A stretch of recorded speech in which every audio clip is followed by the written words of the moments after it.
welcome you all to the 4th Strategic and Security Dialogue on Rise of China and its implications for the world. This dialogue is jointly organized by the Center for China Analysis and Strategy, New Delhi, Center for Advanced Strategic Studies, Pune, and the Department of Defense and Strategic Studies, Savitribai, Phule, Pune University.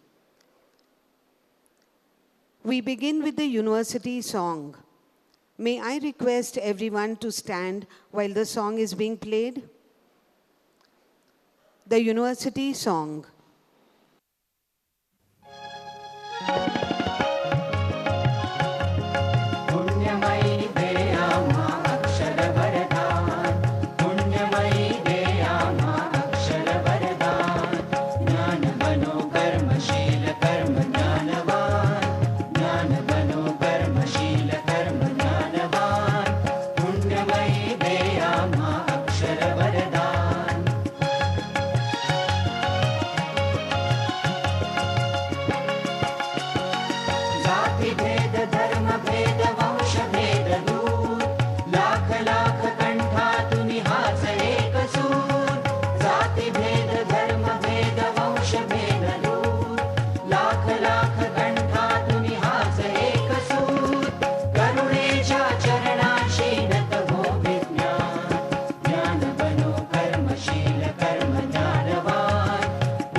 Thank you.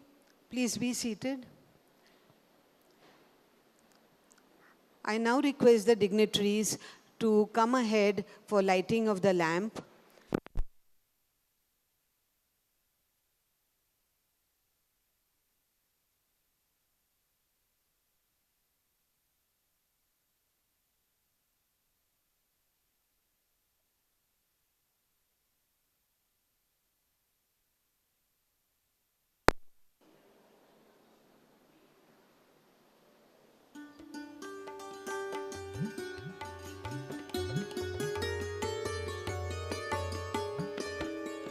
The dignitaries lighting the lamp.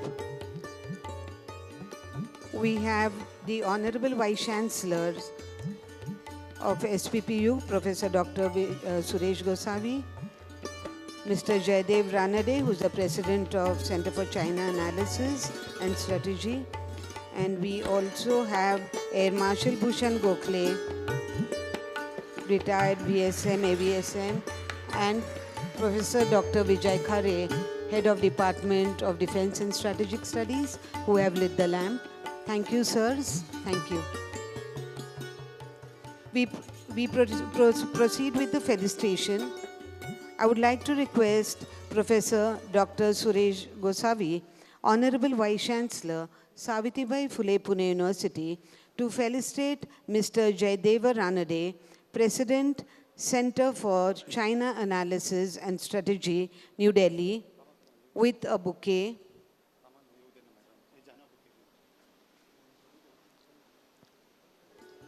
Professor Dr. Suresh Gosavi, Honorable Vice Chancellor, Savitribai Phule, Pune University, to felicitate Mr. Jayadeva Ranade, President, Center for China Analysis and Strategy, with a bouquet. Thank you, sir. I request Dr. Vijay Khare, Head, Department of Defense and Strategic Studies, Savitribai Phule, Pune University, to felicitate Air Marshal Bhushan Gokhale, retired, VSM, AVSM, PVSM, with a bouquet. Professor Dr. Vijay Khare, felicitating Air Marshal Bhushan Gokhale, retired, VSM, AVSM, PVSM. Thank you, sirs.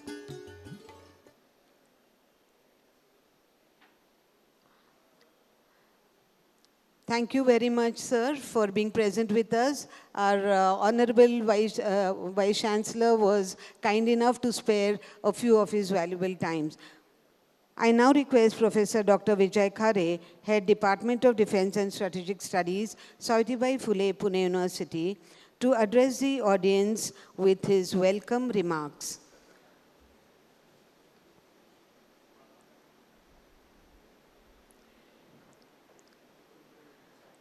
Professor Dr. Vijay Khare, Head, Department of Defense and Strategic Studies, Savitribai Phule, Pune University, will address the audience with his welcome remarks. Good morning, Honorable Vice Chancellor of Savitribai Phule, Pune University, Professor Suresh Gosavi,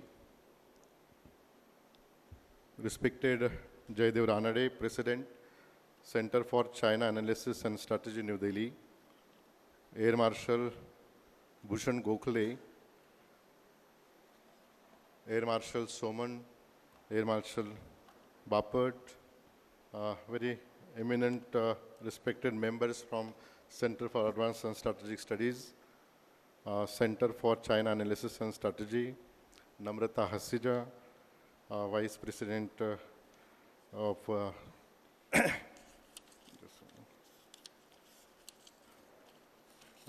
Vice President of CSS, Avinash Sharma, respected eminent scholar, faculty, staff, my student, and dear friends. Let me welcome on behalf of Savitribai Phule Pune University, on behalf of Department of Defense and Strategic Studies, and on behalf of two important strategic think tank, which one is in Delhi-centric based and one is in Pune based. You all aware that in India we have around 144 billion population, but there are three important cities are representing in a different way. One is Delhi, which is political happening place. Second is Mumbai, which is a financial capital. And third is Pune, which is an intellectual capital. So whatever happens in Pune, that goes across the globe. So that was the reason we started this strategic dialogue on China, rise of China and implication of world in 2021, on 9th April 2021. And this is our fourth strategic dialogue we are continuing having. And I'm very happy that all three institutions are playing important role to disseminate ideas, thoughts related to, or issues related to China's internal development, China's external security environment, China's strategic agenda, China's perception, China's foreign policy, and its implication on global security environment, as well as particularly in the context of India. I'm very happy that this is the fourth strategic dialogue. In fact, we were not sure whether we could have it in the month of April or before March. There are a lot of issues to organize this strategic dialogue this year, but at the same time, just 3 weeks back, I had a meeting with Jayadevji in Delhi, and we thought that we should not discontinue this dialogue. We all are expecting, particularly students are getting first-hand information from very eminent scholar. You all aware that all strategic thinking is coming from the Delhi-centric view. And if you cross Delhi, and if you ask someone, particular layman, how to define national security or strategic thinking, then there will be a question marks. And that's why this is a very important thinking we developed in 2021, that whatever strategic thinking is coming through Delhi-centric idea, that should be percolated across India, whether it is in North India or South India. And that's why we have started this strategic dialogue in 2021, and now we are having the fourth strategic dialogue. In this strategic dialogue, earlier you all aware that first strategic dialogue inaugurated by ministry from Council General, as well as different stakeholders from Taiwan and Australia, as well as the US. They represented through online and offline. Second strategic dialogue was inaugurated by Chief of Army Staff, then Chief of Army Staff. Then last was inaugurated by CDS, General Chavan, and this is a fourth strategic dialogue. In fact, we were thinking to invite Foreign Secretary or Minister of Defense, but next month we are having very important event on university where Minister of Defense, Ministry of State, Minister in Defense and other dignitaries are going to attend that event on 10th and 11th in the university. So we thought that it will be clash to organize that event. So we merged two-day event in a one day, and today we are here.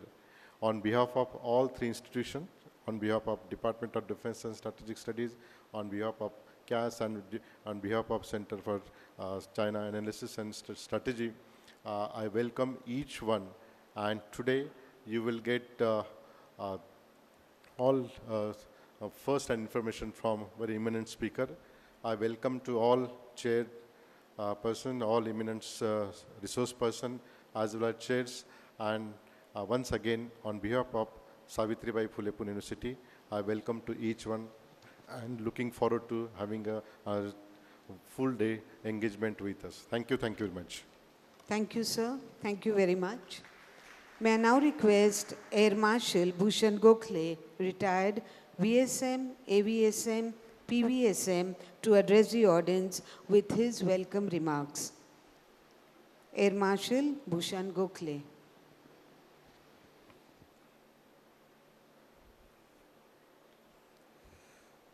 Mr. Jaydev Ranade, Professor Vijay Khare. Unfortunately, the Vice Chancellor had to leave because a minister is visiting, so he just, after the initial ceremony, he is gone up, but he's going to join us shortly. Ladies and gentlemen, from Pune, from outside Pune, I notice very stalwarts are here. Sandeep Pandithan is here, Admiral Srikhande is here, and look forward to the interaction the whole day. With my blood sugar at the marginal level, everybody keeps telling me, Chini, come.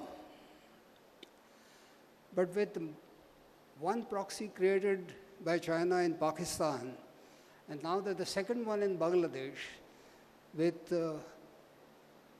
Munir Hatt, as you know, the airfield that is likely to be coming up in the northern Bangladesh with the help of Chinese, I think Chini kuch zyada hi ho rahi hai. But as you know, we are at an inflection point. While two wars are about to be coming to an end, but there is no sign of it yet, and there are skirmishes going on all over, whether it's Sudan, Syria, Congo, and closer home in Myanmar. But there is another war which is happening, and that's the trade war. And at the moment, both US and China are busy increasing the tariff, 125, 145, and various other figures that are coming up. So there are a lot of experts talking about what is the effect on the world economy and, of course, on India. There is a nice one, yesterday there was a nice program chaired by Rahul Kawal on India Today, where there was a chair professor from Harvard University, as well as an expert from London Economic Times, who were talking about what is it likely to be, who's going to blink first. And it looks like the China is not going to blink first. They're already visiting, as you know, he is in Vietnam. He's looking at some other partners to make sure that effect of the direct export that the entire economy is built upon is now taken to the Southeast Asian countries and the Indo-Pacific region. So there is all kinds of formulations which are happening. But there's a very nice YouTube lecture I heard from one of the 94-year-old professor from Singapore, who gave a very good perspective both on why Trump is doing it and why China is retaliating. As a matter of fact, as per him, both the countries are having internal problems. Of course, we all know about US, a staggering debt. The bond market, which if it's affected, then it's going to be a disaster for the entire world. As it is, gold prices are going up. And that is naturally going to affect everybody. And at the same time, China is no better. There are lots of internal problems, which of course don't surface, but I'm sure with experts like Jaydev Ranade, Mr. Sharma, Hasija, we will come to know much more about the internal politics of China. But there are signs that the younger generation doesn't want to get into businesses because finally they have to give loyalty to the Congress, the Communist Party.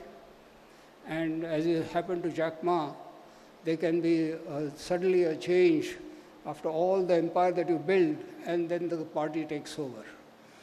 So there is a kind of a disenchantment in China, and there is, I believe, a staggering unemployment amongst the youth. So there is possibility people are talking in terms of inflation, stagflation, recession, all kinds of economic terms. But what is it going to be for India? Can India take advantage of China going down in the export market? But then I read another one, actually, that how India is affected just if at all we don't do trade with China. Our trading with China is very big, in spite of other political or other reasons.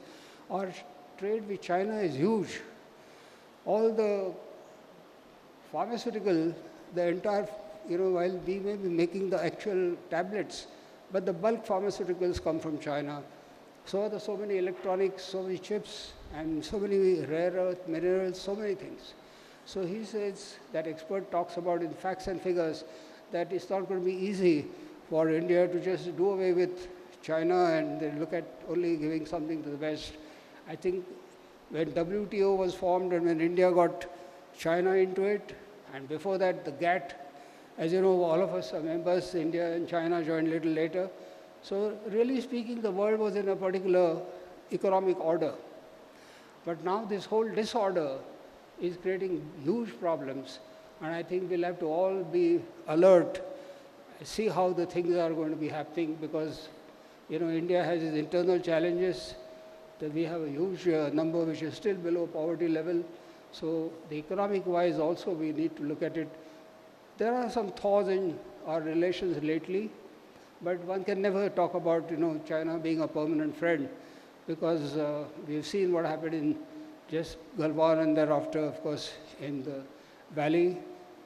There has been soon after the dialogue that took place in Kanchipuram, as well as in other places that China really let us have it. After all the agreements, the border talks, they have not stuck to their word.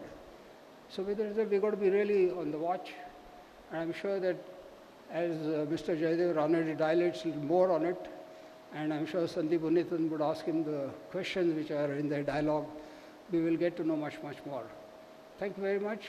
And I want you all to please give a round of applause to Brigadier Jathar, who was there in the 1962 war.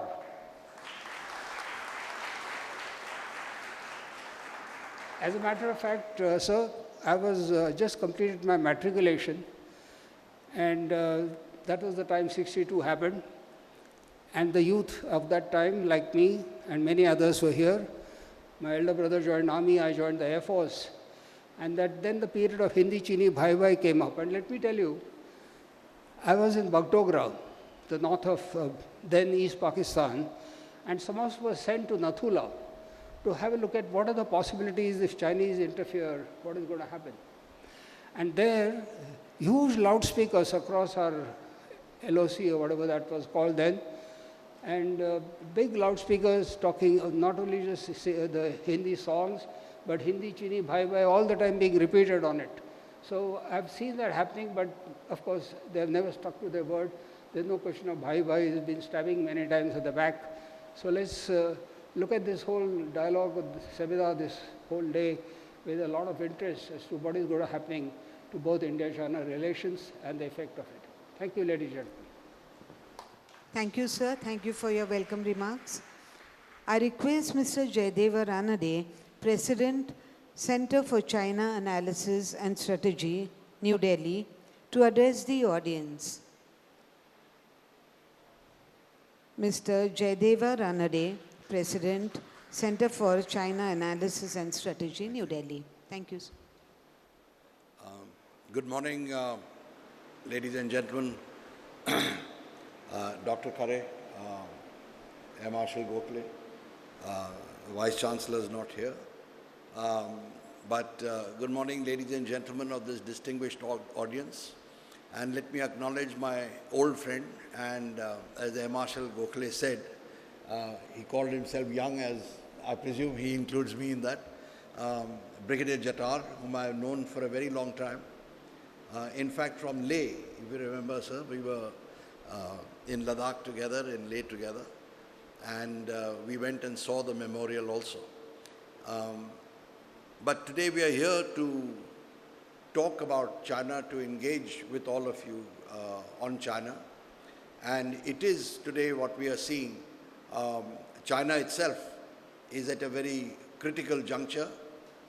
So is the United States, so are us. In fact, the world itself is in a process of change. It's in a state of flux. And in my estimation, Putin fired the first salvo when he decided to change the international borders and attack Ukraine. He did that after consulting Xi Jinping, the Chinese president, who endorsed Putin's view in a joint statement that they want a more fair and a more fair world order where they have a bigger voice. And Xi Jinping, of course, went a step further. He also advanced 4 principles which he said should actually underpin the world order. You would all have heard of them: the Global Development Index, the Global Civilizational Index, the Global Security Initiative, etc. And so he has spelt out an architecture for the kind of world that China wants. And what he doesn't say is what he wants to lead. That's what the intention is. He declared it, in fact, at the party congress, that China should become the global power with pioneering global influence. In other words, it should have the capacity to create and influence international organizations, some things that today only the United States has. He wants to replace it. And the US understood the message. It understood that this is a challenge. And since that time, which is 2012, followed by the next party congress in 2017, the contours of a clash between China and USA began shaping up. We've been watching it. Those of you who have been here at the previous conclaves that we had here would remember my saying that a clash between the two is inevitable. In fact, I still feel that what we are seeing, the trade war, is of course an escalated version of that clash. It's going to escalate maybe a bit more. But the open question is whether it will remain confined to a trade war or translate into a kinetic clash also. That's something we have to see. But if the United States wants to remain the premier power, it will have to do something slightly more drastic to see that China's rise has stopped. And China, on the other hand, has to push harder to see to it that the US doesn't become an obstacle. And that brings me to the question that I think you raised about will Xi Jinping blink or will Trump blink. It's very clear Xi Jinping is not going to blink. So let's see where it goes. India, of course, itself is right in the center. We are also at a very crucial stage. And if I may venture to suggest, now that Trump has joined three other strong nationalist leaders, and I refer to Putin, Xi Jinping and Modi, not necessarily in that order, the world is going to see some dramatic changes.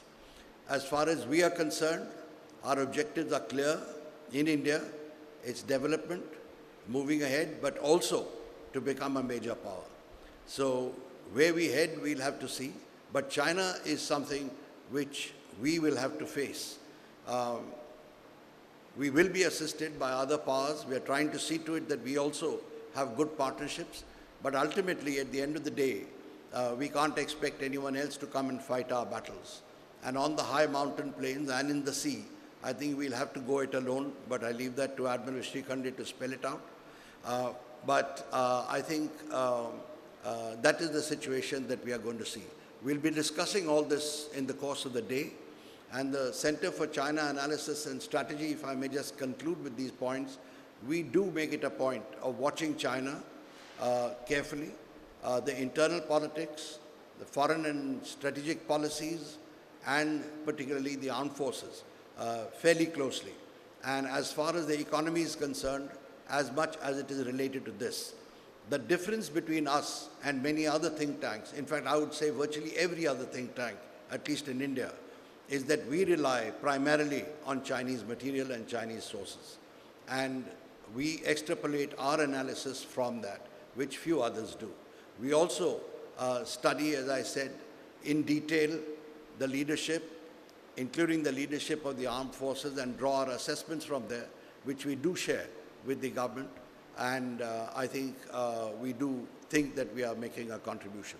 So I do hope that you will find the discussions today of interest, and I would say that the last panel, which is the concluding panel, also has some sterling speakers, people who are going to try and look into the future and try and see where India is positioned. With that, I wish you all a very interesting day ahead, and thank you very much. Thank you, sir. We'll proceed with a group photograph, but before that, I would like to thank the Honorable Vice Chancellor of Savitribai Phule Pune University, Professor Dr. Suresh Gosavi, for being present for the inaugural session in spite of his hectic schedule. I also thank his...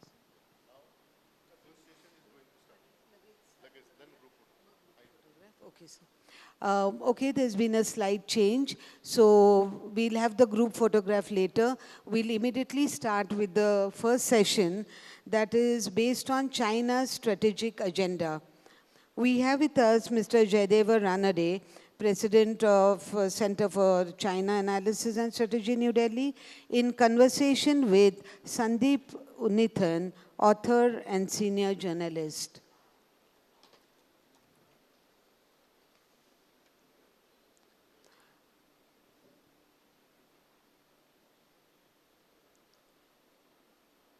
Mr. Sandeep Unithan, author and senior journalist, is on the dais.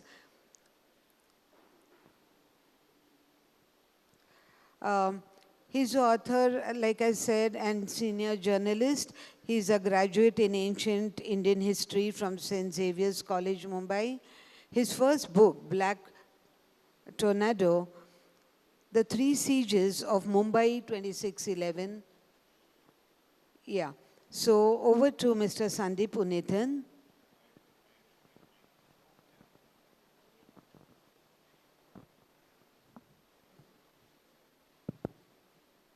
Are we going to share? Oh, there's another one coming. Okay.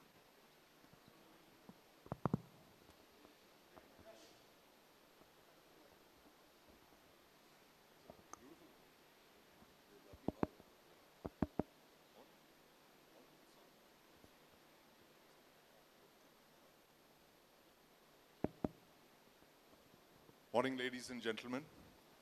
It's always a pleasure to talk to Mr. Jaidev Ranade. He knows so much about China. He's our go-to person on China in New Delhi. So, Mr. Ranade, without much ado, I want to start straight off by asking you this. You know, there's that famous quote by Vladimir Lenin, the other Vladimir, when he said that there are decades when nothing happens, and then there are weeks when decades happen. So we are clearly in that second phase now, where in the last couple of weeks, it feels like we've already crossed 2 or 3 decades worth of geopolitics.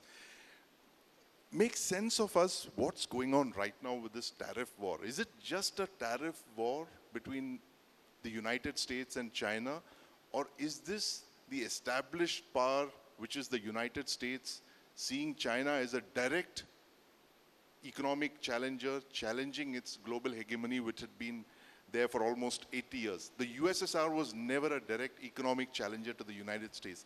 Is this a case of Trump finally realizing that China is the #1 threat to the United States, just like what George Fernandez said to us about 25 years back? What's the real game here between the US and China? I think, Sandeep, you've hit the nail on the head. If I pedal back to Trump 1, first term, that is when the clash really started. He's the one who interpreted Xi Jinping's declaration that he will achieve the rejuvenation of the great Chinese nation, which translated means recover the territories that China feels it lost through the imposition of unequal treaties.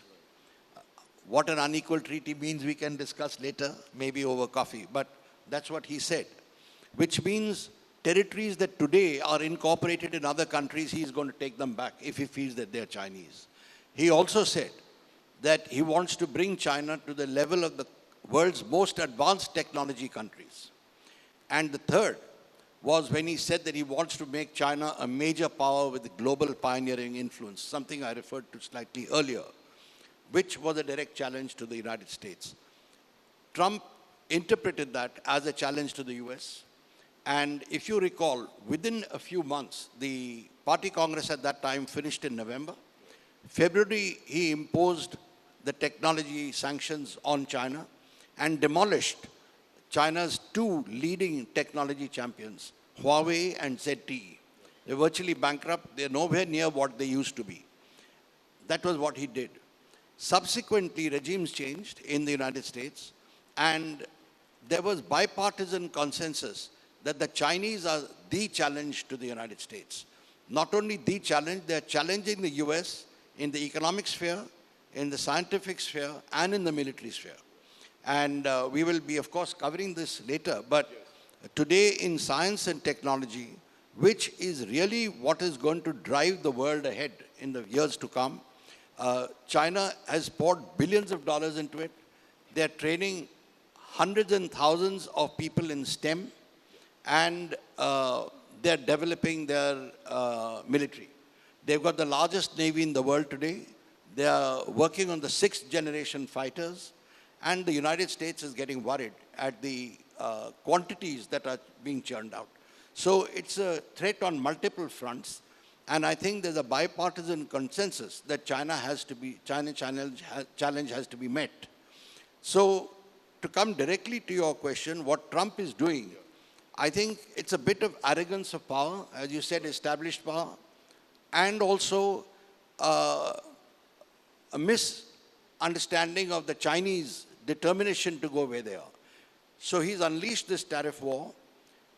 What we are going to see, I think, within a month, as the stockpiled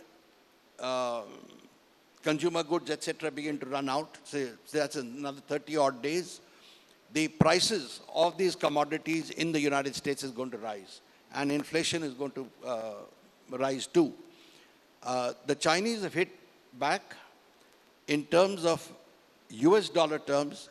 The American tariffs have hit about $500 billion worth of Chinese goods. Chinese tariffs have hit about $160 billion of US goods, but those $160 billion are crucial commodities. They're the ones that hit Trump's base directly and affect rare earths and materials which the US needs for virtually everything, from hair dryers to missiles to guidance systems, etc. China has just stopped their exports to the United States. So we are going to see the US also approaching a critical time where they will have to start very rapidly building up a refining capacity and extraction capacity of rare earths. So let us see. I think this is round one. We'll have to see where it goes. But I think, in my own view, I don't see this ending very soon. You also mentioned a little while earlier that you don't believe that Xi Jinping is going to blink first. Is it because what? Is it loss of face, or what's the reason you believe he's not going to blink? Xi Jinping has this, I would say, dream or ambition that he has been entrusted by the forebears with this task of seeing to it that China comes back to its old glory. Not only him, the children of the communist revolutionaries who have inherited China as it is, the People's Republic of China, all of them go to special schools, and there this is instilled in them. So they all share the same thing. And Xi Jinping is the same. He actually believes in it. The princelings, as they call The it. princelings. And I think he is not going to blink because he feels that this is China's destiny. He's a child of destiny. He also feels that if he blinks, then the momentum that China has picked up will be hit severely. So I think he's not going to back off. And here, if I may just say something which many people missed. I think it was in 1920 or 21, a vice minister of the International Department, which is a secretive arm of the Chinese Communist Party, he wrote a piece, article. I thought it was something to do with political education and ideology as I began reading it. Suddenly realized that what he had done was he had spelt out the areas where China thought the West is going to hit it. And after COVID, they had assessed that the West had become anti-China in its outlook. They're going to start shutting their markets to China. And so they had started preparing.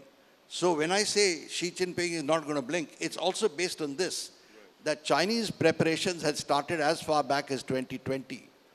And just to give you an idea how grim their outlook was, they also anticipated that the West is going to stop exports of food grains, etc., to China. And, you know, the biggest suppliers are the United States, Canada, and Australia of grains, soybeans, etc. So they had started trying to ramp up agriculture production also. So they had a very grim outlook of what the West is going to do and started building up preparedness. And I think that's one of the reasons for Xi Jinping's confidence. You know, listening to you, Mr. Ranade, I was just thinking about that saying that they say that history doesn't repeat, but it rhymes. My thoughts were going back to 1941.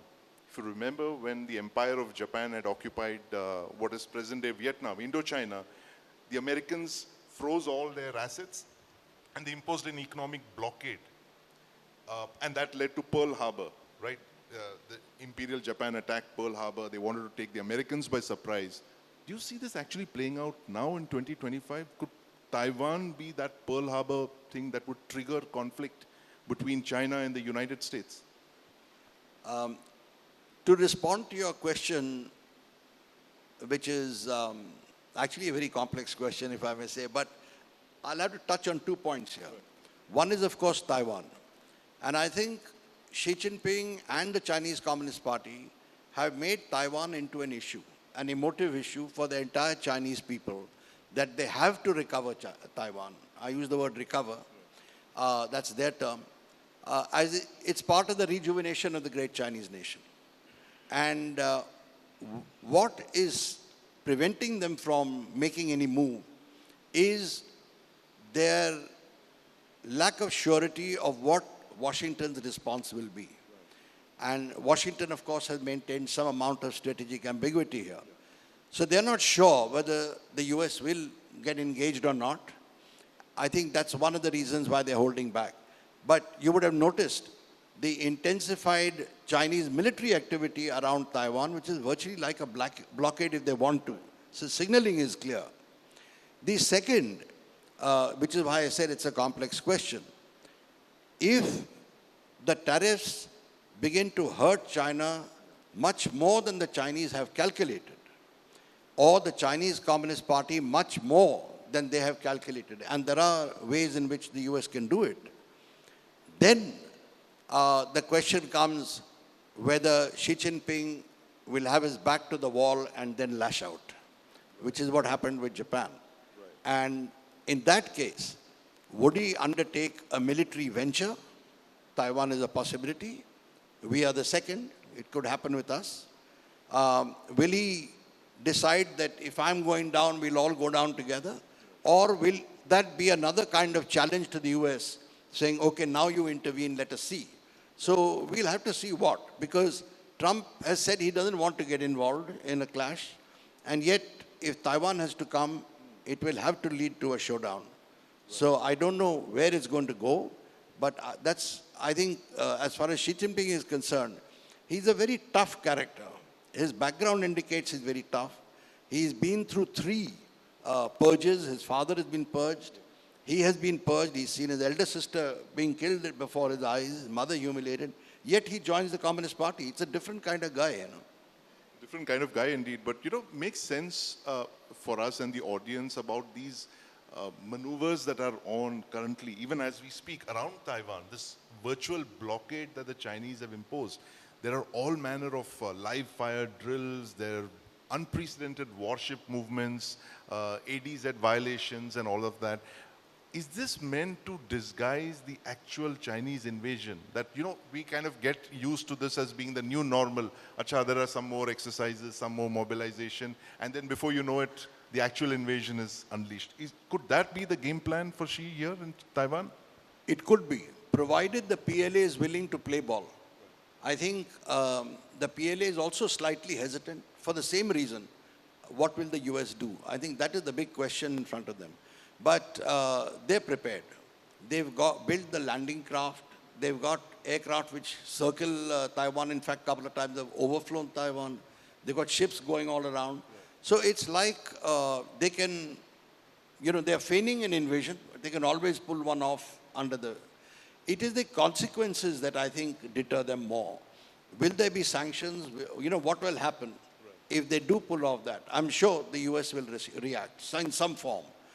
Will it now be able to get the Europeans and others to go with it? Right. Or has Trump damaged the partnership with with Europe, etc.? These are the questions that will come up. And this is what the Chinese must be assessing right now. There's this other expression that's doing the rounds in the last couple of months, especially since Donald Trump took over, is this reverse Nixon, which Trump seems to have embarked upon, and reverse Nixon being what President Nixon did in 1972, which is to try and pull the Chinese. He succeeded in getting Nixon and Kissinger pulled the Red China out of the embrace of the USSR. I mean, of course, it was out for a couple of years, but they just took advantage of the situation. Do you see Trump focusing on that and the fact that he wants to get Putin out of Xi Jinping's embrace? Has there been much progress on that lately? He seems to have given up on that. I think Trump tried that in the first term also. Right. It didn't succeed. He's tried that now. But I think what I personally see is that Putin is not going to back off unless he achieves his, what he wants to do.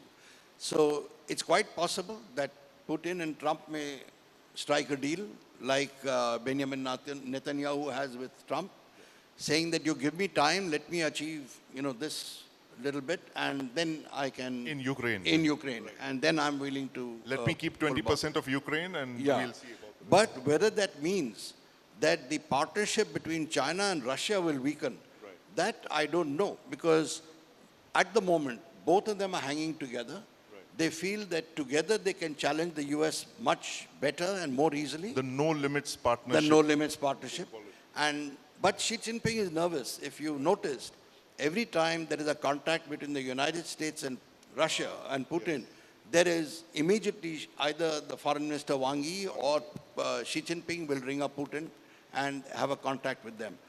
And both of them make a statement saying that we have kept each other briefed of what the US has said. Right. So there is that nervousness, but I don't think it's going to happen in a hurry. I think Putin is also a hard bargainer, and he thinks he's also got some cards. It's fascinating how all of these global conflicts and these moves are all interlinked in some sense or the other. Yeah. Whether it's Russia, Ukraine, Taiwan, China, and of course, this point that you made earlier about the rejuvenation of the Chinese nation, could that be achieved without shedding the blood of Chinese in Taiwan? Which, the invasion scenario that you painted invariably is going to lead to the loss of tens of thousands of Taiwanese lives. Can the Chinese absorb those kind of casualties? Because they haven't fought a war of this kind in a long time, at least half 79. A century. 79 with Vietnam. Can they absorb these kind of casualties, and can Xi use that as a thing for his great rejuvenation of the Chinese people? Because he's killing Chinese people in Taiwan, right? The rejuvenation of the great Chinese nation is not only Taiwan. It is also Ladakh, Arunachal, bits of Himachal, Uttarakhand. There right. He will have to shed blood. I don't see us giving up those right. Without a fight. Vietnam also he'll have to shed blood there. With Taiwan, what they seem to have decided, from what I discern, is they have intensified United Front activity, which is hollowing out Taiwan from within, right. Penetrating inside, suborning their journalists, their bureaucrats, their politicians. Mind you, there is a delegation a week going from Taiwan to China, right. From the KMT. Yeah. So they're trying that and trying to capture Taiwan from within, rather than a military assault. Right. Whether that works or not, I don't know. But the rejuvenation, as I said, involves many other things. It also involves recovery of Senkaku. Right. It involves recovery of the Philippine islands and some Russian territories as well. Russian territories as well. And there is a very interesting article that actually people should read. It's called The 6 Wars that China must fight in the next 50 years. They've listed out the 6 wars and the years when they intend to fight it. So at one time their thinking is that we will have to shed blood. Right. But here I will point to Galwan. Yes. And I think, coming to your question, their capacity to tolerate loss of life or see Chinese blood spilt, right. I think is quite limited, right. Because of the one-child policy. Yeah. So a lot of the parents, they have only one son. They don't want to see that son go. And because of the wealth that China has generated. It's a wealthy nation now, at least in the urban centers. And the children prefer to make money rather than go and join the forces. I'm going to ask you about that question in a while. But, back to India now, from Russia, Ukraine, Taiwan. We've never faced a superpower at our doorstep, ever possibly, in all of our existence. When the British Empire ruled India, they ensured that the Russian Empire never touched our boundaries. They created Afghanistan as the buffer zone. Tibet was another buffer zone to ensure the Chinese never touched our borders. But today, we allowed those buffers to go, at least on the Chinese side, and we have a superpower at our doorstep with all the attributes that you mentioned. It's going to be an economic superpower, a technological superpower, and a military superpower, all three. And we're looking at this challenge on our borders for the first time. How are we to respond to this? This is a situation that we've never been faced with before. I think we've been very comfortable fighting Pakistan, which was the lesser threat. The bigger threat was always there in our backyard, 62, of course. But I think in the last couple of decades, we allowed that to recede in the backdrop till we got that wake-up call 5 years back. How do you handle China now that they've presented themselves as a threat? Well, as you rightly said, we missed many decades. When we should have been preparing for China, we didn't. But now I think my personal view is that we cannot hope to match China within the next few years in any of these terms. It requires a lot of investment, capital, etc.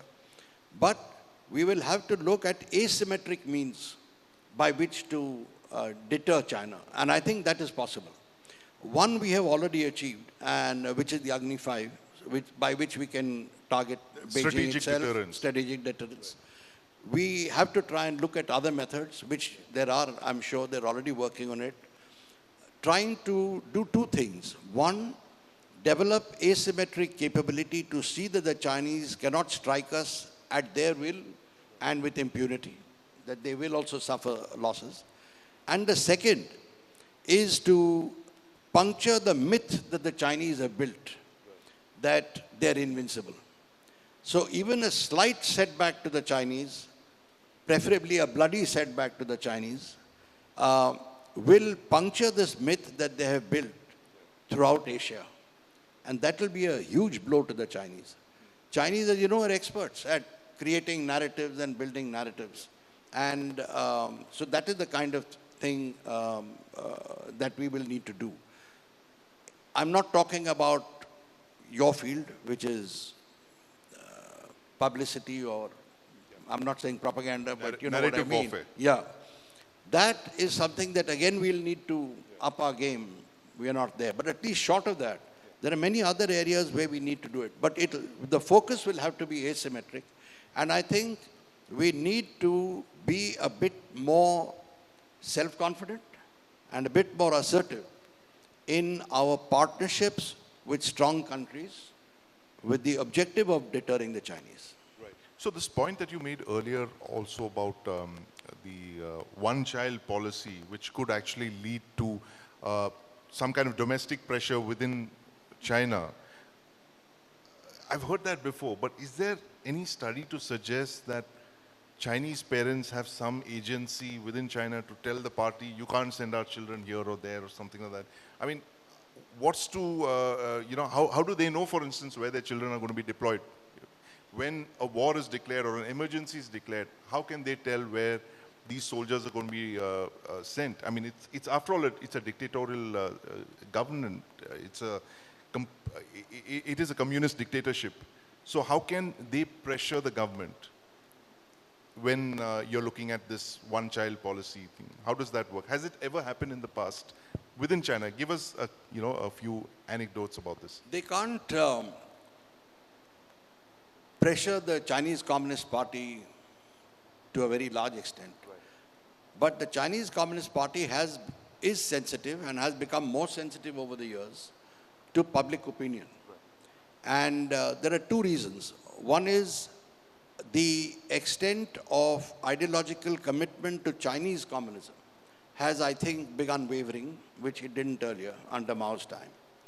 The second is that when the people agitate or protest, with social media having gained so much prominence, the news circulates throughout China very quickly, and the Chinese Communist Party doesn't like that. So that's one form of pressure. The second, what we are seeing is on the borders with us. The Chinese are finding it difficult to recruit people for the PLA for deployment in Tibet. So they've raised, for example, the salaries of troops deployed in Tibet at least 3 times in the last 3 years. They've heightened. That's one way of luring them in. But people are still unwilling to go. So what they've done is, they have expanded the recruitment pool to the Tibetans, whom they don't trust. So they're keeping them in the logistics area. But to the Mongols, to the Uyghurs, they're trying to get them in here. And to the Huis from the south, from Yunnan, they're trying to recruit them and deploy them in Tibet. So to that extent, they're sensitive to how these Chinese react. And when you say Chinese, by and large, in the Chinese mind, they're talking about the Huns. The others are expendable as far as they're concerned, the periphery. So they are sensitive to them to that extent. The second thing that I would say, just to your point, if there is an emergency and if there is a conflict, then of course every Chinese is expected to come in. But again, here I don't know how many of the Han-Chinese who are in the coastal regions or in the urban centers who are well off, how many of them will actually send their kids? Right. They have one child, and they prefer to send them abroad to study, often to stay there and make money, etc. So will they really send them is an open question. Right, right. So we'll have to bank on capitalism saving us from communism. But, you know, give us a sense, Mr. Ranade, because you study Chinese social media so closely. What is the debate among the people, for instance, when they're talking about Taiwan, when they're talking about these issues that you mentioned about, you know, recovering the lost Chinese territories? Is that a very big emotive issue over there? What are the people talking about really? Is the recovery of all these territories really core to the Chinese people today? It has become. The Chinese Communist Party's propaganda machinery is very insidious and very effective. And they have been propagating this for a long, long time, that this was our territory, this has belonged to us since so-and-so time, etc. And they manufacture facts. After Xi Jinping took over in 2012, he has put this kind of narrative building front and center of his policy. And therefore, nationalism has become a big thing in China. And when you mention Taiwan, when you mention Arunachal, people sort of feel, you know, it's ours, it has to come back. They, of course, refer to Arunachal as southern Tibet. It's a very emotive issue. And on that, there's no, you're not going to get a differing opinion. So he has been able to build that up. But that has two sides. I mean, it can work either way. If they don't get it, then what happens? If they suffer a setback, then what happens? There'll be disenchantment pretty quickly on that. And if I may just, in a light-hearted vein, say that they're not the only ones who can claim Tibet, so can we. Lord Shiva's postal address is Mount Kailash, after all. Of course. But, you know, earlier you also mentioned the fact that if they don't get Taiwan, there could be a rebound, and they could say that, you know, maybe Taiwan can wait.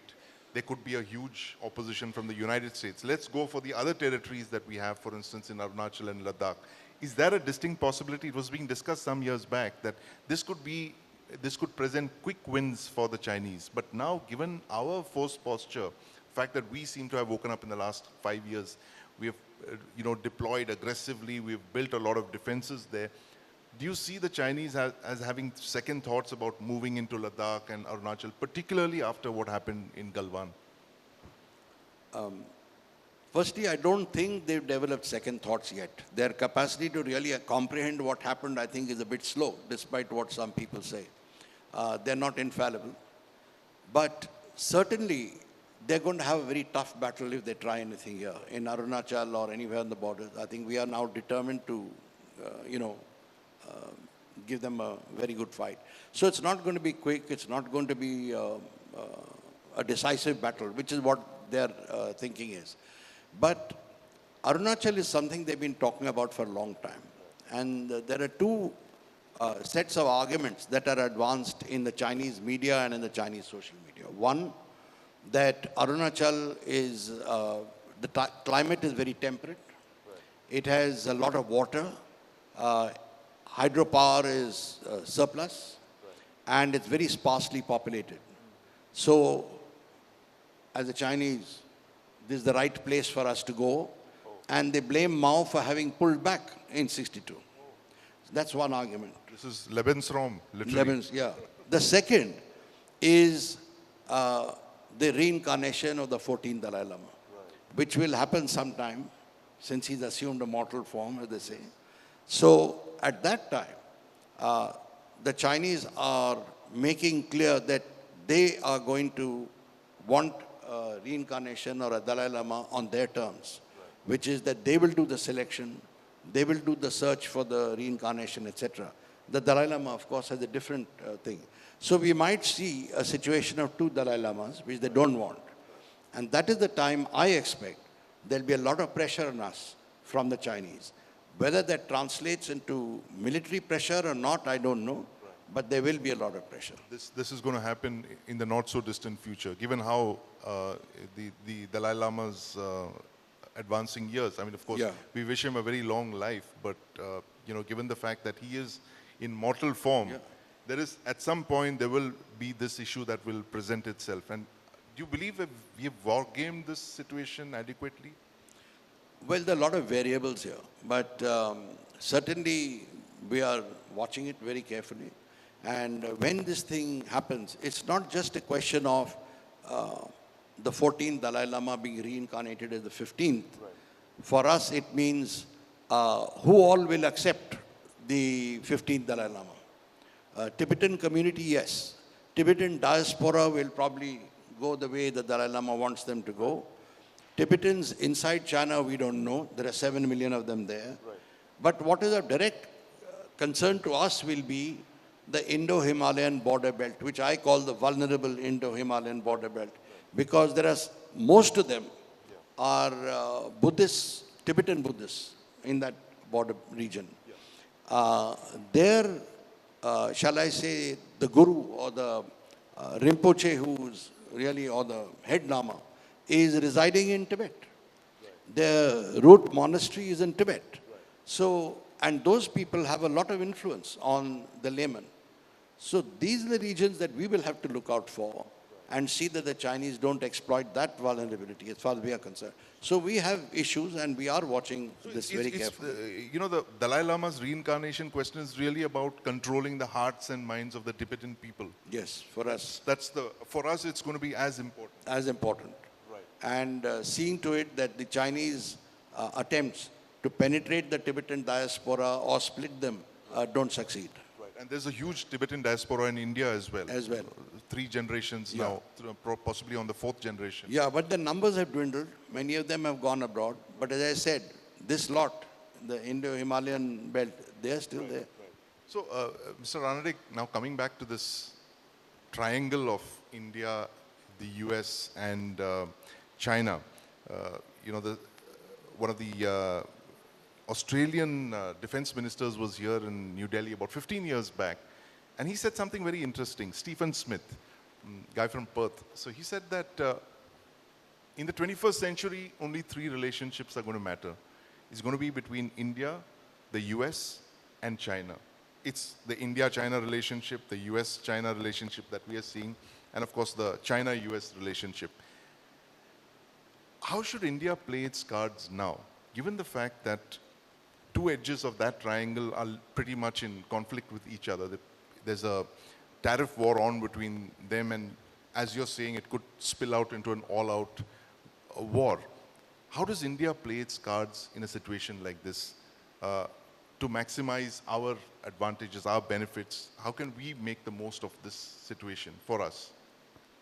Well, we'd of course have to try and take whatever advantage we can from wherever, but at the risk of limiting our options, let me say that the Chinese committed a strategic blunder. Xi Jinping committed a strategic blunder specifically when he launched the military operations against us in April 2020. Why did he do that? It's been 5 years and we still don't have any clarity of why he launched 2 divisions there. There was absolutely no reason for him at that point. Well, relations had deteriorated, and the Chinese at one stage wanted to arrest the deterioration. Therefore, they requested that let's have a meeting between the 2 leaders. We had Wuhan and we had Mamlapuram. Both didn't go well at all, but anyway.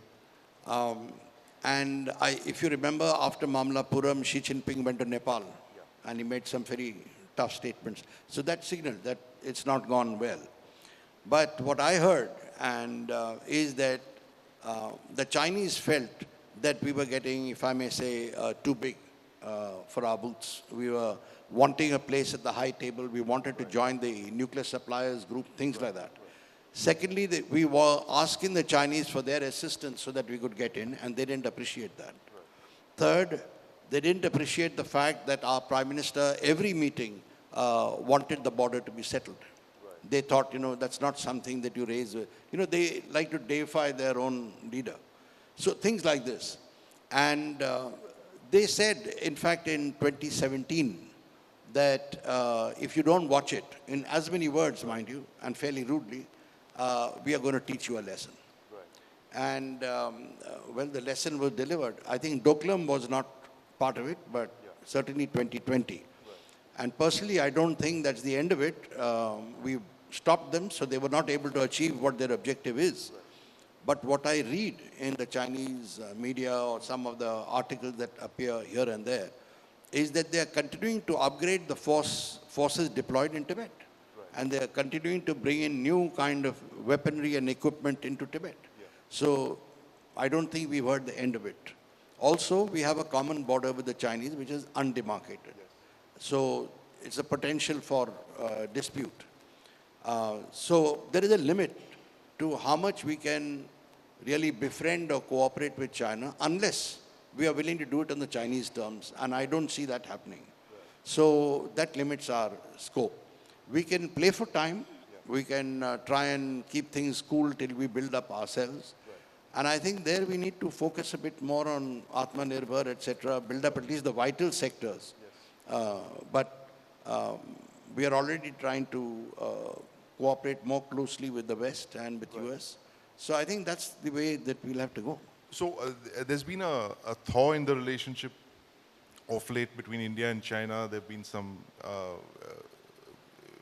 encouraging signals from the other side. There have been de-escalation along those two flashpoints.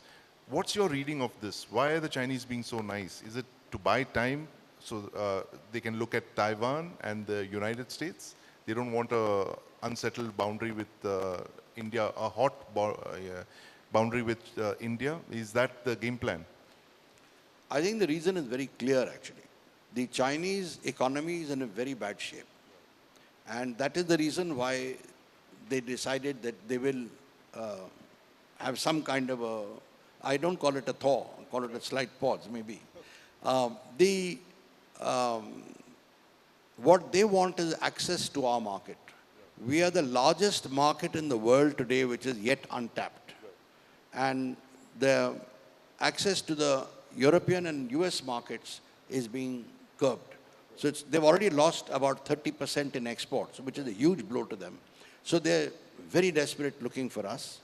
And they're trying to put a lot of pressure on us. And you as a journalist would know that they are trying to persuade journalists to write articles saying Indian industry needs them and all that. Chinese investments. Chinese investments. So they're trying to push that.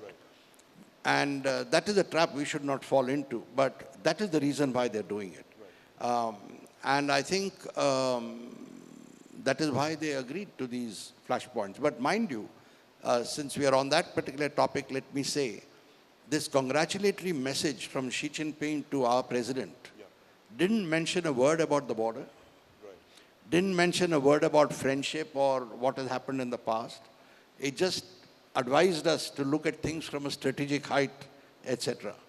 So certain things they're not going to touch on.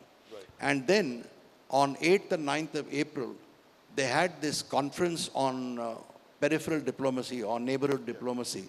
Last one they had was in 2015. That was a conference which came out with tough recommendations. This time, they've spoken about being good to neighbors, etc. And they've referred to various countries. India is not mentioned.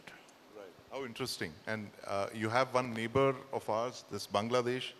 It's emerged into some kind of a geopolitical headache of late. You had the chief advisor spending a lot of time in Beijing and literally offering Bangladesh's services to China. How do you see that playing out? The fact that you have smaller countries on our borders that have always tried to leverage, play one country against the other. Is China paying a lot of attention to Bangladesh of late? There's talk of a airfield as well being given to the Chinese in the north, very close to our chicken's neck. Chinese have been trying to access our neighborhood for a long time. They've succeeded now in, Pakistan apart, succeeded in Nepal, in Sri Lanka, and now in Bangladesh. Bangladesh, this new grouping that has come, Yunus being the face and the Jamaat actually being behind him, it's not good for us. And I think the Chinese find that they can come in there and offer all kinds of things. I only hope that the Bangladesh Army Chief's visit to Russia and then the Russian ships coming there is a counter move. I don't know. I'm just hoping that it is. But that is something that I think we will need to look at very carefully, and I'm sure we are, because Bangladesh is too close for comfort. There are many things that can go wrong there. even without our intervention, and if that does, economically they're on the down, if that happens, then we'll have an influx of Bangladeshis coming into India, which will be another problem. So the military says that you're looking at, earlier we were looking at a two-front problem with China and Pakistan, and now we have a three-front problem. Is that a realistic assessment, you think? Or is Bangladesh just a short-term headache, and once there are elections there, who knows, the tides might change over there? See, I think, in my view, I would say it's a smaller problem, Bangladesh. To my mind, we can successfully intervene if we want to. And I don't see Chinese... Militarily or economically or both? Both. I don't see the Chinese shedding blood in Bangladesh or for Bangladesh. I don't see them pumping in huge amounts of money there. They'd want the Americans to do it, and I don't think the Americans are going to do it. So that's the situation there. On the three front, I don't know. I mean, China and Pakistan, I think we should look at as one front. It's basically the Western Theatre Command which is going to come into play. So, and that problem we're already facing. So I think there the Baluchistan Liberation Army and all already doing something. Pakistan has got its internal problems there. So this is this a deliberate policy? I mean, since we are on the topic of China's strategy, explain to our audience about how this strategy of encirclement of India, was that actually a very deliberate, well thought out of policy? Because one has heard about how the Chinese have not only armed the Pakistanis with nuclear weapons, but also tested the nuclear weapons for them. It's unprecedented in the history of nuclear arms relationships, where one country actually arms another. Were they actually working to a plan to ensure that, there is a school of thought which says that China wanted to firewall India into South Asia to ensure that we never came out and became a big challenger to them. Was there a big plan all along? Well, I don't know about a plan on paper, but certainly they wanted to keep us inside South Asia. And as I told you, even 2020, they thought we were getting too big for our boots. We wanted to come onto the global high table. So it's part of the same thing.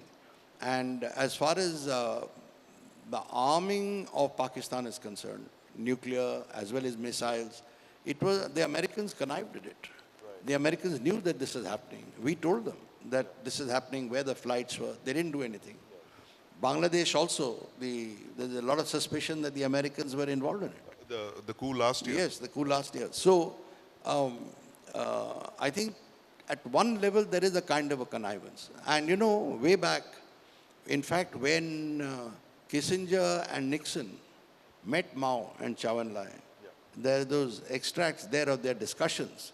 1972? Yeah, where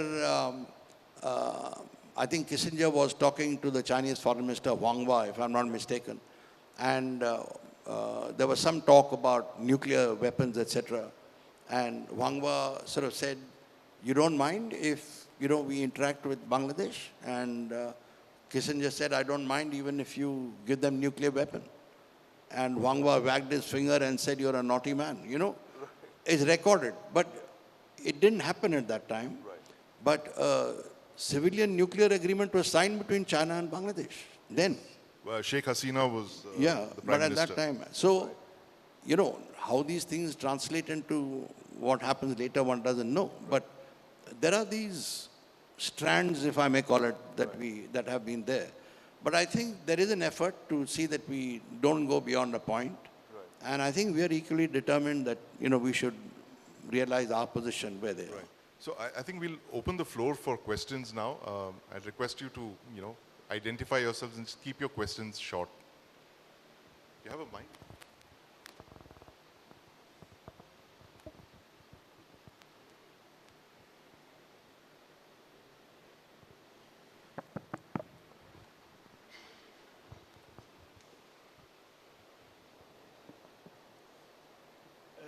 Sir, will USA directly intervene in case the China decides to take the Taiwan? And in the same way, if they will directly involve on the side of India, if there is this full-scale war with China. Will the US intervene in Taiwan? Will the US intervene in the India-China war? Whether US intervenes on Taiwan's behalf is an open question. I think I wouldn't really know what they will do when it comes to the crunch. I think even the Taiwanese are very worried. In fact, not think, they are very worried about what position the US will take. As far as we are concerned, we are getting technical assistance from the Americans in our border situation with China. But we don't expect anything more than that. We'll have to fight our own battles. Boots on the ground is not going to happen there. No American boots on the ground. No American boots. Morning, sir. I am Group Captain Purohit from the Center for Advanced Strategic Studies. My question is, I read, as part of this trade war, I read recently that in 2013, the top graduates from Chinese universities, about 30% of them were finding jobs. That figure is now reduced to about 15 to 20%. So is this going to really, do you think this is a potential chink in the Chinese armor that joblessness is going to increase, or rather it has increased, and that is going to lead to some kind of social instability which would give openings to countries like India to kind of reduce the strategic challenge from China? Thank you, sir. There is a lot of joblessness in China. There is a lot of dissatisfaction in China, and the joblessness is going to increase for two reasons. One, the encouragement that the private entrepreneurs in China expected, and they're the biggest employers, the biggest creators of jobs, hasn't come through. Xi Jinping is still in favor of the state-owned enterprises, which is equivalent to our public sector. Second, the tariff war with the United States is hurting China a lot. Most of the exporters, etc., their businesses have virtually dried up. And that is the biggest source of earning as far as the Chinese are concerned. So there is a lot of joblessness. The third thing is a lot of the youngsters, two things have happened there. A lot of the youngsters feel that the kind of jobs they are being offered are not commensurate with their education. So they prefer to just stay at home, not work, what they call lying flat, thumping, which is that, you know, if I don't get a job, why should I go out and work? I'll sit at home, I'll lie on the couch, my sister or my mother will feed me and take care of me. That is the attitude, which has worried the Chinese Communist Party, because these guys are not going to work either in the factories or anywhere. That's a big problem for them. The second is that unless and until this tariff war improves, there's no scope of factories opening up or anything. In fact, they're shutting down. So even in future, there's no possibility of really jobs coming along their way. And then a lot of the youth, the figures published, in fact, I think last week by the Chinese, showing that a lot of the youth who've gone abroad for studies are coming back because of the conditions in the United States and Europe. So now the question is, where are they going to be employed? So there's one set of problems that China faces. But if we leave the youth aside, let's look at the seniors there. The Chinese started a scheme for pensions for seniors, or pensions for people who've done their share of work and are now retired. And now they find they don't have the funds to pay them. Now the number of seniors are increasing. So what are they going to do with them? So these are explosive problems that are coming up. Now, how serious are they? During the COVID period, when this thing really became pretty bad, and that's when, you know, the seeds were sown, the PLA, which is the Chinese army, in their daily, which is read throughout the PLA, they published an editorial saying that China is today in a state where an explosion, public explosion, can happen at any time. And the Chinese Institutes for Contemporary International Relations, which is a think tank of the Ministry of State Security, which is their intelligence organization, they gave a briefing to the Politburo saying virtually the same thing, but adding that foreign forces, hostile forces, can interfere in this situation and cause a collapse of the Communist Party. So there's a lot of fear in the leadership that this is the situation, and they're pumping a lot of money in to try and remedy it. But it's a very serious problem. How can we exploit it? I don't know. I think we'll just have to wait for things to play themselves out. But what we can do is deny the Chinese, and I think something we should do, deny the Chinese access to the Indian market. And we need to stop buying stuff which is not essential. And I'll give you one example, which you may have heard me say it earlier. 95% of the umbrellas that we use, you know, when it rains, you open an umbrella, they're made in China. Why should we buy umbrellas from China we can make them here? Like our, you know, murtis, and they're all from China. Lampshades are from China. These things we should make ourselves. Why are we buying it from there and expending foreign exchange? So I think things like this, we need to take some measures to stop that. No, absolutely not. So, spot on. Yes. So I think we'll give someone else a chance. Yeah. Sorry, if I may. Yeah. Please go ahead. Sorry, my name is Ranveer Jatar, and I'm a resident of Hong Kong for many years. So I've seen the way China is very subtly encroaching upon certain types of, you know, civil liberties. But my question right now is about the border issue between India and China. From the talk, I got the impression that the Indian government is keen to settle the issue, but the Chinese government isn't. Now, as far as Xi Jinping is concerned and the Chinese Communist Party, they hold complete sway over whatever decision they wish to take. And they need not really be concerned about public opinion to the extent that, let's say, the Indian government would be because of our political system. So, what is stopping the Chinese from doing a deal with India and settling the border issue once and for all? Surely it would be good for their economy as well as ours, because then the biggest thorn in, you know, between the two countries would be taken out. Let me invert your question a little bit. From our point of view, a settled border is a good thing because that clears the points of dispute, and we can get along and move ahead. From the Chinese point of view, to keep the border undemarcated is to keep us off balance and to see that we are then kept under pressure and deterred from rising to our full potential. I made a reference in my talk to you about the conference on peripheral diplomacy, the last one that was held in 2015. There, one of the points was, and they did it, it's the first time it's been done by the People's Republic of China, they categorized countries as friends, and I don't think they called it foe, but they called it others. The friends were promised untold amounts of cash, of assistance, of support, including security agreements.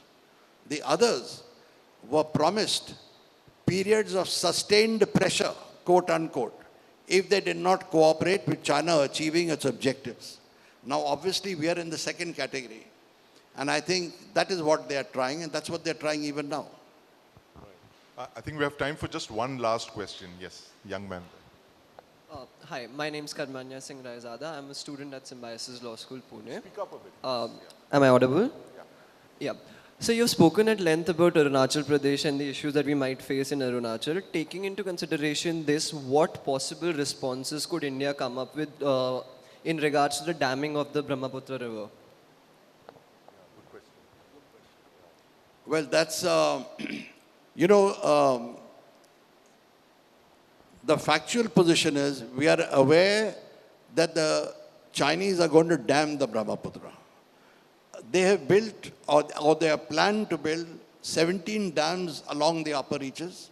The big one is at the Great Bend.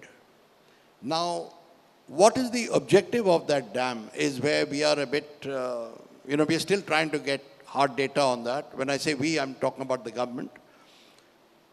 It's unsure whether at the time of building the Great Dam, they are planning to divert the Brahmaputra or not. their plans are for a mini nuclear explosion at that point. The stated objective is to generate adequate hydropower to supply the entire southwest China. That's the stated objective. For us, the issue is that by building these 17 dams, so-called run of the river, we don't know, but even if they run of the river, the amount of flow of water in the Brahmaputra will diminish to some extent. Now, we can say that that is compensated by the rainfall on our side after the Great Bend. But what about the silting that happens? Can that result in the Brahmaputra changing its course or going underground? These are the questions that, in fact, our hydrologists are still trying to grapple with. What we are trying to do is, to counter this, is build that dam on the Siang River and a couple of others, which have generated popular opposition on our side. So they're trying to convince the people. But this is what I know. I'm not a hydrologist, but certainly this is something of concern. But I would advise you not to only look at the Brahmaputra. The development activities by the Chinese in Tibet is another source of potential problem for us. Because as they build airports there, for example, the plan is to build 35 airports by 2030. They're building 2 new roads in Tibet. They're building 3 railways through Tibet connecting other provinces inside China. They're doing a lot more mining, etc. there. All these are raising the temperature in Tibet. And therefore, the retreat of the glaciers has accelerated. Now what will happen is, initially, there'll be floods caused by, the glaciers and all that.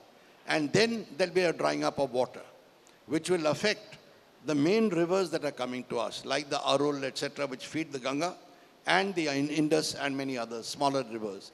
That is another big problem that we have, and which we are trying to engage the Chinese with. I don't know whether they'll listen. But these are the issues that we do face. Absolutely. I'm afraid we're completely out of time now. I have to wind up. Thank you very much, Mr. Ranade. Absolutely fascinating discussion. You've given us so much to mull over, and you've set the stage for the whole day. We have a very exciting lineup of events and speakers, so don't go away. Please stay tuned. Thank you very much.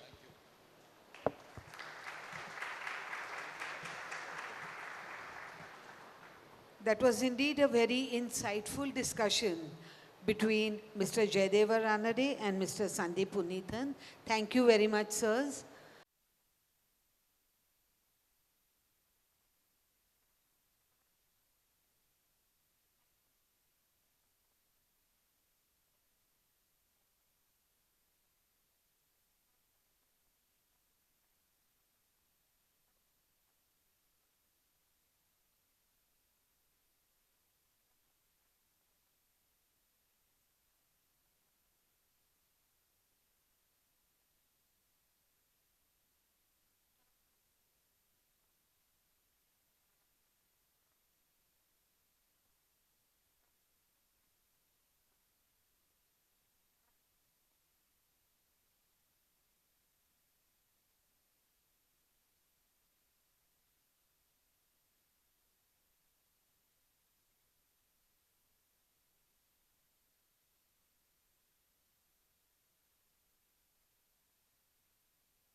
Interaction that we heard between Mr. Jayadeva Ranade and Sandeep Punithan. We now got 2 military experts on the panel, and of course Dr. Vijay Khare, who runs the Department of Defense here in university. Their biodata is in detail actually available to all of you, but let me just introduce the first speaker, Air Marshal Soman, who commanded Western Air Command. And naturally, he was in charge of looking after both Pakistan and the China front. He's traveled extensively in that area and seen firsthand what are the various deployments. He's also been our assistant advisor in Bangladesh. And I remember when we were together in air headquarters, Air Marshal Sovan had also done a brief tour of Pakistan. So I think he has a vast experience of both international affairs as well as the national security issues. And we will be hearing him shortly. He's going to do a PowerPoint presentation. Then we're going to have the General Chauhan, who's a Gorkha officer. He's served in the Ladakh and has lots of experience. He's been infantry officer who knows boots on the ground when we talk about the lay of that land. And that is one thing very important because that is where all the action has been in the last few years. It's continuing to be so. He is also both these gentlemen, Soman as well as Chauhan, are chair professors in the Department of Defense, which is led by Dr. Khare. Dr. Khare wears multiple hats in the university. As a matter of fact, he almost runs the university, I would say. He is also the head of the Ambedkar studies. He used to look after the international studies and students who are a large number in the university. And then, of course, Department of Defense keeps him busy, where there are a lot of people who are doing master's program, MPhil, and doctorate. So we have a very high-powered panel here. We've got a pretty good timing, I would say. This time we haven't kept the compressed program, so this time we're going to give about 20 minutes each to speaker. So that would take us to an hour, and after that we'll open it to question answers. You could specifically ask for a particular person, or collectively we will decide maybe somebody wants to add on to the answers. Just to take this forward,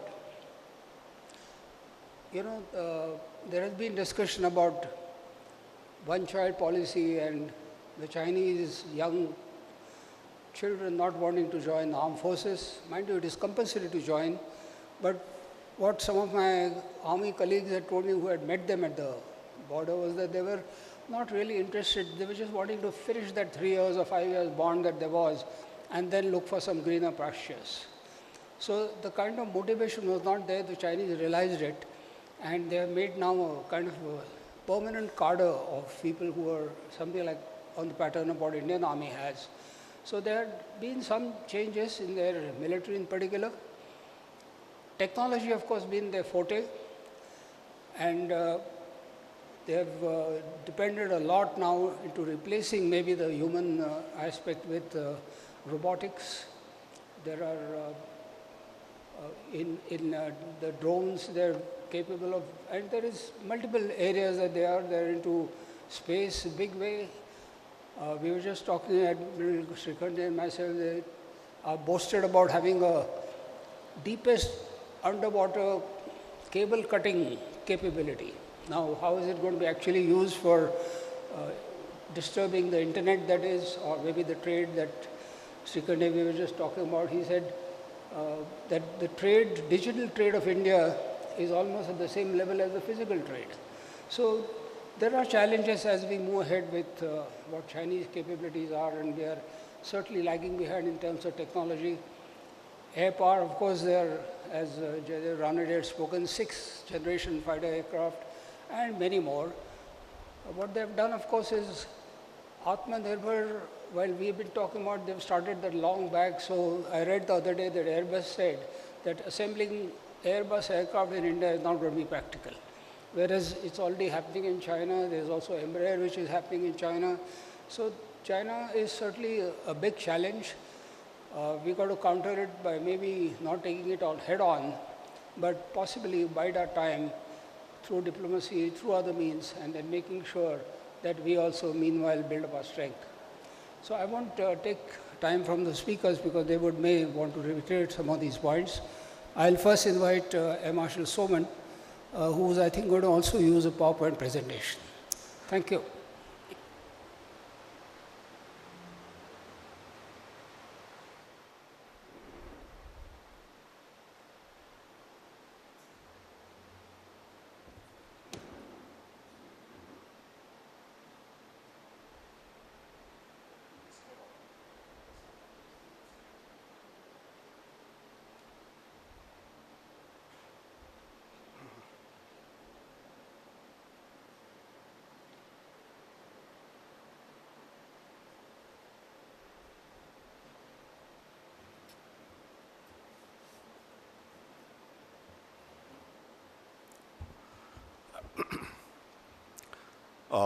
Good morning, ladies and gentlemen. It's indeed a privilege to be here for this seminar. And so right at the outset, I would like to thank Center for China Analysis and Strategy, CAS, as well as Department of Defense and Strategic Studies for having invited me here. So to start off with, firstly, prior to the second decade of this century, China was hiding its strength and biding its time. But having acquired the necessary economic and military muscle, China has adopted a more visible, assertive, and an aggressive posture under Xi Jinping. So there is now a need to think beyond the rise of China and its implications. At the global level, China is not rising, but has already risen. It is a resurgent superpower, an established peer competitor, and a strategic challenger to the United States. And with a GDP of $18 trillion, it may be behind the US, but is ahead of it in purchasing power parity. So from trade and technology to diplomacy and defense, China is now a formidable global power, setting agendas, reshaping institutions, and challenging the existing order. Similarly, we are beyond assessing the implications of the rise. We need to actually evaluate the consequences of its rise that have already started to manifest in the geopolitical, geoeconomic, and military spheres, and find appropriate counters to them. Okay, so the sub-theme of this seminar is a little abstract, and hence I wish to tell you upfront what I wish to convey. While a security equilibrium is desirable, the relations today are in a state of strategic impasse. The primary factor for this state is ineffective deterrence, for which there are reasons. The extant policy reflects these shortcomings. So unless we factor in the primary instrument for deterrence, we will not be able to have a deterrent policy. And it is actually going to be a deterrent policy that will provide us the necessary security equilibrium and get us peace and stability for our growth and economic development. At the regional level, India-China relations are strained and marked by deep mutual distrust due to persistent border standoffs and competing strategic interests. So what would a security equilibrium between two nations entail? It entails a state of strategic balance where neither side has a clear advantage and both perceive the costs of initiating conflict as outweighing the benefits. The balance is maintained through comparable military capabilities, mutual deterrence, and diplomatic engagement. Equilibrium helps prevent escalation, fosters stability, and encourages dialogue over confrontation. Now, sustaining a security equilibrium requires transparency, confidence-building measures, and crisis communication channels to avoid unintended escalation, especially in regions with historical or territorial disputes. So when it comes to India-China relations, it is evident that we are nowhere close to a security equilibrium, but are in a state of imbalance. The imbalance in relations are in the form of a strategic impasse, wherein it is an uneasy situation where opposing forces halt confrontational activity and interact with each other politically or militarily. Hence, disputes remain unresolved, but have the potential for escalation and the status quo is maintained through force. So while equilibrium reflects a managed and a stable relationship, an impasse indicates unresolved tension and an unstable status quo, often maintained by force or through mutual caution. The impasse in our case is because of the unresolved border dispute. But over the years, due to the impasse, China has gained territorial advantage through their incursions. So the question that arises is, if we resolve the present border dispute, will we achieve equilibrium? The answer is perhaps no, as the uncomfortable truth is that China is both a revanchist and a revisionist power and will continue to remain so. Revanchist because it seeks to reclaim lost territory and prestige driven by historical grievances or nationalist sentiment, and it often goes back to King dynasty to stake its territorial claims.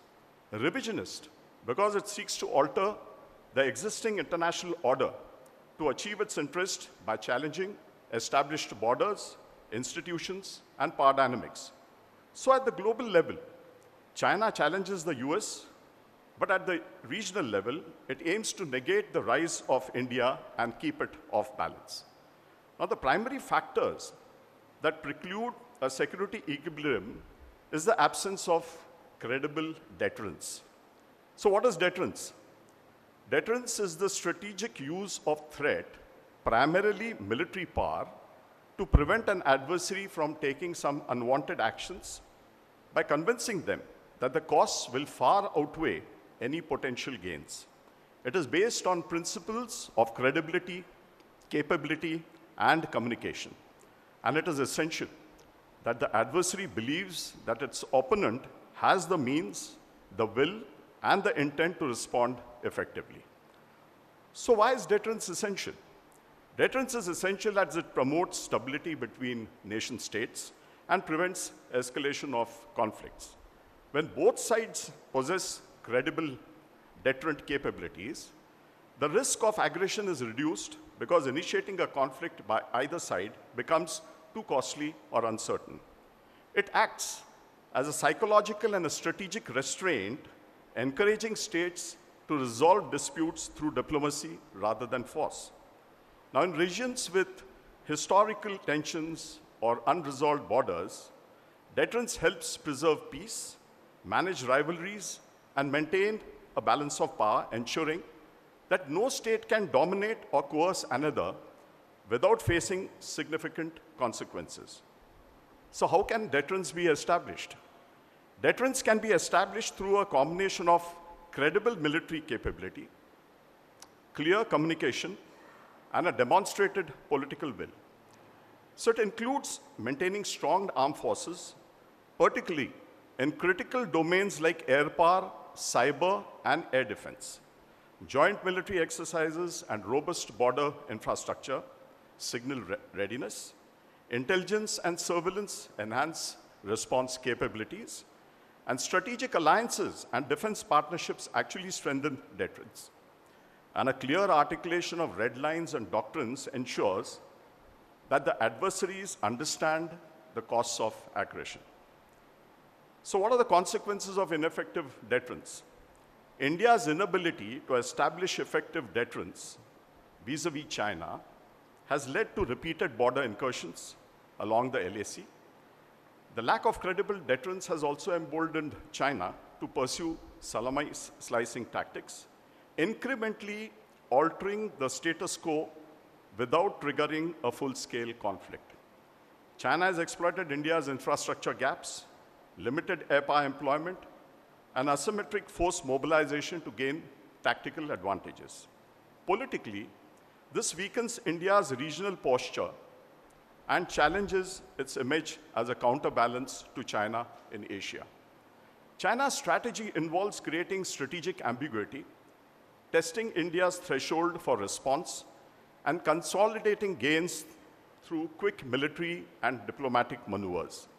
The cumulative effect undermines India's strategic credibility. It shifts the local power balance in China's favor, and complicates future diplomatic negotiations by establishing facts on the ground, making reversal more difficult without significant escalation or cost. Now, these consequences are being felt in eastern Ladakh. So while we describe the situation as stable and sensitive, the situation is actually critical in Depsang. So why have we not been able to establish deterrence in our case?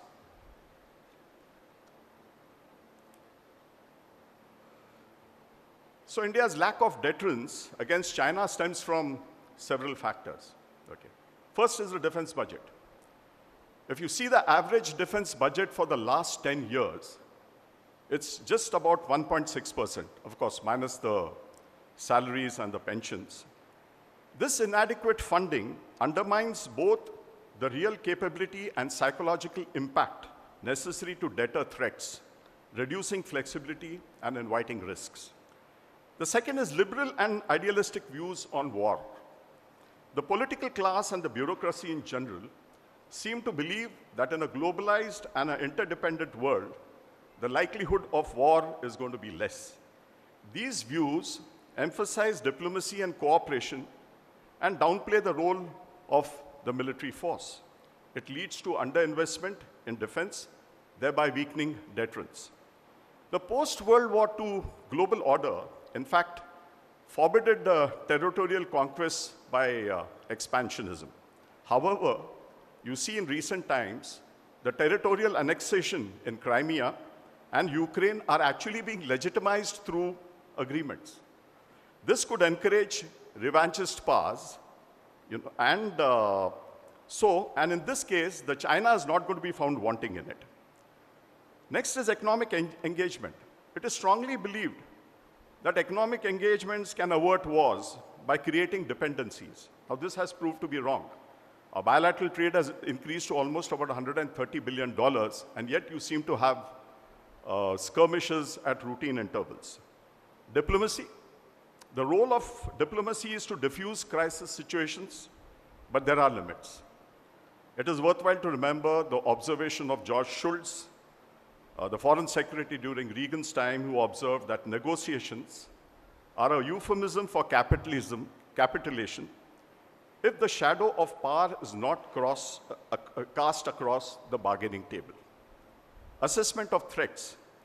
Conceptual ambiguity between threats, challenges, and interests leads to misaligned priorities, inefficient resource allocation, delayed responses, and a diluted focus in addressing real threats. In the strategy framework of ends, ways, and means, in the absence of clearly defined threats or ends, the means become the ends. So you keep acquiring capacity which may or may not be of use. Prioritization of threats. Merging or confusing different categories of risks and threats leads to threat conflation, leading to non-prioritization of threats. Lack of inter-service synergy. This is there in all the armed forces in the world, arising from differing views and disagreements on the ends and means, which inhibit formulation of an integrated, cohesive strategy. Next is air power blindness. In our nation, there is inadequate comprehension and an institutional underestimation of the strategic potential of air power. Winston Churchill had remarked that air power is the most difficult military force to measure or even express in precise terms. That statement underscored the complexities in quantifying and articulating the effectiveness and potential of air power within military operations. Other factors such as unsubstantiated fears of escalation and cultural constraint have resulted in its non-use, leading to an air power blindness over the years. This results in underutilization of a critical strategic asset, reduces response options, and allows adversaries to exploit aerial initiative and superiority. External alliances. Absence of a supporting security pillar for any alliance makes it ineffective as far as deterrence is concerned. A case in point is Quad. And strategy, as far as strategy is concerned, we are nowhere close to deterrent strategies of punishment and denial.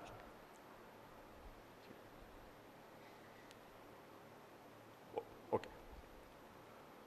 So what is India's policy towards China? India's policy towards China can best be described as a hybrid approach, combining elements of strategic restraint, accommodation, and a limited policy of denial, rather than outright appeasement or full confrontation. While not overtly Fabian in classical sense, India's approach does reflect a cautious strategy aimed at avoiding direct military escalation, especially given the asymmetries in economic and military capabilities, notably in air power and border infrastructure. Despite provocative Chinese actions along the LAC, India has often responded with measured diplomatic and military steps of engaging in talks, reinforcing the military posture, and increasing the infrastructure. The restraint stems from a recognition of the risks involved in full-scale conflict and the need to prioritize economic development and growth. So India's policy thus reflects a kind of a balancing act of not denying threats, but not fully confronting them either. The denial appears in rhetoric and public messaging, wherein the seriousness of incursions is underplayed, possibly to maintain internal cohesion and an international image while maintaining space for diplomacy.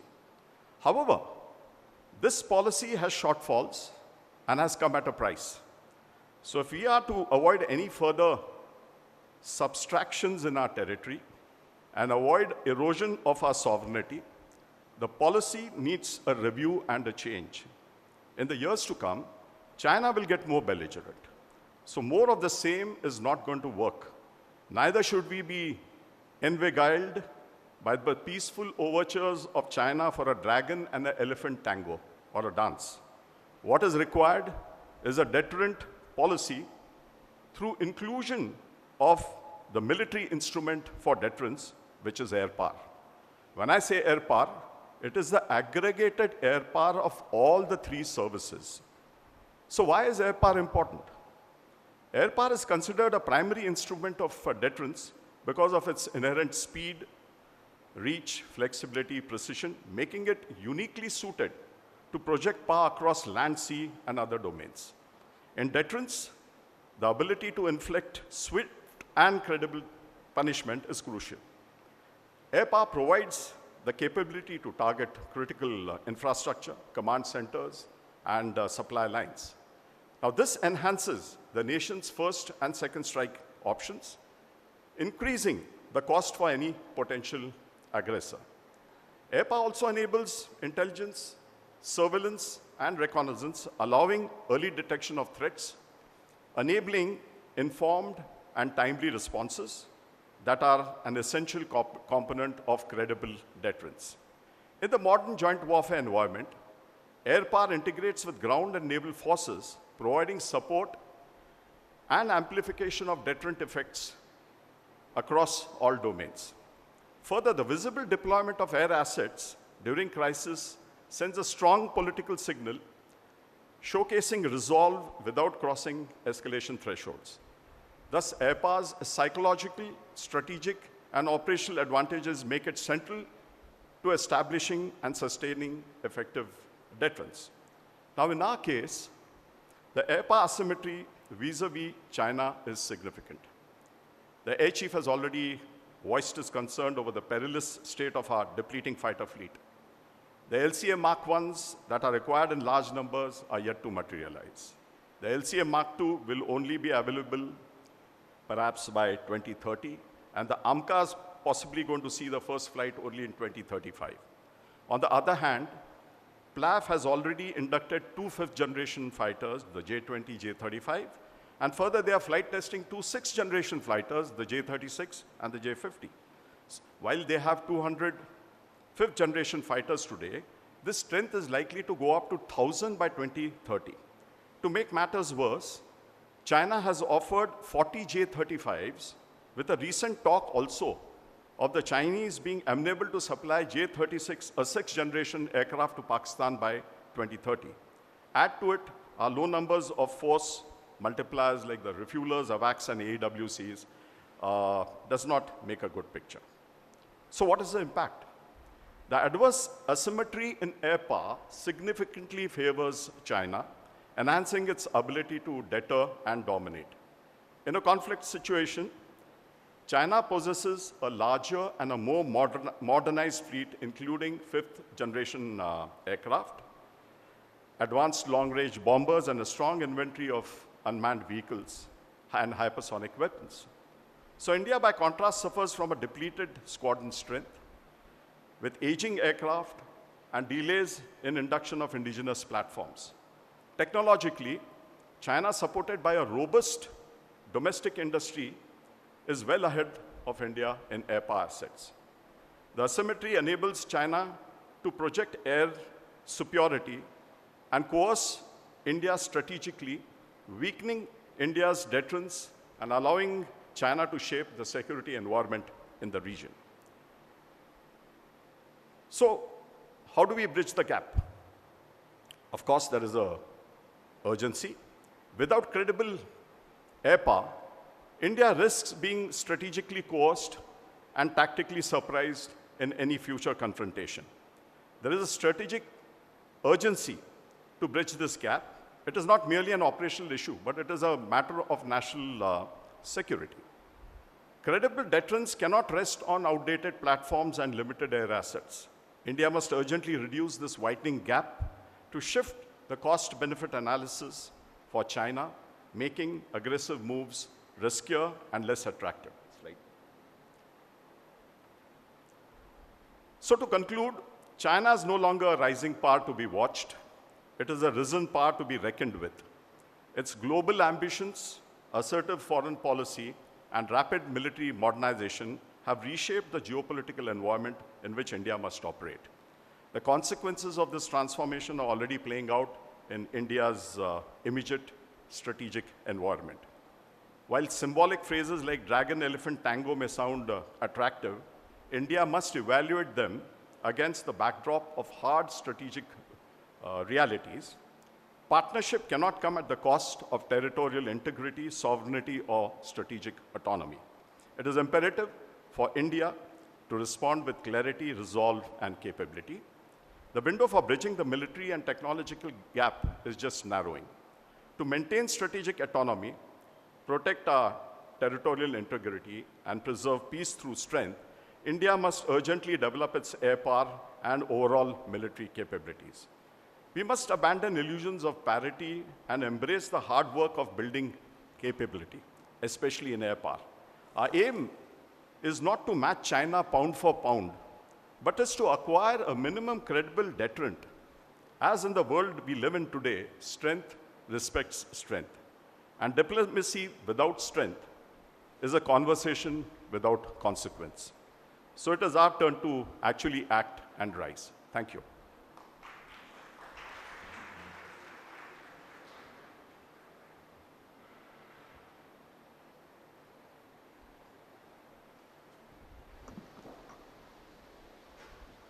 Thank you, Master Soman.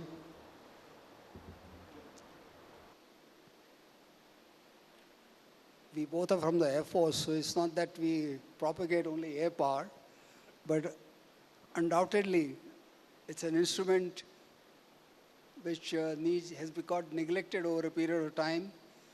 As a matter of fact, after the 1962 war, there was a Tata committee which was set up, and they said Air Force would require 65 squadrons. Then it came down to 39 and a half. Today we are at 20, dwindling further. People are also confused when they look at the war between Ukraine and Russia, and they tend to think that the missiles and the drones are the answer and not the manned aircraft. So that could be another good question for the audience to ask maybe the expert here. And then, of course, the duration of the war is another issue which keeps taking place, because these two wars, in particular, of course, Gaza is not the similar boat as what Ukraine and Russia is, But they've been continuing for so long, and we have something called the WWR, which is 30 days, 60 days. I mean, really, what are the exact implications of all those kind of a thing? So now we'll turn to the foot on the ground, and then may I request General Chauhan to please take the floor.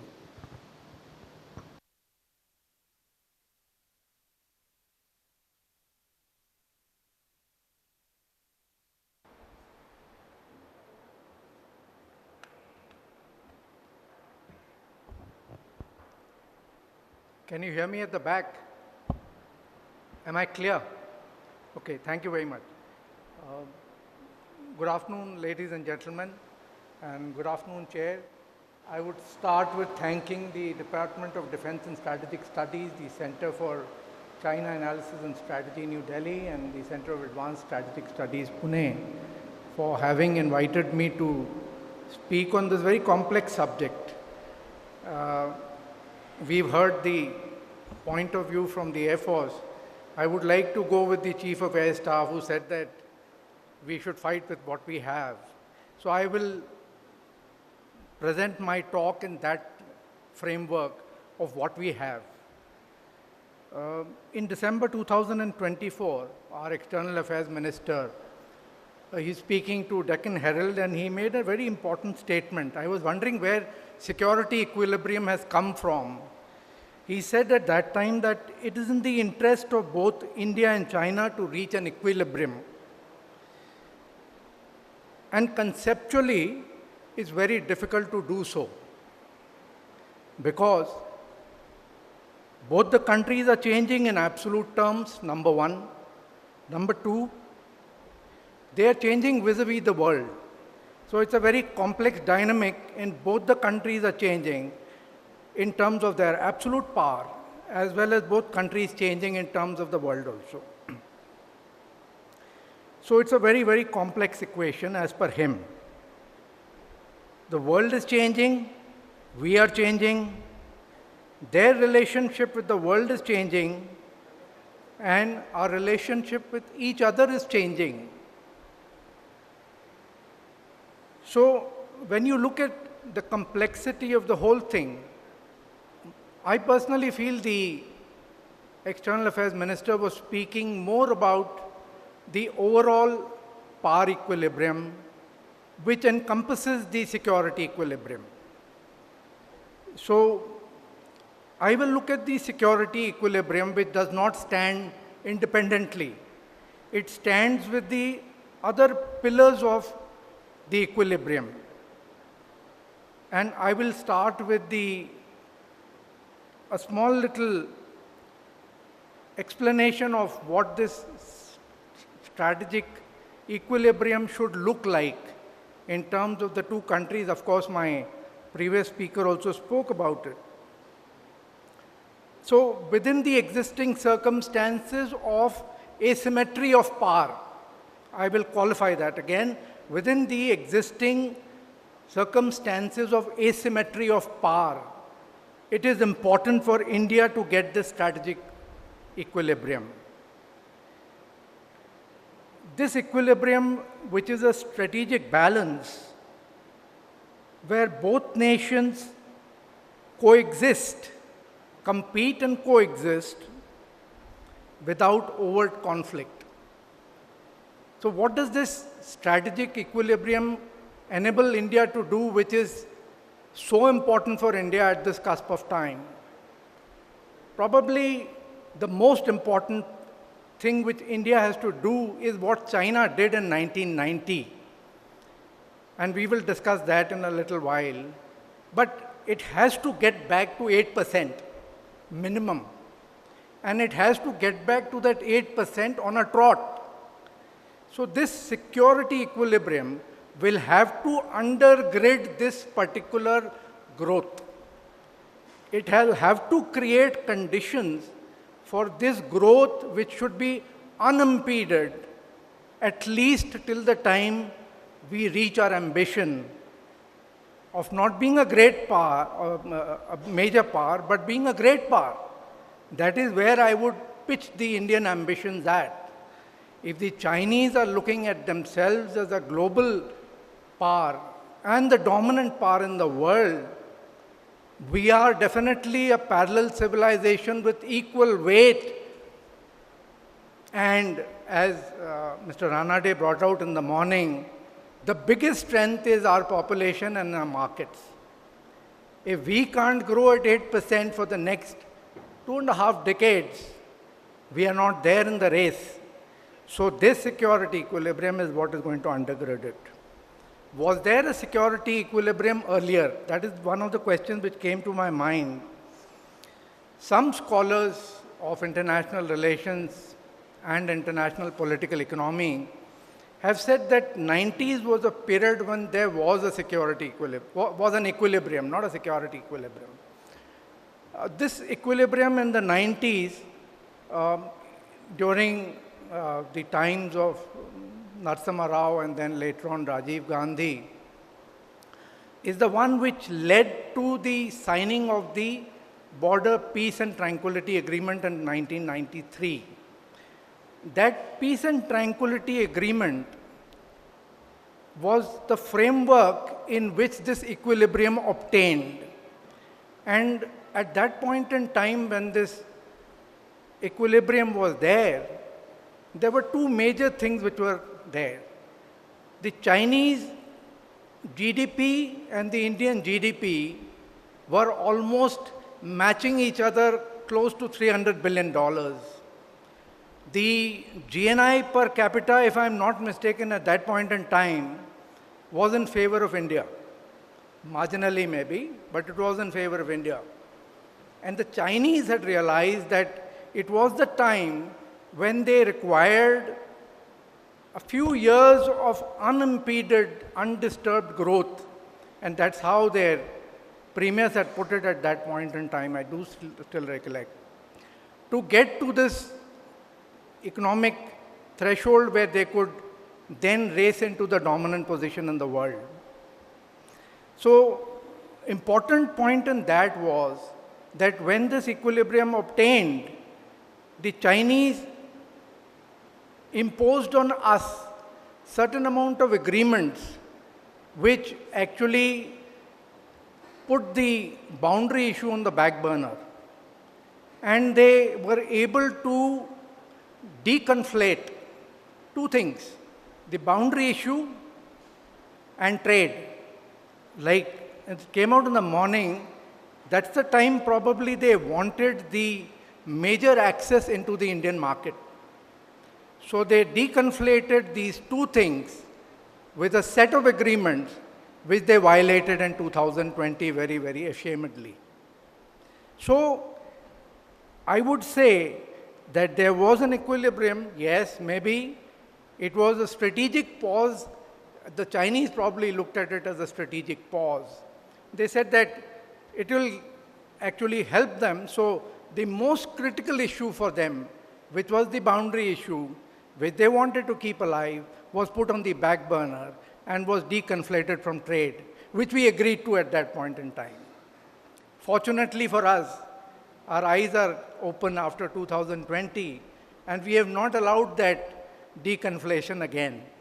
So Chinese probably looked at that period of equilibrium as a strategic pause, a very unstable equilibrium, which was very important for them at that time, because it came at the backdrop of Guangdong, it came at the backdrop of a resurgent India, it came at the backdrop of India which was racing ahead. So the Chinese required that pause to catch up and increase the lead, so-called. So what are the takeaways from that point in time, that first equilibrium which obtained? So we know that a security equilibrium with China is very important, and it will be required by us to undergird our growth for the next 2.5 decades or so. It is required. But there is asymmetry of power, and we understand that. It's for us and our diplomacy and our statesmanship and our politicians and our military people to create those conditions which get you that equilibrium, is what I would say. So we must be able to get that equilibrium within this asymmetry of power. which is important for us. So when we get this equilibrium, like at that point in time, the Chinese deconflated the boundary issue, we must make sure that we protect our core interests while creating this equilibrium, which may involve a little give and take with the Chinese. It's not a one-sided process, of course. We must identify our own pressure points and vulnerabilities, our leverages, and within this equilibrium which we get, maybe, we should be able to have a whole of the government approach to cover the pressure points and to leverage what we have. That is another important thing. The security equilibrium will be one of the important pillars. So we must realize that both the nations are rising. They are rising in a very, very competitive regional and global environment with all kinds of pressures. The rise is parallel, and there will have to be overlaps. So when these overlaps are there will be multiple fronts on which challenges will come. It will not be one front. So if we look only at security equilibrium, probably we'll be going wrong. We must look at other aspects of this equilibrium in terms of maybe our economy, yes, that's the most important thing. We must look at advanced technologies. We must look at our own soft power. We should look at our own diplomacy. We should look across the board and identify all elements which will contribute to this particular equilibrium. So what I will do is that I will lay out certain contours of this equilibrium in terms of what I should feel should be the constituents of it. And I'll wind up. So the key elements of this equilibrium, as has been brought out earlier, will be one has to be deterrence, but deterrence with engagement. So the first pillar of this particular equilibrium is deterrence with engagement. So we've already taken steps which are absolutely in place, and hats off to the government for that. Accelerated border development, the infrastructure is coming up beautifully. Rapid force modernization, it is happening. Maybe, like my previous speaker said, that there are some issues where probably some more foot on the accelerator will help, yeah. Technological advancement. Integration and restructuring of forces is something which is very important and which has been pending for a long point in time. If you want to have dominance in the Himalayas, then you have to have one integrated border on top in the northern sector, where you have an integrated theater to look at the Chinese. That's the most important thing. There has been certain realignment of forces, but that realignment of forces is not complete till the time we don't restructure their entire defense role, the role which they're going to play in that particular area. Their integration, their operationalization, and the doctrines which we have to develop for employment. So just switching forces and placing them in a particular position, to my mind, does not complete the menu.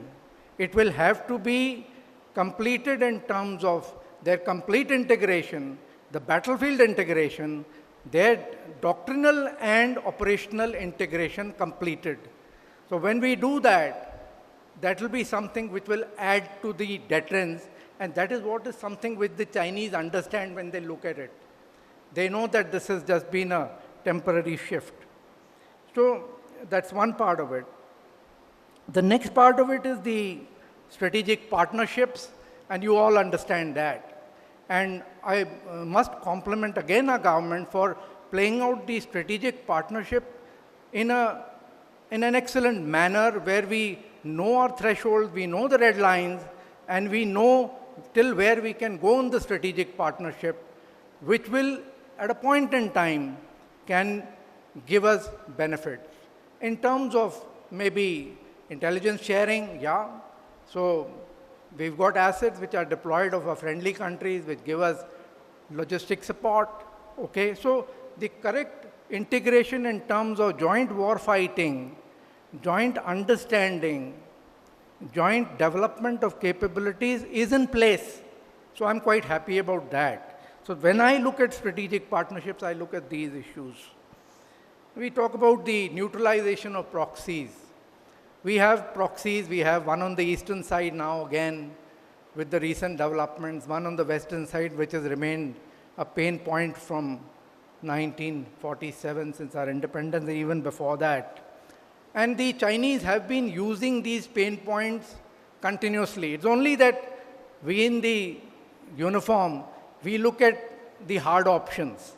But the Chinese have been using other than hard options in terms of using these proxies for a very long point in time, starting from our independence, and they've been doing it in a very subtle manner. It's just that we have not been able to decipher that application. So it's good for us to understand that these proxies will continue to be used. And to counter these proxies, we must develop our strategies, and we should be very, very careful about that. In terms of defense diplomacy, oh yeah, there is one point which I missed out. So when we are looking at the deterrence, it is very important for us to have parity in nuclear application. Please, I am qualifying my words in a very careful manner. There has to be parity in nuclear application of forces. I am not saying any doctrinal changes, which is the same across the border, but there has to be parity in nuclear application of forces, and the audience will understand what that particular thing means. I will not go into the nuclear aspect beyond that. The nuclear asymmetry will be taken care of, and it will give us the deterrence punch which is required, which will be seen and which will be apparent to the Chinese also. We have to understand and identify that when we are doing all this, it's not a one-sided game that we will continue our application and the Chinese will keep looking at it. No. It's a very dynamic thing, as Dr. Jaishankar said, and there will have to be some reactions which will be coming from the other side. So when you're looking at this kind of a deterrence and engagement coming into play in terms of the defense diplomacy also going on, you're looking at certain actions which may be taken by the Chinese. So if you look at Galwan and if you look at the Ladakh border, we had some discussion in the morning. It is a continuous pressure point, and it is a variable pressure point. It goes across the border. So if you look at Arunachal and you look at the central sector, so eastern sector, middle sector, northern sector, these are continuous pressure points which will be leveraged by the Chinese. There's no doubt about it. We understand that. The point is how good we are to counter these pressure points. How effectively can we counter these pressure points? So identification of those points which will cause us pain and which can be used as variable pressure points, and second, something like Galwan, and second, making sure that the Chinese don't take advantage of that. So that will have to be a part of this equilibrium when we are positioning our deterrence. So LAC and crisis management, the way it happened in 2020, I would say more was expected from the way it was structured. It was slightly under par. Yeah. It was not a par for cost. It was 2 over maybe. So what are we looking at? We are looking at an integrated crisis management and LAC management. When I say the boundary management, okay, separate. But when we are saying the crisis management, across the board. So when we are looking at all elements of this particular framework across the board. So that is what we are looking at. And this integration, because we don't want the external affairs minister to say that when I said that we have reached a strategic partnership with the Chinese, the army was looking at me askance and asking me, what is this strategic partnership all about? Please explain it. That should not have happened. Because if you're sitting together and discussing things all the while, and you're planning together, then you understand each other. Obviously, there are gaps at that point in time. Now, probably there aren't. economic resilience and selective decoupling. So I'm not saying complete decoupling, I'm saying selective decoupling only. Because when two economies, they are an economy which has grown so rapidly, they have done well, we should compliment them for whatever they have achieved, but we should learn from them and we should know that they've been able to couple our economy more than the other way around.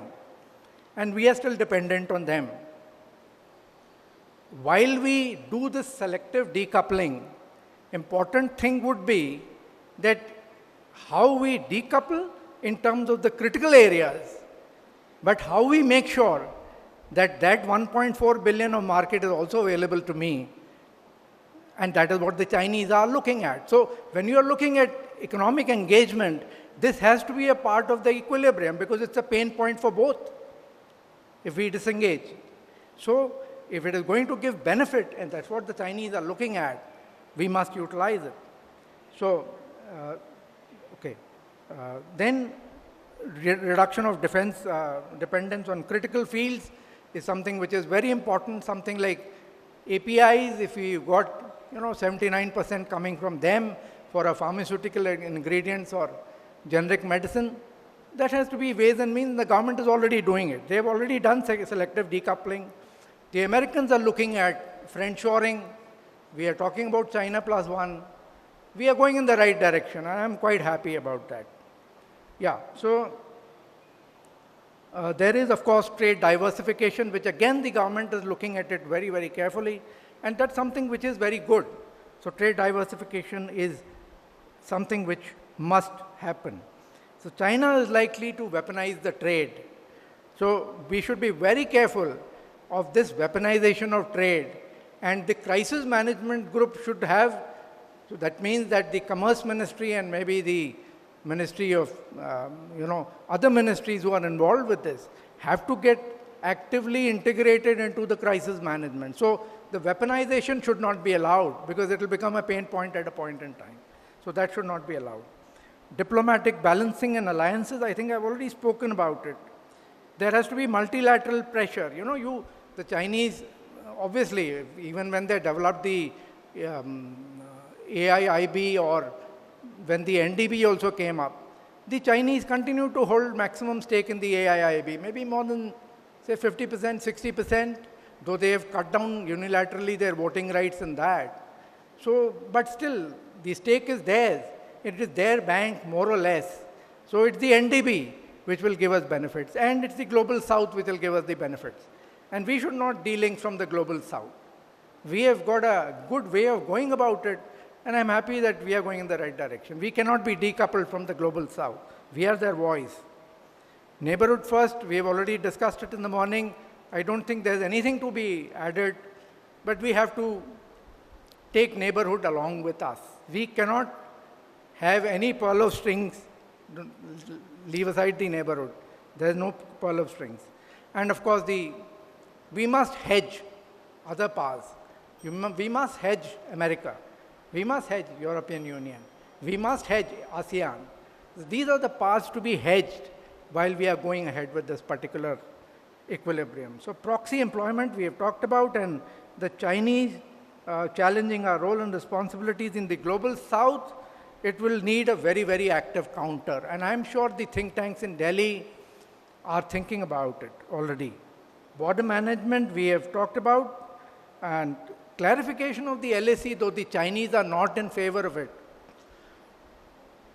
Primarily because they feel that if we go to clarification of the LAC, there will be more areas of dispute which will come up. The areas of dispute which are already existing are more than enough for them to achieve their aims. So, could you please wind up, General Chauhan? Could you wind up? Okay, sir. Done, sir. Done, sir. Done. So, LAC clarity, buffer zones, these things we are already looking at.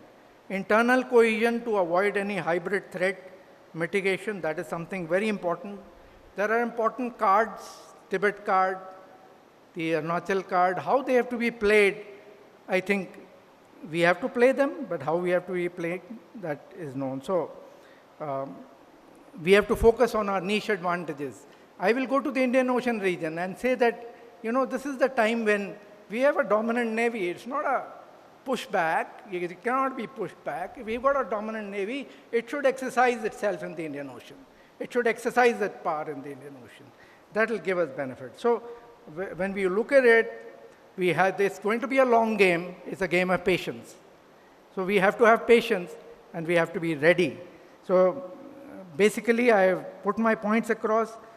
So to wind up, I will only say 2-3 things. We may be looking at managed rivalry of a security equilibrium with controlled brinkmanship. Very carefully I'm using this word, with controlled brinkmanship. Okay? And engagement which would test our political, diplomatic, and military capabilities. It will test all three and the other ministries. And this is the challenge of the 21st century for the balance of the years. If we don't meet up with this challenge, we are not there. Thank you.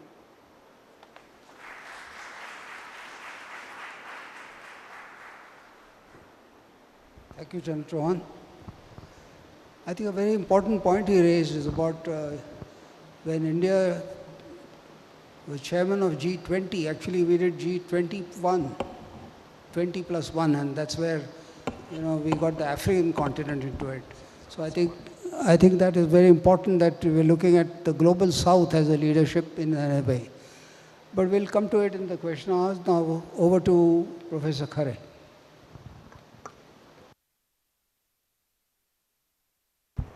Hello. Thank you, Air Marshal Bhushan Gokhale sir, Air Marshal Soman sir, General Chauhan. I am an odd man out person in the panel because all are decorated officers. They serve for the country and still they are working for the nation building process. Let me conceptualize my talk in a very different perspective. When we had first strategic dialogue, and that time I said that before I superannuated from my department, I have one wish that today we are talking about the rise of China and its influence of world. My wish is that the time will come, I will organize fall of China and its implication of the world. So I am looking forward that wish. Another 6 years goes to the university. Within a span of 6 years, it may possibility that we can have it same kind of seminar, not on rise of China, but the fall of China. Let me begin with my today's presentation. I'm going to just take an overview on a 75 years journey of shifting equations, India-China security equilibrium, navigating cooperation, competition, and strategic balance. When you talked about India and China, there's a different perspective. If you ask the common man in a market, what you think about China, they said that Chinese product is very cheap. We can use it in a very minimal price. But the same question, if you ask to the strategic person, he said that China is our biggest threats, neighboring countries, and so and so. So in that context, if you talked about just understanding the history of China, the India and China as an ancient civilization and modern giants share a complex relationship marked by cooperation, conflict, and competition. We had war in 62. Before that, we have Panchashila agreement, and we used that slogan, Hindi Chini Bhai Bhai. The quest for equilibrium is complicated by border disputes, economic rivalry, and global aspiration. India and China are prominent powers shaping Asia's political, economic, and security landscape.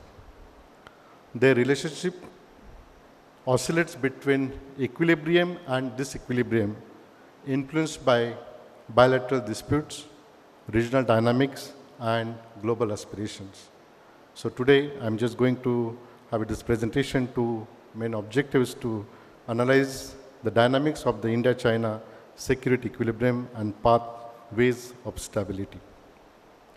My predecessors, they have tried to conceptualize how to put a word security equilibrium in the context of present India-China strategic partnership. But when you talked about as a definition as a security equilibrium, it is a dynamic, it is delicate balance between rivalry and cooperation. It's a very, when we are talking about strategic issues, that was the time we used the word, and common man used the word deterrence, theory of deterrence, brinkmanship, and so on. But nowadays, we are altering the landscape of strategic thinking, and we are coming with the new ideas to tackle with the strategic issues. What are the factors which affecting the balance of two powers? One is domestic politics. Second is global power shifts, particularly US, Russia. Third is economic dependency. Fourth is strategic narratives and media. These are the four strategic factors affecting the balance in the context of India and China. And when you talked about domestic politics, we had a lesson in 62 war, and the kind of confidence lost by then Prime Minister after 62 war.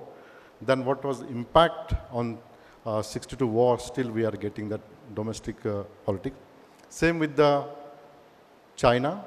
In fact, all the time, Chinese population, when leadership tried to convince the message, they used the slogan 100 years of what you call that, not word exactly slavery, but 100 years of humiliation.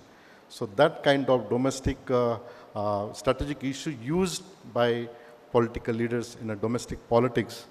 Then global power shifts, economic dependency, and strategic narratives and media. Now, what are the challenges to equilibrium? There is, I said earlier, nationalism and mutual distrust. This is the first security challenges in equilibrium. Then border militarization, the kind of development taking place. Morning, Jaydevji Ranade said that the Tibet and other part, the construction, in fact, the kind of modernization, particularly border area, militarization is the one challenge. Cyber espionage and tech war, in fact, this is a very critical issue we need to understand, and strategic encirclement fears. So these are the few challenges when you talked about the equilibrium. Look at the historical context. I'm not going to in details, but when we talked with the cooperation, conflict, partnership, that time we refer the ancient trade and cultural links with the Silk Road, Buddhism, and that slogan used by both nation state and particularly in terms of trade. But we had a war in 62, and that legacy is continuing, and 25 years back, George Fernandez made a statement in the parliament that don't worry about Pakistan, but think about China. And now that legacy has continued, and according to that, we are preparing our strategic and defense modernization. In between, we had a diplomatic normalization in 1980s. General Chavan and Soman sir has referred that the peace and tranquility, where we tried to use our strategic partnership normalization. But again, the ongoing border tension in Doklam and Galwan gives the different dimension. Strategic and security dynamics, particularly military modernization, is a key challenge for us. If you look at the Chinese economic capability, $18 trillion is its economic capability.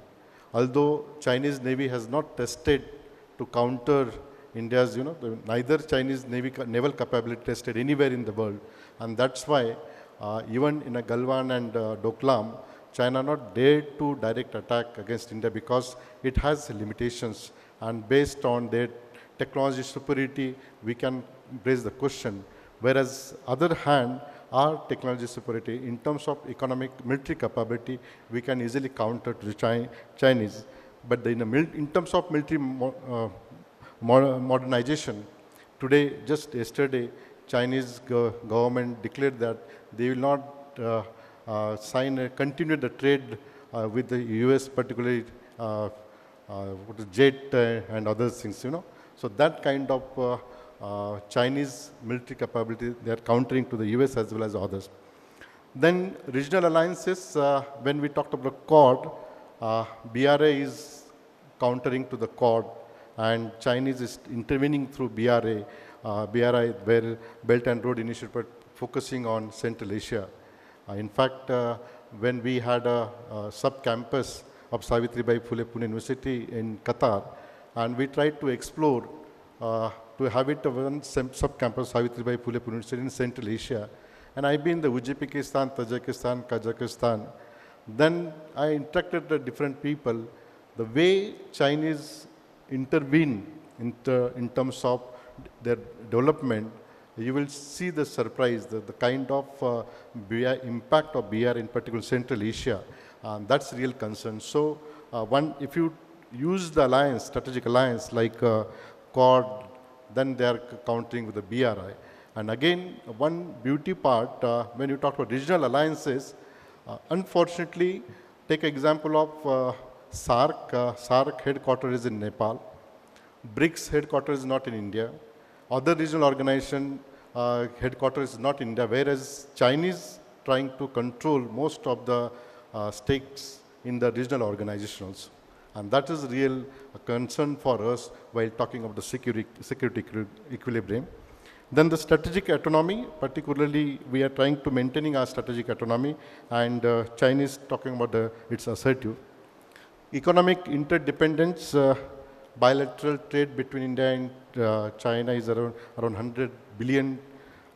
Again, trade balance, China's exports for more to India.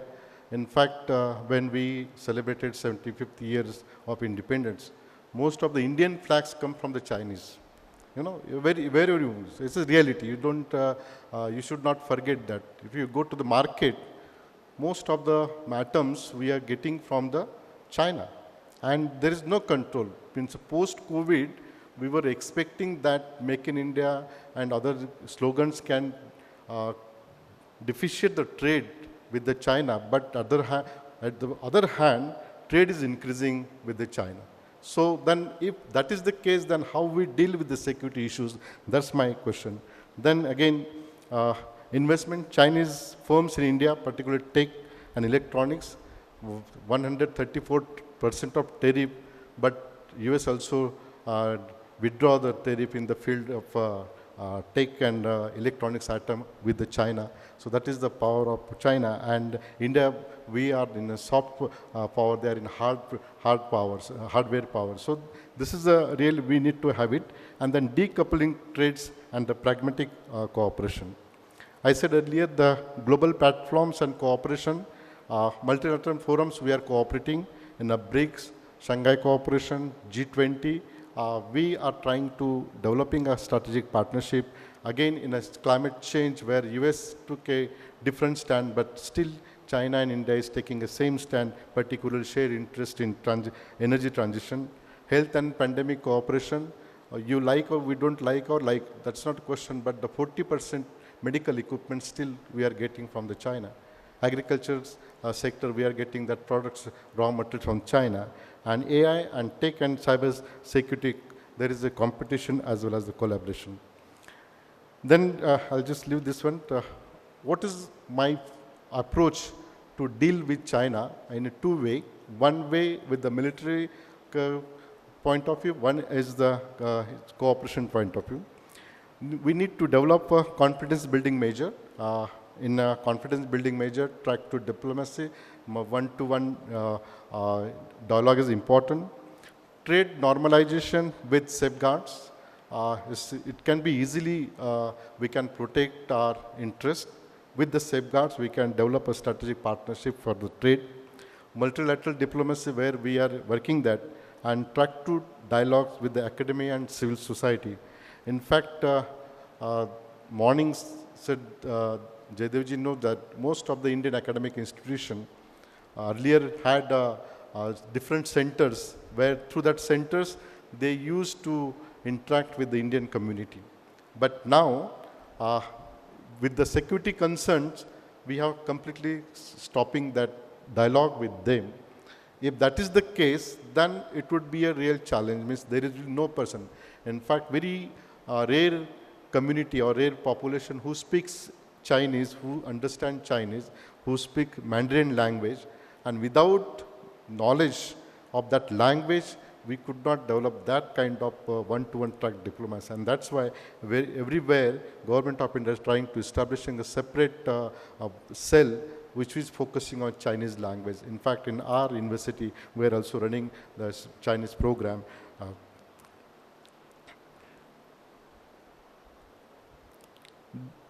Then pathways to stability, I'm just concluding. One is the diplomatic channel, strengthen military dialogues and confidence building measures. That is one way.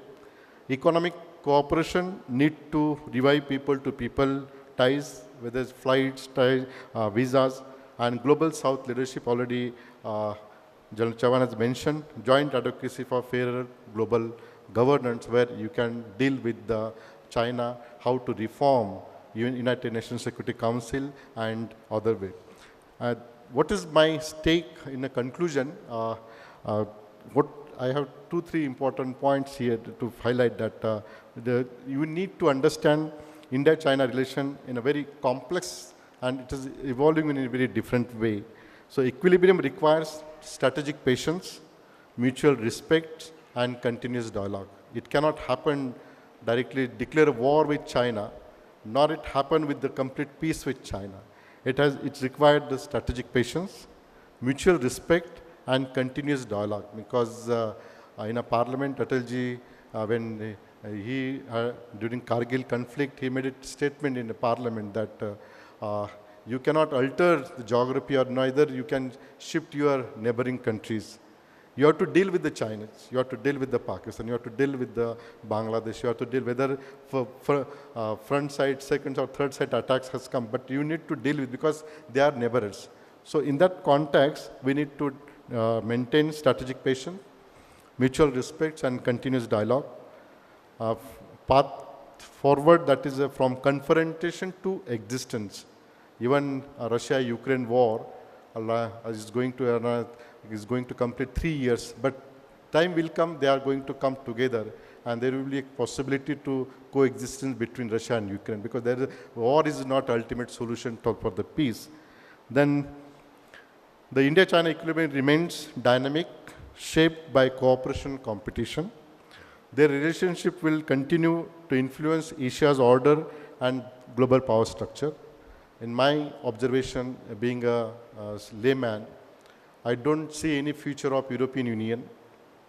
I don't see any future of US in coming years because although through military capability or economic capability she can dictate terms and conditions, but 21st century is a Asia century and where China and India is going to become a major power in the world. And you will see the change because the kind of, if you merge together $18 trillion plus our $5 trillion economy, it can be easily compete US economy, as well as look at the European economy, total, if you merge entire, or if you calculate as one unit as a Europe, even they cannot compete with us. So there is a future for India and China if we develop a strategic partnership in that way. So their relationship will continue to influence Asia's order and global power structure.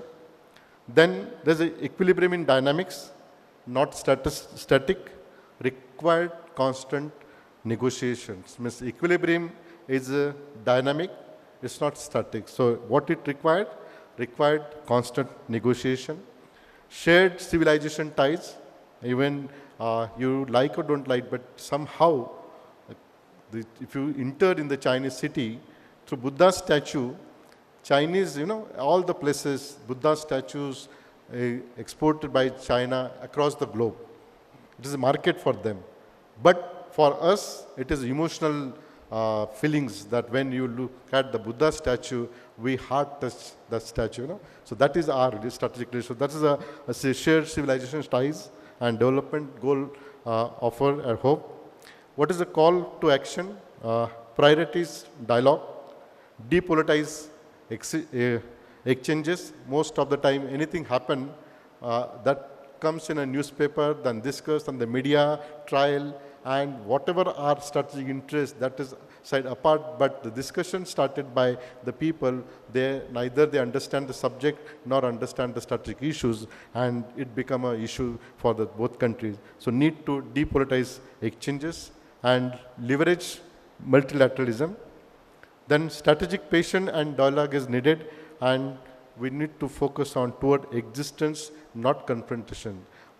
Because if you want to become Asia, India, China is Asia's century, or 21st century is our century.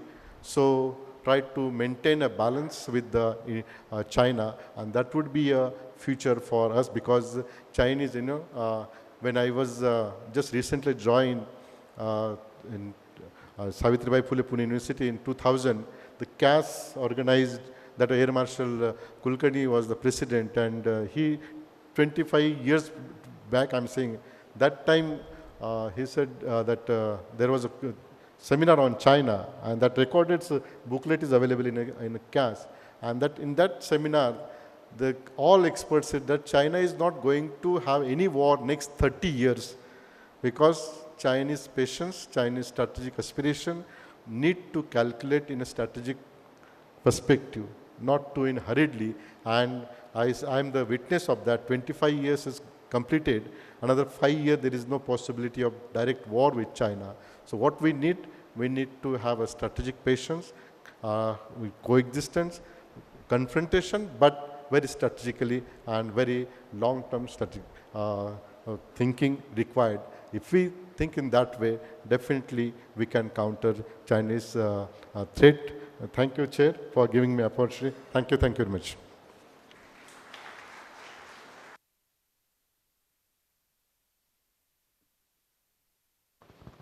Thank you, Dr. Khare. It's a fresh thought when there's a new world order shaping place.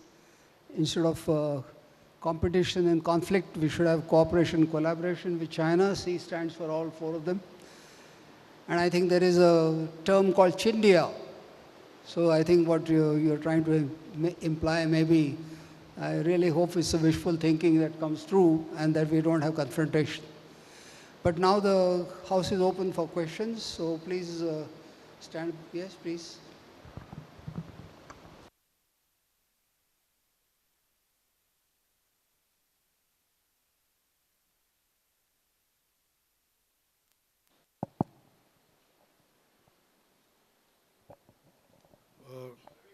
Hello. Morning, ladies and gentlemen. I am Colonel Gulshan Mongia, RSP program 2325. My first question is for Air Marshal Soman. Firstly, sir, thank you very much for a very incisive talk.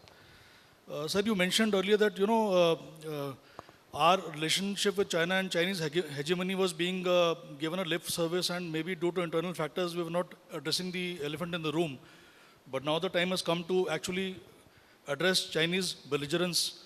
And now, should we actually be doing it now, even at the cost of inviting international backlash, is my first question, and betraying our own policy of, having a non-aggressive posture, which we have always been adopting till now. It's one of our stated national policies that we will not be the first aggressor.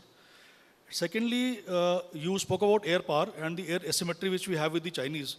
I, being an AD officer, and I was posted in Udhampur, definitely, sir, there's an air asymmetry. So will the modernization in our air defense infrastructure, which is now being undertaken with the induction of S-400s in the Air Force and our MRSAMs also, be getting deployed in Eastern Ladakh, will it be prohibitive for the Chinese air to, enter our airspace uninhibitedly? Will that be a major deterrence to them? That is the question for you, sir. Second question is for General Chauhan. Sir, you mentioned what are the internal factors which are not, hindering the uninhibited entry of Chinese goods into our markets? Ranade sir also spoke of, Chinese umbrellas and Chinese murtis flooding our markets. So what are the factors which are preventing us from taking a stance of not allowing these goods to enter our markets? What is holding us back? Firstly, that. And secondly, this Chinese encirclement of our subcontinent, this string of pearls, so-called, why are we always late to respond? And talking of Chinese reaction to our steps, I think it's always us who are always reacting to the Chinese steps. So what, in your opinion, should be our approach, proactive approach, to stop whatever damage has already been done by China in the years to come? Thank you, sir.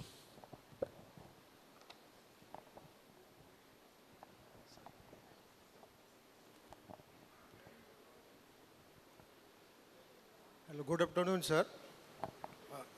I am Dr. M.L. Salih, faculty member of Defense Studies, the same department, the department which is in the part of hosting this program. I congratulate to all speakers of this session. It was very nice and very good information being given. Sir, my observation is that observation is relevant to the security equilibrium. My observation is that I would like to invite your kind attention towards the first battle of Panipat. What happened in first battle of Panipat? It was the Babur that who had near about 24,000 of army, and the Sultan of Delhi, he had army of near about 1 lakh. Okay, so this was the not the part of equilibrium. Okay, the Sultan, he was more powerful as compared to Babur. But when the battle it was fought, so military leadership, the tactical movement during conduct of war, that was the key point. And along with there were numbers of tactical points to be considered to win this battle. So taking into consideration this experience, so how you would like to place this tactical aspect as far as concerned about the security equilibrium in relation to the armed conflict, if the armed conflict took place between India and China? This is my query, sir. Thank you. Thank you very much.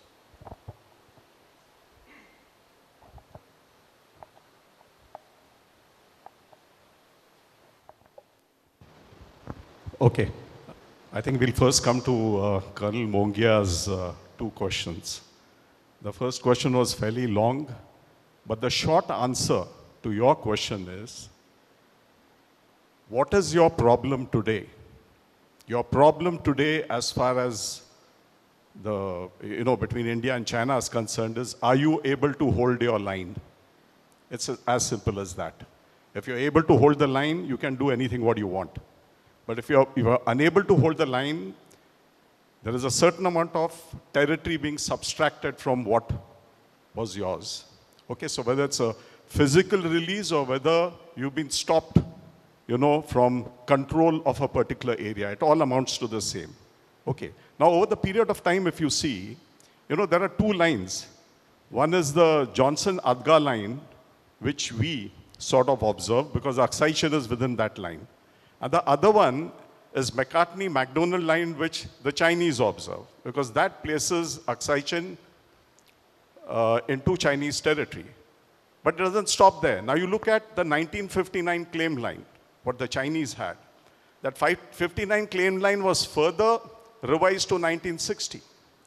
What you have to see today is you have to differentiate between 2 things. I can understand if you tell me that it's a legacy problem. But you fix that legacy problem and give me a fixed line. After that, whatever happens, whatever year that you nominate, there has to be someone who's answerable for it. Okay? Because if you're losing territory, you need to do something about it. Okay, that's your first question. Second is, we are not getting into a pound-to-pound kind of a competition with China. That was not the idea. Okay? All that we are trying to say is develop a minimum deterrent.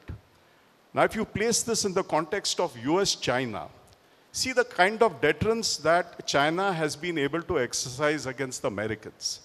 Okay, A2, AD strategies. Okay, there is a stage where has come where the aircraft carriers are not able to sort of influence within the first island chain, including the US aircraft carriers are now operating on the fringes of the South China Sea. Can we three services get together and organize something like that? That is what is more important. When I'm talking about air power, I'm talking about air power for all the three services. But what we need is an integrated strategy. We have to come to one common end in terms of what we need to do. It can certainly be done. Okay, because just like the Americans suffer the tyranny of distance, you know, if they have to wage a war when it comes to Taiwan, they have to travel all the distance, you know, with their war waging capability and then wage war. China faces the same tyranny of distance. And as far as air power is concerned, I can tell you, I mean, we are at an advantage when it comes to long distances because it involves interdiction. So I'm only emphasizing the fact that there is one underdeveloped arm which needs to be brought up and integrated with the entire, it's not that the Air Force or the Navy or the Army is going to fight their own battles. We have to get our act together. But we have to see where we can strengthen that weak arm and get an integrated strategy. Sorry, I could not hear you clearly. Can you, no, don't use the mic. Can you hear me? Can you hear me? Please, you have to speak like that. Right. Don't use the mic. So my question was that you spoke of Chinese encirclement. You spoke of Chinese encirclement. Okay. The pearl of strings, sir. So why are we always late to wake up? Why are we always reacting to situations rather than when we were invited by Sri Lanka, we refused. Nepal, we've not been able to make any headway there. Now Bangladesh is again case and again. Just hold your mic Closer. a little further up. Right. Better now, sir? Can you hear me now, sir? Clearly? So Bangladesh is again now a case in point where they've been offered Bashir Hat. So, I mean, we are always responding, and we were talking of, China reacting to our moves. So, I mean, what is the way forward for us? Why, when and how can we stop this encirclement and always being in a reactive posture? That was to do with the security equilibrium. And the second thing you mentioned was the economic disequilibrium, or I would say a state of imbalance, economic state of imbalance, that Chinese goods are flooding our markets. Mr. Ranade spoke in the morning of Chinese umbrellas and Chinese murtis, flooding our markets. So what are the internal factors which are stopping us from not, putting a stop to it? There's something which is so, I would say, these are fast-moving consumer goods. They don't require any high technology that we have to depend on China for these. So what are the internal factors? What are our internal compulsions which we're not able to exercise, stopping these goods from coming to our country and saving our foreign exchange? Thank you, sir.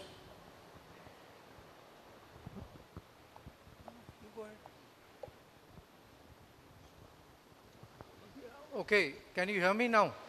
Yeah, okay. Two issues. Firstly, string of pearls, we are not reactive. We are very active. In fact, all actions which we have taken, they have challenged the very strategy from the beginning.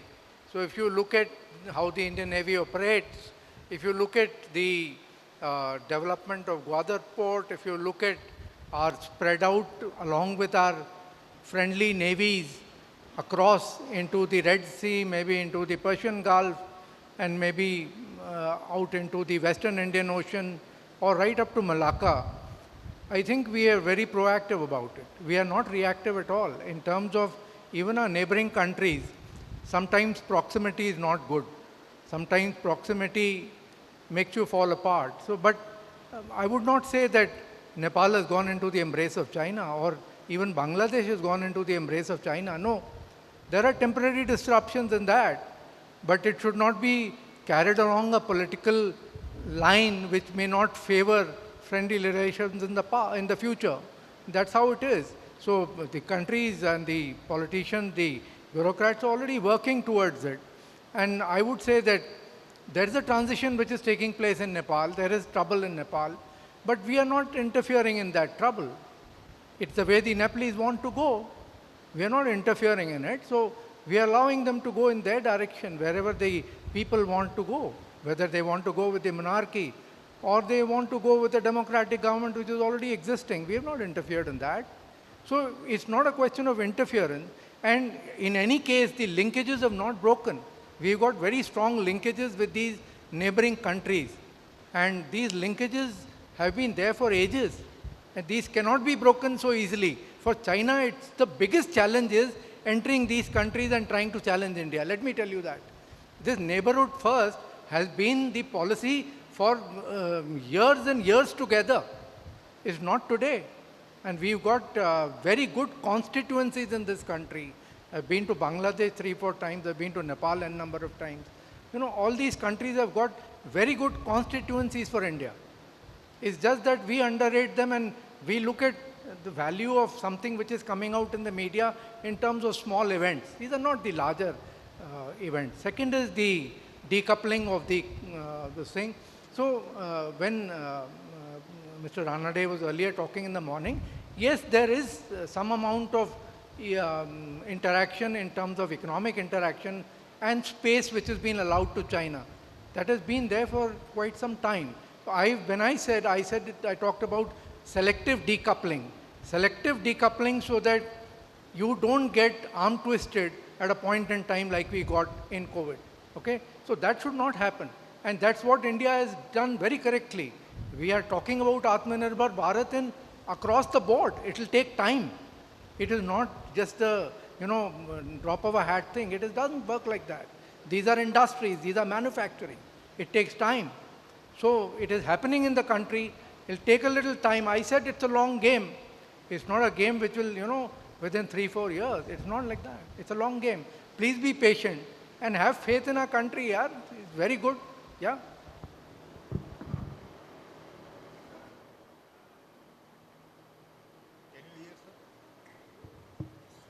Hello. Sir, China is already a superpower now, competing with USA. And it is said that within a few decades, it can even catch up with USA, okay? So, and for them, India is only a small, not small, but one part of their overall strategy, given their expansionist policies and all that. So, to acquire that equilibrium and deterrence, what we have is, first thing, the cyber security, cyber science. Then another is, of course, AI. Third one is nuclear deterrence, which we have, we definitely have. And fourth is, of course, the missile technology, which also we have. So there was a talk that our nuclear doctrine, which says that there won't be any first strike. We will not use it first, the nuclear. So there was a talk that it should be revised. So all these four factors we can compete with, or rather try to achieve the equilibrium. So can you explain, sir? The AI, the nuclear technology, then missile technology, and of course cyber science. Thank you, sir. Thank you. I think you have spelled out the equilibrium quite well. I think all the 4 factors that you mentioned, I think we have got equilibrium on that. Any other questions? Yes, sir. One here, sir.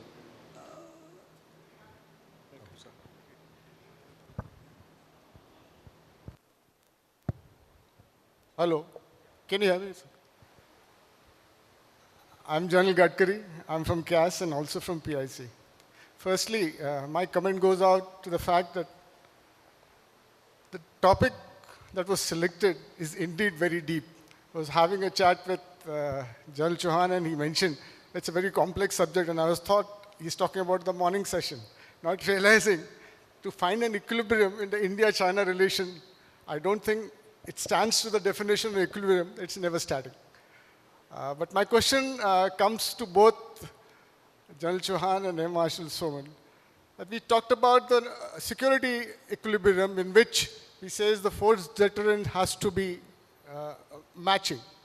And in that came the concept which was Janil Chauhan mentioned about an integrated theater command for the Himalayas. I haven't heard of that. So firstly, is that a novel concept? Second, if hypothetically we do create one, whom should lead this? The Air Force or the Navy? keeping in mind that the gains to be achieved will be distant and not only immediate. So I would request both of you to give your thoughts that who should have this, and first Air Marshal Soman, because he feels that air power has been neglected. Thank you. I could expect it from a friend like you. Okay. So first is, let's get on to theaterization. I can talk for the Air Force. The Air Force is all for it. Okay? I want it to happen as of yesterday. Okay?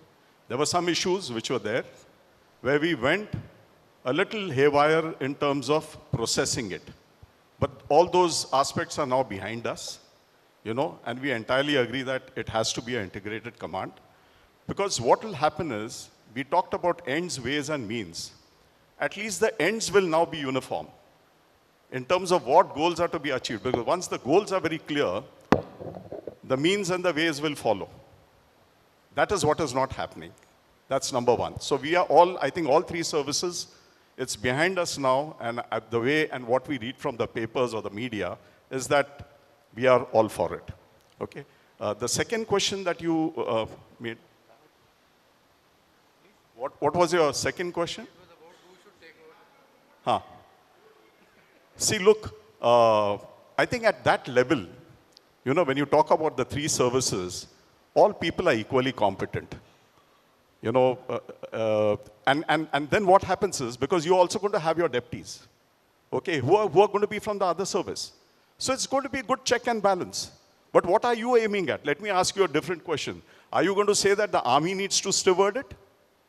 Because we saw about it. When the initial kind of formulations were going on, it was a kind of I would say a Prussian model that was being followed.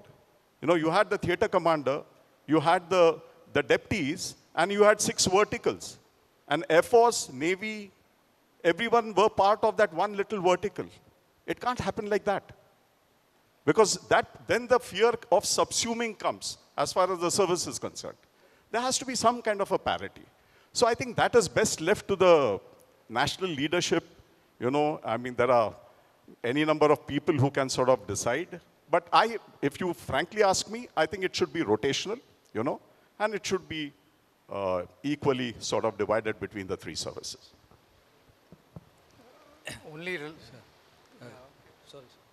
Only related to firstly the integration aspect. When you are looking at the Western theater of the Chinese, they have an integrated theater. So that gives them certain amount of very distinct advantages. When I look at the Ladakh sector, and I look at the middle sector, and I look at the eastern sector, when we are working towards a common boundary and we know that we have a common enemy on top, we should not get compartmentalized in that effect. If we get compartmentalized amongst ourselves, how can we do joint application of forces? So my thought is that the Chinese and we ourselves have compartmentalized ourselves. And where we don't even talk to each other, let's say the Northern Command will not talk to Eastern Command. I mean, maybe happening, but there are differences, you know. So what we are saying is that instead of that, if you have an integrated theater with all elements put together, that's the way of fighting today. And that's the way we should fight, because we synergize it to get 2 + 2 = 5. Second is related to the who should command. I look at it slightly differently. I don't think that it should be rotational. You know, everyone, when you put together an integrated theater command on top, you're looking at how we are going to conduct this battle and what are we going to achieve from this battle. Are we looking at a punitive deterrence across the border where we are going to punish the Chinese, and then flowing out from your national security strategy and your military strategy, if you've drawn out your aims correctly, then you will know that this should be the structure of forces, and the best person to get you that result is this guy. So that will decide it. It will not be the other way around. It will not be rotational. It will be who can get you the best results in the top. Yeah, that's the way it is.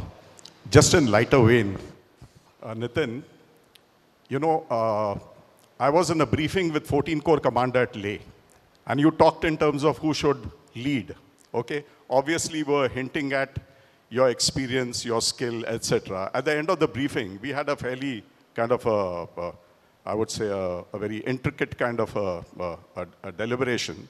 At the end of it, he told me, he says, sir, I think you're fit to take over this 14 Corps after I relinquish.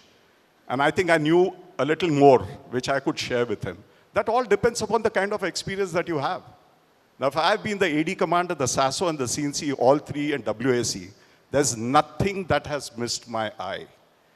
I will forget the names of the roads in Pune, but I will not forget the names of the mounds that are there. That's the kind of intimacy that we have. So, I mean, these things are known. I mean, you know, one doesn't have to... Sir, Group Captain Purohit from CAS. This is the last question. Yes. In this security equilibrium, we've been talking about the metrics in terms of military power. Security is all-encompassing, and my question is therefore related to the two other domains, that is cyber and space, in which China seems to be way ahead of us. And cyber and space have got the ability to not only influence military outcomes, but also disturb social cohesion, etc. So my question is, and anybody in the panel, distinguished panel could answer, that what is it that we need to do, or rather, are we really looking at developing credible capabilities to deter China in these two domains so that it doesn't adversely influence both our economic activities, our military capabilities, and our social cohesion? Thank you, sir. My short answer is work is in progress. No, but seriously, I think we are doing pretty well in space equally. Now, space as a weaponization is a different issue. I don't think at the moment, talking in terms of shooting our satellites and things like that, we also have shown our capability. But I don't think we are coming to those kind of issues at the moment. Because there are some things which I'm sure the Chinese are also not wanting to disturb in terms of communication or otherwise. When it comes to cyber, it's a game both sides play. Of course, we don't talk about our offensive capability because that is not part of the kind of a narrative that happens. But as you know, that just yesterday I was reading, I think in Europe, 4 or 5 entities, the big ones, including in England in particular, have all been attacked by the Chinese cyber experts. So there are Chinese or Russians for that matter, they're way ahead, no doubt, and they use it. They not only use it, but they also try and sort of indicate that they are the ones who are behind those kind of attacks. We are not that kind of people. India is playing it a little softly, I would call it, but we are able to sort of stop the attacks. I myself work in one of the domains here where we have the capability to understand what the critical infrastructure and making sure that it doesn't get affected. So there are, I would say that that's why I made it very short. Work is in progress. Look at the Chinese universities' top ranking in terms of Times Higher or any ranking framework. Some of the very leading universities are in a top ranking, but where they are located, they are not in STEM education. In the other hand, Indian education or institutions is not that much ranked in a top high, but look at our STEM education manpower. So Chinese, although they claim they are cyber command and other, they are superior than India, but they are masters in hardware, not in software. And that is the beauty of Indian technocrats. And through them, we can easily counter Chinese, particularly cyber capability. And that's why Americans, they are controlling most of the good brain in the field of STEM education. Thank you. So thank you very much. I think we'll be meeting after an hour or so. Is that right? For after lunch? 2 o'clock? So please give a big round of applause to all the 3 speakers. Okay. So we end up session 2, which was based on India-China security equilibrium. I thank the chairperson, Air Marshal Bhushan Khogle, retired, VSM, AVSM, PVSM, for conducting this session. And I also thank the speakers, Air Marshal S.S. Soman, retired, PVSM, AVSM, VM, and Lieutenant General A.L. Chauhan, retired, PVSM, AVSM, SM, VSM, and of course, Professor Dr. Vijay Khare, Head of Department of Defense and Strategic Studies. We now take a break for a lunch break for an hour, and we'll resume with the third session on China internal. So a break. A very good afternoon, everyone. Welcome back after lunch. I hope you've had a good lunch and ready for this third session, which I'm sure is going to be as engaging as the previous two sessions were. In this session, the theme of this session is China internal. And as you know, China internal is a very vast subject. You could spend days and days analyzing the internal situation, the internal dynamics and all that. But it's a very key element of the Chinese political landscape. And so we have three very eminent speakers here today. They will touch upon different aspects of China internal. First, we have Dr. Jabin Jacob. He's the Associate Professor at the Department of International Relations and Governance Studies and Director of the Center for Himalayan Studies at Shiv Nada University, Delhi. His research interests include Chinese foreign policy and Indian and Chinese worldviews. Then we'll have Ms. Namrita Hasija, my colleague at CCAS. She's a research fellow, and her primary interest is Chinese foreign policy and India-Taiwan relations. She was also the recipient of the Taiwan Fellowship by the Ministry of Foreign Affairs in 2019-20, and the Huayui Enrichment Scholarship by the Ministry of Education, Taiwan, 2014 to 2015. Before joining CCAS, she was a senior research officer at the Institute of Peace and Conflict Studies, New Delhi, and has been a visiting researcher at the Institute of International Relations, National Chengchi University, Taipei, and National Tsinghua University, Hsinchu. She has also completed a one-year intensive level Mandarin language from the National Chengchi University, Taipei. And last but not the least, we have Dr. Apa Lamo. She's a research fellow, also my colleague at CCAS.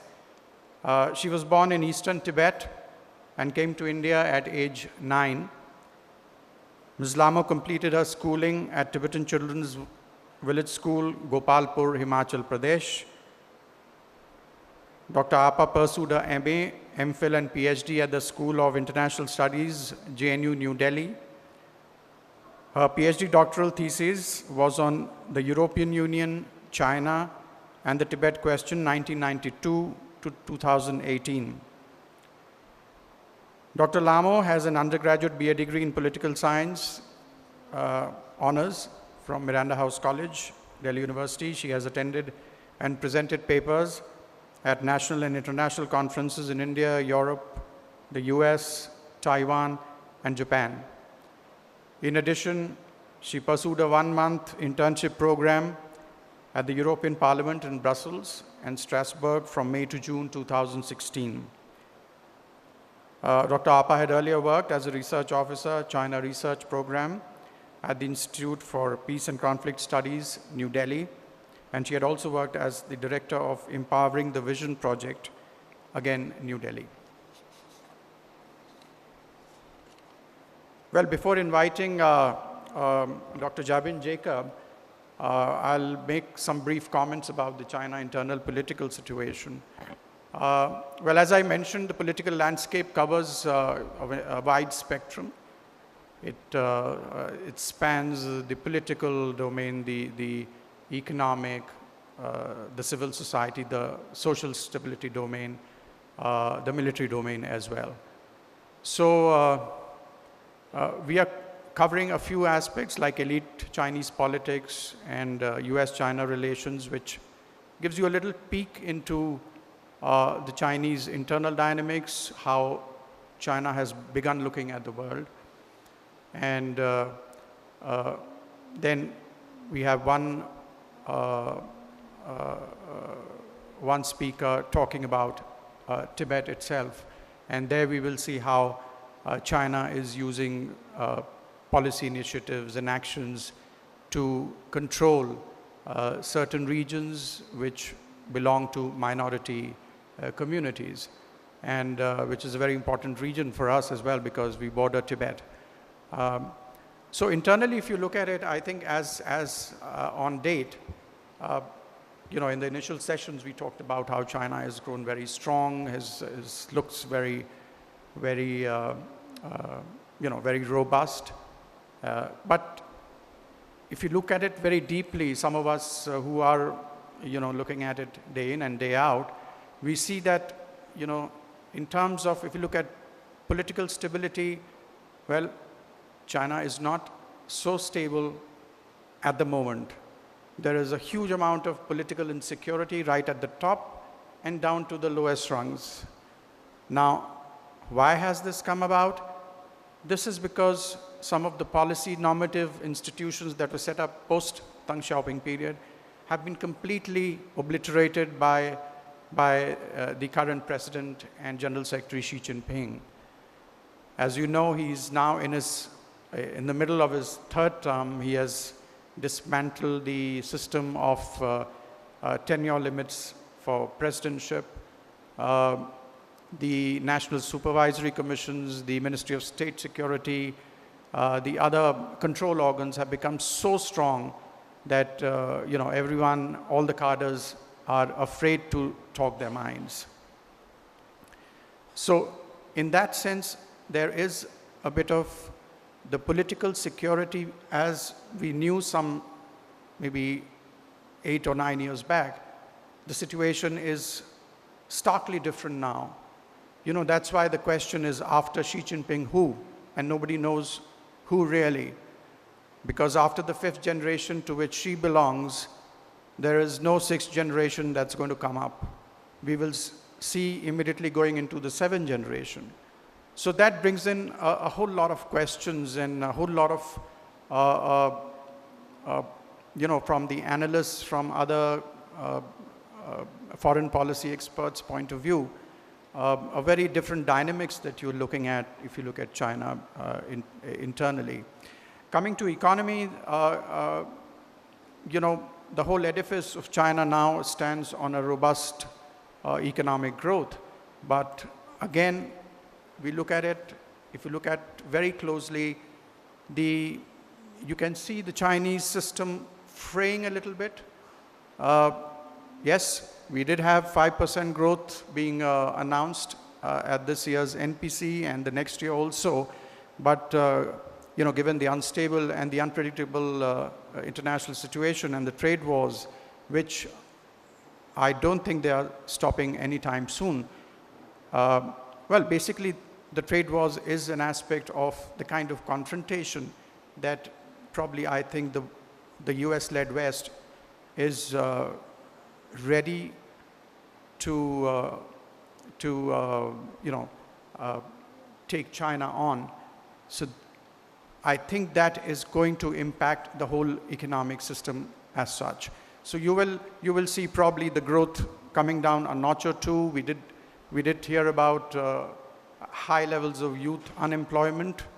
Then the rural economy is not doing so well. The service economy being hurt badly after COVID.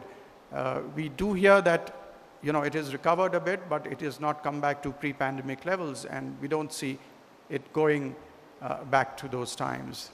Well, in terms of social stability, as we mentioned, a whole lot of disaffection is there among a whole lot of among the young generation. So jobs are not easy to come by, and it will be a difficult time ahead. And militarily, yes, we always talk about the the military aspects where China has really gained strength. It has incrementally enhance its substantial military capability, but it still remains untested, and I think China is still hedging its bets that it doesn't have to sort of go into an actual confrontation. So that's why everybody says probably the conflict is inevitable between US and China, but not, probably likely, but not inevitable.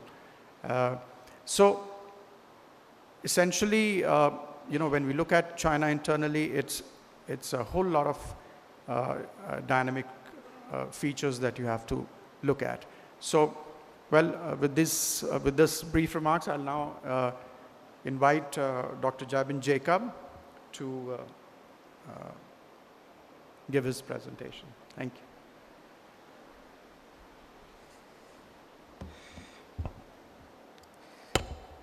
Thank you, Mr. Dnyaneshwar. Let me begin by thanking the CCAS, Mr. Ranade, who's just walking out, as well as the Department for Actually, there's a lot of strategy here. So I'm Defense and Strategic Studies, Center for China Analysis and Strategy, Center for Advanced Strategic Studies. So, I was just thinking, putting academics in the first session after lunch, I'm going to take it as a vote of confidence, because clearly you don't trust your generals and air marshals to keep you awake after lunch, right? So let me, begin with that. And let me also say that my particular talk on the Chinese discourse on US-China relations is going to be sort of a midway house between what we heard in the morning about strategy, again that word, foreign policy, security issues, and the hardcore internal issues that both my colleagues Namrata and Appa are going to be talking about. So it's the flavor of the season, right? US-China relations. And what are we in India going to do about it? And I think the mistake that we make, and which CCAS has tried to correct, though I'm not sure I'm the best person to do it, is that we cannot understand US-China relations simply from the point of view of looking at these two countries as just any two rational nation-state actors. The Chinese, we keep calling them a party state, and yet we keep forgetting what a party state does, what a party state's objectives are. A party state's objectives are to survive, to keep that one political party in power. And if that party's only objective is to stay in power, think about the nature of a Communist Party of China. It's an existential issue for them, their competition with China, with the United States. So this competition didn't start, yesterday or even day before yesterday. This competition has been ongoing for a long time. It's just that the Americans have woken up, maybe yesterday. So, therefore, it's very important to understand and figure out what the Chinese are saying internally about the United States. And by the way, also about us, because, we have this belief, and I think Professor Khare in the morning, in the pre-lunch session mentioned his desire for confidence-building measures and so on. And I'm just sitting and wondering, frankly, on what basis do we have the confidence that confidence-building measures with China will work? Because if the Chinese are in an existential competition with the United States, they're also in an existential competition with us. So the basis of our confidence in confidence-building measures, I think, has to be questioned. If a country is, or if a regime is only interested in staying in power, then it has a very black and white zero-sum approach. We should not be taken in by this win-win rhetoric. So as far as the United States is concerned, let's divide it for simplicity's sake before Xi Jinping and after Xi Jinping, okay? Before Xi Jinping, post-49, the logic was very simple. The United States is an adversary, and this sort of logic held for a long time. But even during the Cold War, this logic had started unraveling, because the Chinese main concern became the Soviet Union. In the post-reforms, and I'm giving you a very quick telescopic view, in the post-reform post-78 period, the United States became a model. It was a model that the Chinese hope to emulate in terms of economic growth, capacity, and development. And then, of course, as part of this view of the United States as a model, it was also the source of capital, as a source of technology, as a source of standards that the Chinese wanted to adopt, not because they wanted to become like the United States. They wanted to use American strengths to figure out how they could be stronger in their own system. And this, by the way, has happened also with India. The Chinese, believe it or not, have sent delegations to India to study our election system. You might think the Chinese are an undemocratic country or don't have elections, but they wanted, one of the questions that I once had from a Chinese delegation was, why is it that you have president is elected differently from the way your prime minister is elected? So that's the level of questions that the Chinese have. But the point of all those questions is really to figure out how is it that they can deal with us. And several years later, I realized that the idea of this Chinese delegation coming and trying to understand how the Indian political system worked or the election system worked was in order to figure out how to deal with the Hong Kong movement or the Hong Kong system, because they had taken over Hong Kong by then and they wanted to ensure that Hong Kong remained in control. But that cannot happen if Hong Kong continues to have this own separate, basic law or separation from the Chinese. And today you see the Hong Kong system, the electoral system, they still have elections, but the electoral system is only a shell. It is one in which, which returns people that are acceptable to Beijing to power in Hong Kong.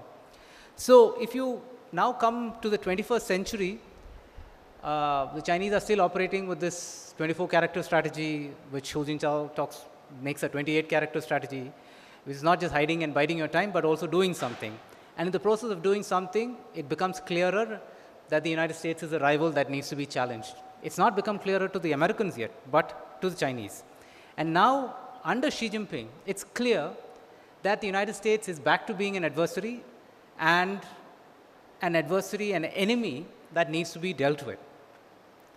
And Trump, somehow in his own wisdom, in his own scattershot way, has somehow hit upon the fact that the Americans need to respond to China.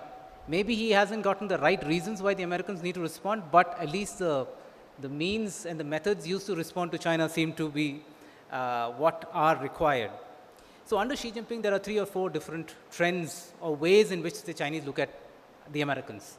One, of course, the Americans are still way ahead. They are still several orders of magnitude bigger in economic size than the Chinese are. So in a state where there is this gap, this obvious gap, material gap between the United States and China, how can China show itself as being equal to or superior to the Chinese, to the Americans? So one way the Chinese have hit upon is the civilization narrative. We've all heard of the Global Development Initiative, the Global Security Initiative, but there's also a Global Civilization Initiative. And that is something that we don't seem to be discussing enough. It's sort of seen as an intangible something. We deal with the tangibles, which is how many policemen are the Chinese training, or how many militaries are the Chinese equipping. Those are the tangible things that we are used to looking at. But what is the Civilization Initiative?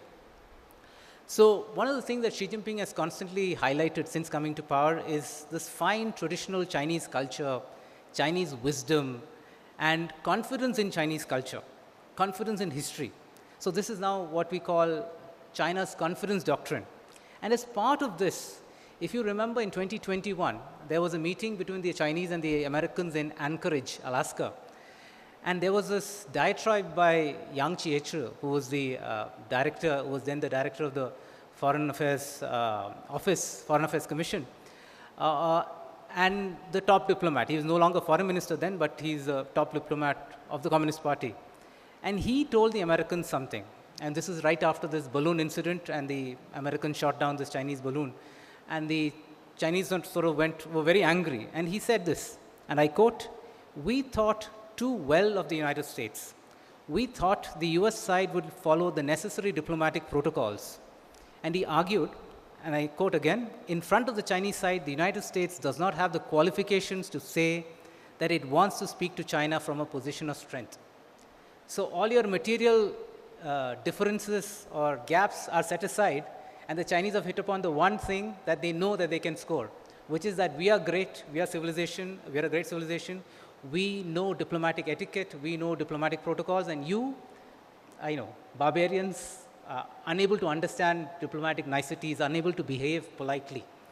And for those of us who've engaged with the Chinese, we know how important lima, or politeness, is in dealing with the Chinese.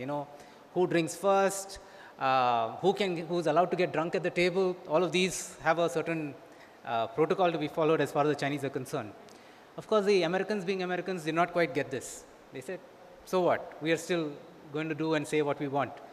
But the Chinese messaging was internally, as well as for other people, Asian countries who understand this civilizational narrative. And I don't think, and they probably understood that, look, even if the Chinese are way behind the Americans in several hard dimensions of power, at least at the ideational level, at least at this sort of sense of civilization, there is a strength, or there is a quality that the Chinese have that the Americans don't have.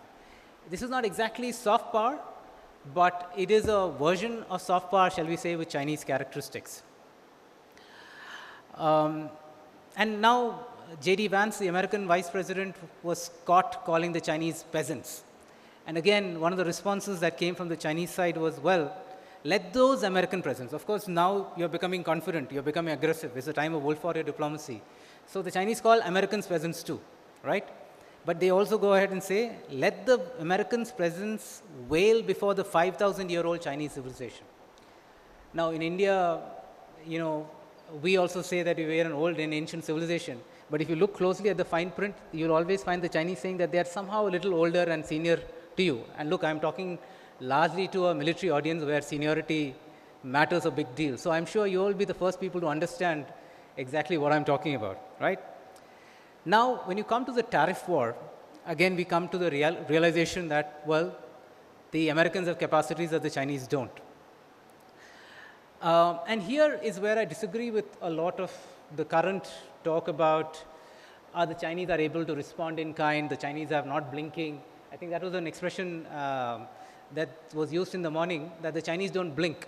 And I come back to this meme, I think you will have seen quite regularly, about a duck floating in water very calmly, but is paddling very furiously underneath, right? So I think that's what's going on with the Chinese. The Chinese, if you remember in the first round of the second Trump administration, Chinese tariff response, they did not respond equally. They responded a little at the lower level than the Americans did. But it's only subsequently that they started targeting. But even so, I think the Chinese have also, if you look at the white paper, and this is important, they might claim that indignation does not scare us. We are ready for a war, a trade war, or any other type of war. This is what the Chinese embassy has been tweeting. We are ready to fight till the end. But even the tweets have been moderated. They will send one tweet saying, we are ready to fight till the end. And then they will send another tweet that says, oh, but, we are happy to talk, we are ready to talk. And so if you look at the Chinese white paper that has been that's been released just a few days ago, I would read the white paper as extremely conciliatory. There is an attempt to justify what the Chinese have done. I mean, firstly, the overall attitude is, what is this flap all about? We are friends, sure, we have made some mistakes, we can get back on track. Then there is this attempt to justify what the Chinese are doing. Then there's a bit of accusation. And if you look at India-China statements, also there is this same pattern that they follow. But at the end, if you look at the conclusion of this white paper, again, the Chinese are talking about something like a G2. They are saying, look, the US and China can work together, we can talk together, and we can find a way in which we can get past this. In the meantime, the headlines will obviously be taken by saying, the Chinese saying, well, the Americans are outrageous, they are bullying us, they are utterly shameless. All of this is meant for internal consumption. But like the duck paddling furiously underwater, they are desperately trying to get a way to talk to the Americans. So they are trying to make good with the Americans. There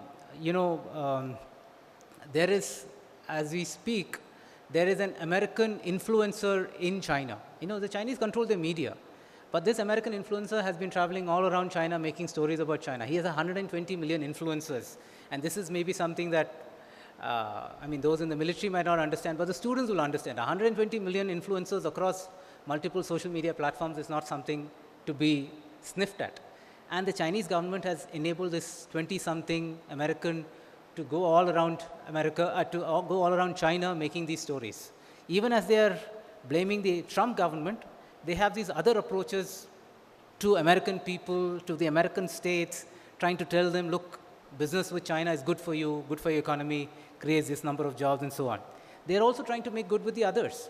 The Wang Yi, the Chinese foreign minister, was in Korea was in Japan for a Korea-Japan-China economic dialogue, right?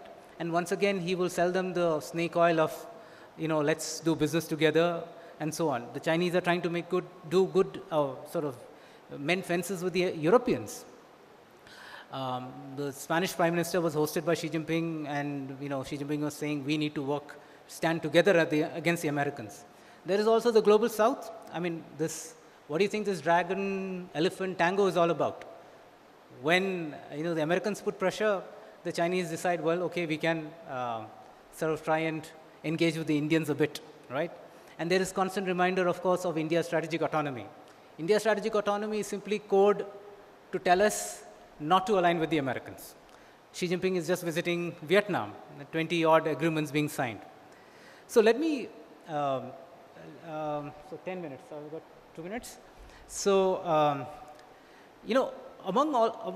amidst all this, so the big pattern that we need to understand is there will be one messaging to America and one messaging to the internal population, another messaging to other countries. But even the messaging to the United States is messaging to the United States government, messaging to the United States, federal entities, the states, messaging to the United States people. So that is the sophistication of the Chinese response. And I refer to the confidence doctrine. At one point, one of the quotes I read was a Chinese trade negotiator saying, we need to let the bullets fly for a bit, right? So there are others who say that this is the best thing that's happened to China, right? I mean, we have our Indian Minister of Commerce, Mr. Piyush Goyal, saying this is a God-sent opportunity and Indian industry and enterprises must grab the opportunity. The Chinese are saying the same thing.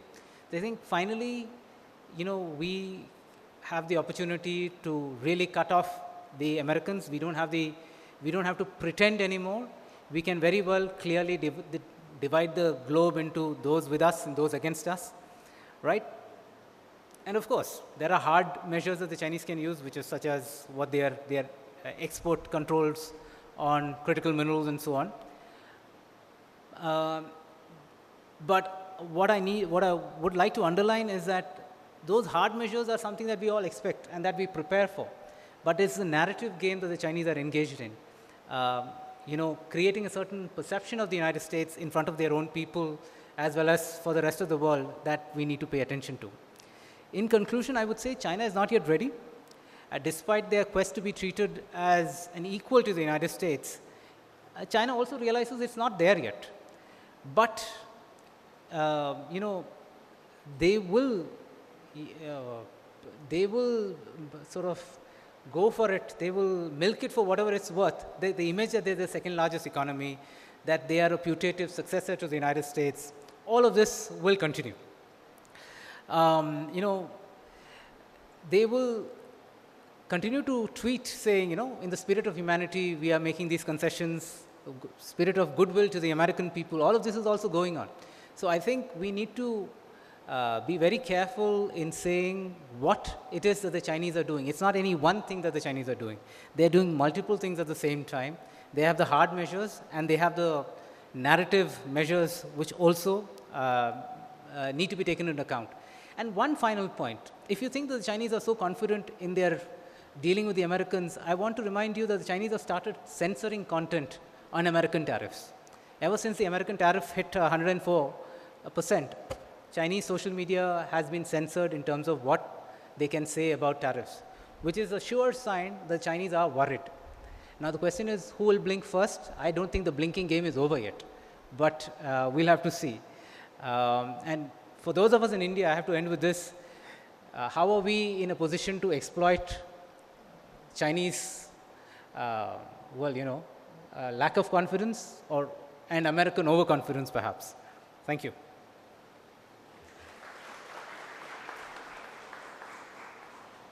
Thank you, Dr. Jebin. I think this was a very engaging, informative presentation by Dr. Jebin, which laid out the Chinese responses to the escalating tariff war that has been going on with the United States. And I would just like to add something that, as I mentioned earlier, that this gives you an idea of how the state the party state as it is responding to international situations. I think, some years back you wouldn't have expected China to sort of behave the way it did. It did not buckle down this time.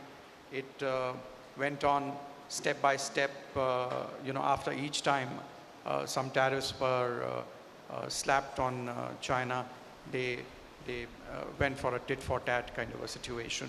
So that shows the more and more aggressive nature, that how they are looking at things, and that they are very certain to how they will engage with the world. And I think there's some lesson to be learned from there for us as well. I will now invite Ms. Namrata Sijai to speak on emerging Chinese leadership. Thank you, sir. Let me begin by thanking the Center for China Analysis and Strategy, the Department of Defense and Strategic Studies, Pune University, and the Center for Advanced Strategic Studies, Pune. Today, I'll be discussing basically on the emerging leadership in China. Given the opacity of course, the sources in China, it's difficult to give predictions. So I really want to caution there that giving predictions when it comes to, especially when it comes to leadership. We also know that leadership change can, actually be big and can change the course of geopolitics and lead a new course of developments. We can at least say that for at least 3 leaders that we are seeing now: President Xi Jinping, PM Modi, and recently President Trump. As far as China is concerned, the next Party Congress is going to happen in 2027, where we'll see at least a third of the CC members, the current CC members retiring, and new people coming in. Now, just very briefly, I'll speak about, of course, when Xi Jinping came in November 2012, he lost no time in implementing the mandate that was given to him. He showed that he was bold. He tackled all 3 departments, the CCP, the PLA, and the government at the same time.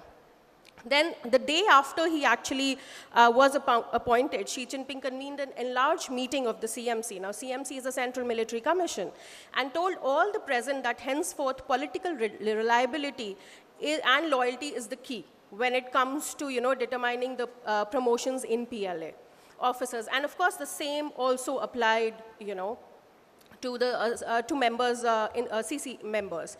So as soon as he came, it became very apparent, the anti-corruption campaign started, that it's not just to, it's not going to peter out in just 6 months, it's continued, and we still see, purges happening in PLA, and we've also seen, like, which I'll, speak about, 5 members, even in the CC, have been removed. So by 20th Party Congress that happened, 2022, the message was very clear. And it was sent, to, and there was also a Xinhua dispatch that was issued the next day of the Party Congress, that all the members, all the CC members have been personally vetted by Xi Jinping. So, at CC, so we actually know that the people well disposed to him or loyal to him were there in CC. At CCS, I'm just, also bringing up this. At CCS, we have just completed a study of, all the CC members, the permanent members, the full members. And it has been difficult. It has been time-consuming because of what I said. Information is not easily available on the Chinese leadership. Now this, but I think we have done a reasonably good job because this is like a 670-page document that we have just, compiled at the center. So I'll be focusing mainly on what we have found at the center during this research that we have just produced. Then, just for the students, I just wanted to say, like, what is the Central Committee? It is elected once in 5 years when the party congress happens, elected. So in the way the Chinese do elections. So 205 full members were elected and 171 alternate members were elected at the 20th Party Congress in Beijing in October 2022. Like I said, a day after the Congress was concluded, there was this article, and I mention this again because it is of great importance that we keep in mind, that all these people were actually personally vetted by Xi Jinping. And out of these, 5 members in the CC have been removed on charges of corruption, and at least 50 CC members that we have identified have direct links to Xi Jinping. Some owe their elevation in the CC, especially to proximity to Xi Jinping, and we have also found proximity to his wife, Peng Liyuan. I have a couple of slides where I'll show a couple of members that are linked to different factions that we will be talking about. So then there are, in the CC being STEM technocrats, a 35% increase that we have seen from the 19th to the 20th Party Congress, and 8 members of the Politburo are actually from technocrats. So 8 of them are from there, and CC members, 35% increased. So to begin with a few observations, this is the Politburo Standing Committee. You see all the members there, and the center of their universe, that is President Xi Jinping, right in the middle. So the first observation is that people at the ministerial level and, like basically head of different departments are either on step with Xi Jinping or his proteges. But as time goes by, and this is something that we've been talking about when we, did the study, that as time goes by, and by the time 2027 the Party Congress happens, and slowly after that, Xi Jinping will, basically kind of lose touch with some of the cadres, because those cadres will be appointed by his people. So they will not be directly, linked to him. Now, what it will lead to is factionism will be endemic to CCP. So, that is something that we found in the study. I'll just mention very briefly a few factions. We've identified a couple of more factions, but I'm going to talk about only 3 factions that I feel we should be talking about. One is the Fujian faction. We all know that Xi Jinping worked there for a long time, and the associates that he worked in Fujian were actually helicoptered, promoted when he became the General Secretary of China. So this is something that I wanted to highlight. In this, you can see Sai Chi, very close to Xi Jinping. We can actually call him the shadow of Xi Jinping, and one of his closest allies. He's worked with Xi Jinping in Fujian. He's also worked with him in Zhejiang. Then He Lifeng I have listed here. There are more members, but I've just listed a few. And he also worked under Xi Jinping. And in fact, he was one of the few people who attended Xi Jinping's marriage ceremony with Peng Liyuan. So he's that close to Xi Jinping. Then you see Wang Xiaohong here. He also is close to Xi Jinping. And, there were few, we also looked at the Chinese media reports, also Japanese experts and, Hong Kong media that actually writes about this. And, he is also called one of Xi Jinping's family army. So, he is also very close to him. And I've specifically put He Weitung there because, yes, he's also very close to Xi Jinping, and also we are hearing a few rumors, so I thought, all of you will be interested, but he's also extremely close to Xi Jinping. Now, when He Weitung was stationed at the 31st Group Army in Xiamen, and Xi Jinping was a deputy party secretary and governor of Fujian. So when Xi Jinping was the secretary of Zhejiang Provincial Party and He Weitung was stationed in Huzhou, Xi Jinping actually visited his unit almost more than a dozen times. So they're really close to each other. And he was also helicoptered in the CC, thanks to his closeness to Xi Jinping. Many of you will be surprised that why we have this. This is Peng Liyuan faction. Because, many of us don't follow it like that. But when we were doing this study, we found that there are few CC members that are actually very close to Peng Liyuan. And we have also seen the way the Chinese media has also, given that push to her, which is also unlike to the previous first ladies in China. So she, of course, was part of the avant-garde song and dance troupe of the political department of PLS Chinnan Military District in 1980. 1984, she was transferred to the song and dance troupe of the General Political Bureau and in July 1985, she actually joined CCP, and she holds the rank of Major General. So that is also something that I wanted to highlight. So that, why I'm highlighting is that she's actually she's been close to CC members, she's also been close to the Jiang Zemin faction and the Hu Jintao faction. So she's, she has those connections. And we have identified a few people that actually are close to her. One is Ma Xingrui.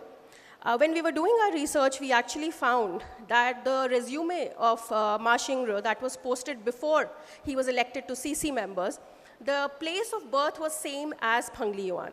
But as soon as he became part of the CC members, that CV was removed from all the sources where we found those, and a new CV was updated where it did not show any link of the birthplace between him and Peng Liyuan. But he's been close to her. Then another one is In Li. Now he's close to Peng Liyuan. He's the party secretary of Beijing, so very important post. And why I say he has a strong connection with Peng Liyuan, it is reported that it's actually In Li that helped her become the goodwill ambassador of WHO. And In Li has contributed a lot to her international and that image of a modern first lady of China. He also accompanies her to many events in China and also abroad, organized by WHO, Red Cross Society, and other such organizations. So he's also very close to Peng Liyuan.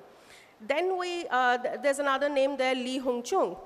He, when we were going through the media accounts, be it social media, or be it old articles that were written about him, and even the new articles that were coming in, so many in the social media called him double-faced, because he kind of switched his loyalty.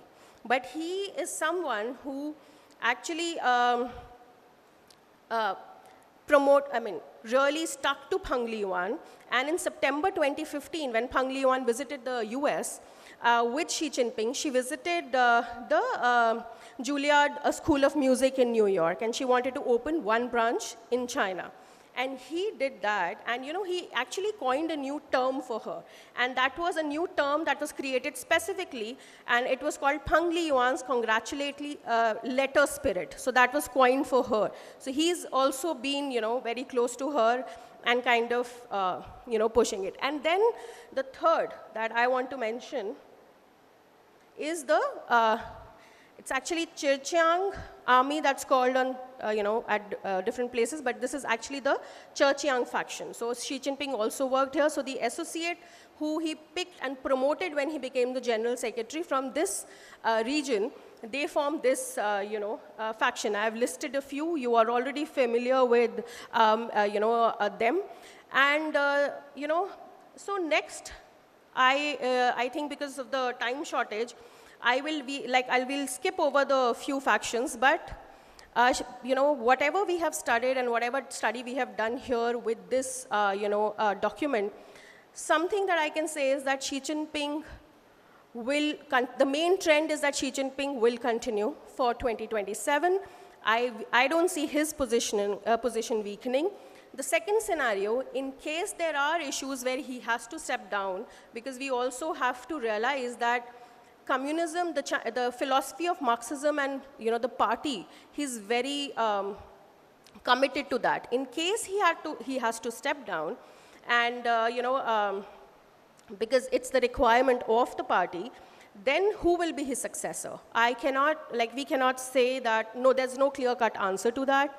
And we do not see that anyone is being groomed or anyone, has actually been kind of pushed for that position. But there are a few names that probably we can just look at. I mean, just 4 names that I feel, if not, be where Xi Jinping is, but rise in the next party congress. And here, just want to mention Ting Xiuxiang, the youngest in the Politburo Standing Committee. And though he's not been nominated as the vice chairman of CMC, which is, usually we see that person being the next president of China or the general secretary. So he's not been done that. But, again, during our research, there were a few China watchers in Japan who actually called him as the safest bet for Xi Jinping. They said he's the safest bet because he's loyal and he's not threatening. The way he's worked loyally, the way he's worked with his head down is something that actually, led to Xi Jinping getting close to Ting Xiuxiang. And that is also going to, of course, he doesn't want to become the next Lin Piao also. That's another thing. So this we have observed that Ting Xiuxiang has been close to Xi Jinping ever since Ting Xiuxiang was appointed as his secretary in 2007. And slowly we see how he, actually rose in the party when Xi Jinping became the general secretary. And then after Ting Xiuxiang, I think, okay, he's also a rising star. He's the member of the 20th CC, the deputy party secretary and the mayor of Beijing. Beijing, a very important position. And he has also worked with Tsai Chi, so he has that linkage also when he was the party secretary of Beijing, and Chen Qining, then mayor of Beijing. So he has those connections. He's also the rising star that we see during our study. Then next is Shen Yiqing. I mean, because she's a woman and there's no woman in the Politburo, the Politburo Standing Committee. Probably that disqualifies her to be, be where Xi Jinping is, but definitely a rising star, and she can rise. We can see her rising in the next, party congress. So she is also one of the persons we can talk about. Then Wang Xiaohong, very close to Xi Jinping, and one disqualification that he has for reaching where Xi Jinping is that he's from a security background, and that is also one of the reasons why Xi Jinping has also been hesitant when it comes to him. But he's extremely close to Xi Jinping, and when Xi Jinping actually took power in 2012, Wang Xiaohong was appointed in charge of the Henan Provincial Public Security Department. 2015, Wang Xiaohong, he became the Beijing police chief, another very important post that actually goes to a person that, enjoys the party chief's confidence. So that is something also that is in his favor. Then he was actually the best man in Xi Jinping and Peng Liyuan's wedding. So another close connection. And there was a photo that was circulated some time ago where Xi Jinping and Wang Xiaohong, they're singing, they're doing karaoke, and that photo did a lot of rounds, just showing how close he is to Xi Jinping.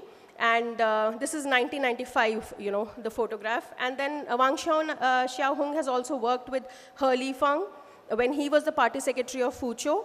So he has those connections. So, okay. So these are basically, the a little bit of predictions, what I can say. Now, the question is, if the leadership changes. First is if the leadership remains the same. That's the first scenario we spoke about in 2027. When it comes to India-China relationship, Xi Jinping has made it very clear what he thinks about India. He played the clip of Galwan Valley incident at the 20th Party Congress, where the past, present, and the future of Chinese leadership is there. So he has made it very clear how he looks at India. Now, in case Xi Jinping is not there, and we see a change in the leadership, do we see a better India-China relationship? I don't think so. And this is something that I can predict. This is something that I can speculate. And, the only difference would be, not difference, but the policy will continue is that the successor might use lobbies, pro-China lobbies within our, systems that we have created to penetrate India's economy, but the tensions at the border will remain. And I'll leave you at that. Thank you so much.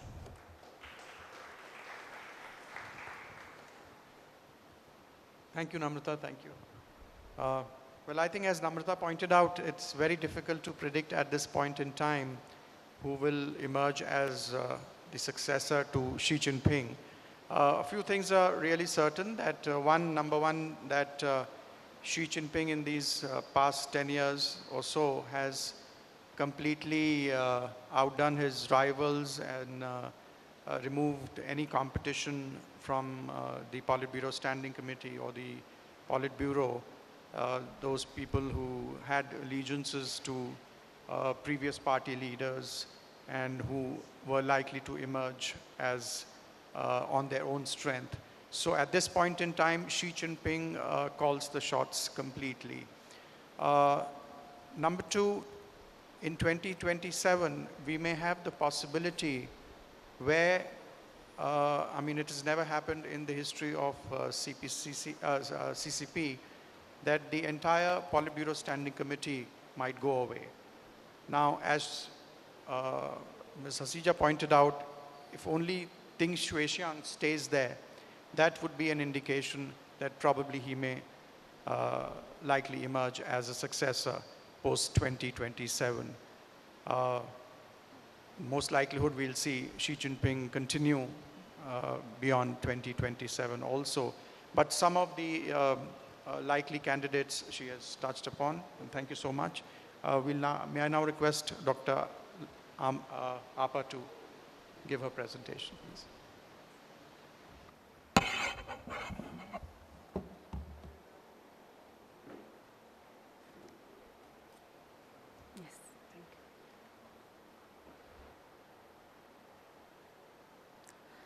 Thank you, sir, and a very good afternoon to everyone. So I'll be speaking on the implications of China's nation-building project in Tibet. So obviously, due to the limited time that I have for today's presentation, I will not go into the historical details of Tibet as a nation from its pre-Buddhist imperial period to its unique and non-Westphalian Presbyterian relationship with successive Mongol dynasties, beginning with the Yuan dynasty in 13th century and continuing through the Qing dynasty in the 17th and 18th centuries. I will also not go into the details of how the Communist Chinese Party had invaded Tibet and led to forced the Tibet spiritual and political leader, His Holiness the 14th Dalai Lama, along with hundreds of thousands of Tibetans into exile in India. But instead, I will focus on the implications, as I said, of China's nation-building project, as well as the implications for India as well in the second part of my presentation. Okay, so the presentation will explore China's political, cultural, economic dimensions of nation building in Tibet and the implications for Tibet's history, identity, and even survival as a nation. And then I'll be speaking China's policies in Tibet and its implication for India, especially with regard to India's border security, Buddhism, the Dalai Lama's reincarnation, and of course hydropower concerns in India. The key question of my presentation will be, is China developing Tibet or erasing it?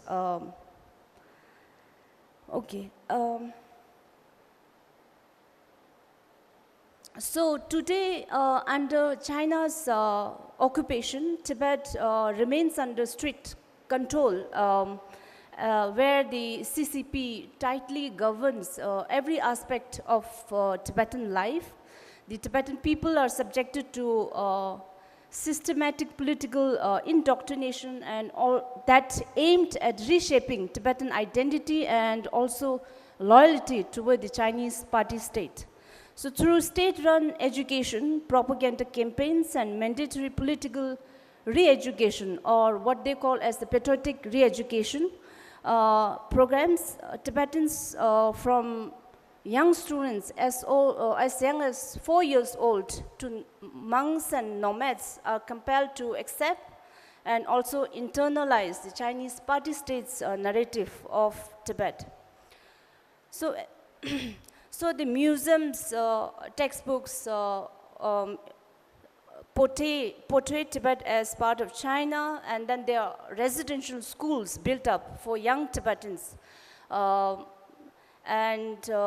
also there are campaigns, various campaigns that are aimed to forge Chinese nationalism within the Tibetan populace in Tibet. And then, of course, the Chinese media narratives and also the control over Tibetan monastic institutions are immense. And so China had gone to the extent that they had changed the English name of Tibet to Xizang. Tibet refers to whole of Tibet, including the traditional Tibetan 3 provinces of traditional Tibet, including Uyghur, the central Tibet, Kham, eastern Tibet, and Amdo, northeastern Tibet. So China, with the change of name, China aims to remove the emotional and historical association that the name Tibet has, and then they make it sound like, by Xizang, they make it sound like a regular Chinese province.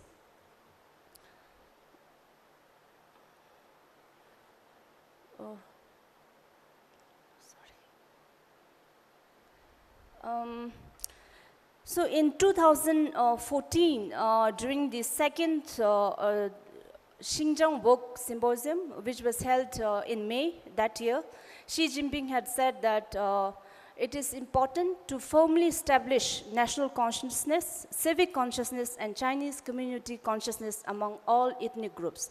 So this later became what is known as the 3 consciousness that's being propagated widely across Tibet as well as in Xinjiang. Then in September 2019, Xi Jinping said that we would take the national community awareness as the main line and grasp the cause of national unity and progress as a basic cause. And then in September last year, he said that it's important to firmly build a sense of community, or in other words, building Chinese nationalism within the Tibetan populace. He said that it's important to build a solid ideological Great Wall to safeguard the reunification of the motherland and national unity. By doing that, he said, we will effectively resist the infiltration and subversion of various extremist and separatist ideas. And if we look at the 2025 budget for Ethnic Affairs Committee of the Tibet Autonomous Region, it has increased. There's this strategic increase in spending on ethnic unity initiatives, including this what is called the community, building a community sense of the Chinese nation, or in other words, instilling Chinese nationalism in Tibet. So there was this, so the total budget was 136 crore, 483 lakhs and 500 yuan, and there was this increase of 2 crore 771 lakhs and 200 yuan as compared to 2014. So a large part of this increase is being used for initiatives like building a communal sense of the Chinese nation in Tibet.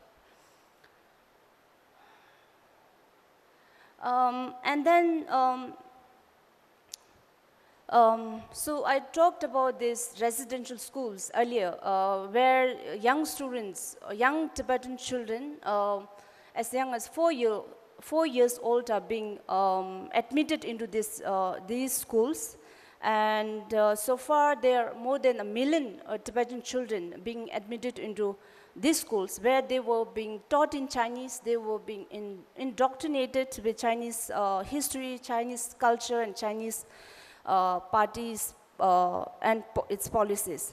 So this is a coverage of the New York Times about these residential schools in Tibet. And then, and if we look at the syllabus of these schools, if you can see at the bottom, the grade syllabus of grade 1 students had said that there's this one lesson where they say, I am Chinese. So they are being taught that they should identify more as a Chinese than a Tibetan. And then in terms of operationalizing surveillance within Tibet, since April 2012, China has, with the appointment of the Tenkon Kwa, a former soldier as the party secretary of the TAR, he had introduced this grid-based social management system where urban areas are divided into small grids for easier control and management. And the catchphrase for this mode of social governance was called, and I quote, without gaps, without blind spots, without blanks. So the goal was to cover all areas and no space are to be left unmonitored. Then there is also geospatial mapping, where communities are again reshaped into geometric zones for surveillance, and then are being controlled by what is known as red armband patrols, Pungda Mapo, we call in Tibetan. So they assist the local Chinese officials in monitoring residents, and then they also being often told to implement function experience style of governance even at the grassroots levels. And then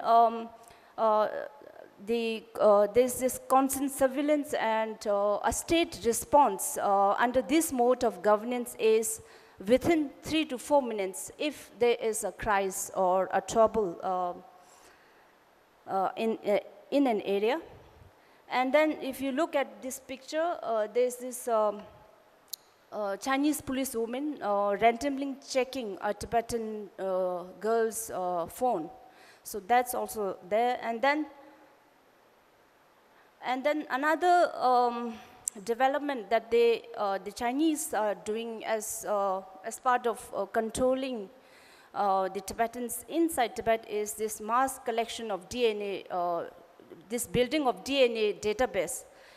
And they have started, so there were reports that from June 2016 to July 2022, a total of approximately 282 to 1,206,962 genetic samples collected from Tibetans. So if you can see the picture on the right, there's this, this is a picture of a meeting held by our county called Nemo County, not very far from Lhasa, where the officials gathered to collect and discuss DNA sample collection. And the purpose of collecting genetic or DNA sample is to prevent and make it easier for the officials to crack down on illegal crimes, quote unquote, and then also to maintain social stability. And this is another picture of a monastery in Hoka, where the DNA samples are being collected. Then there's this another picture of a school, kindergarten school in Nemo County, again in not very far from Lhasa, in April 2022. And this is where the number of sources where DNA collection has been done by the police so far, and this is only of the Tibet Autonomous Region.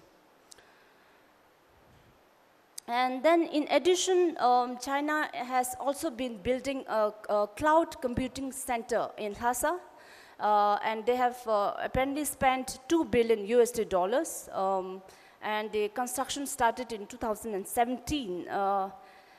And the first phase of this cloud computing center became operational in 2021, and they plan to complete the entire center by 2026.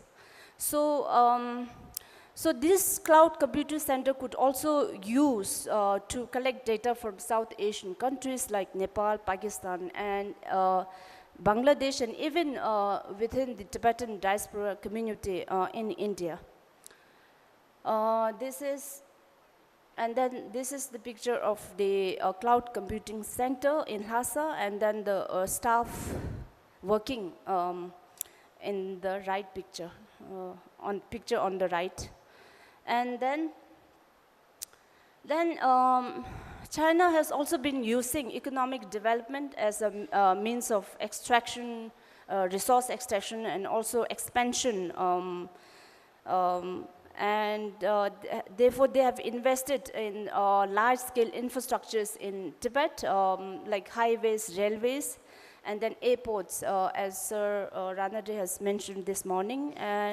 So the Chinese government often present this project as, promote rather this project as modernization and development, but they also had strategic and political purposes.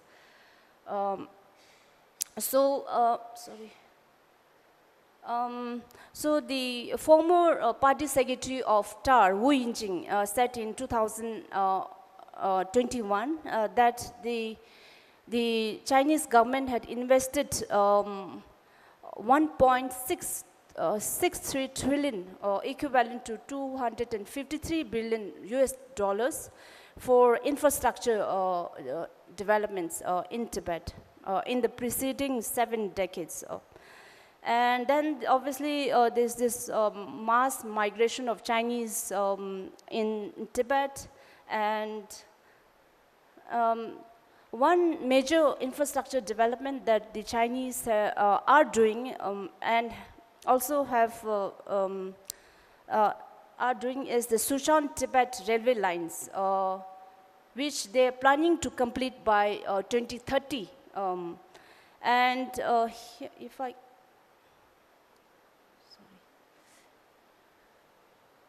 sorry.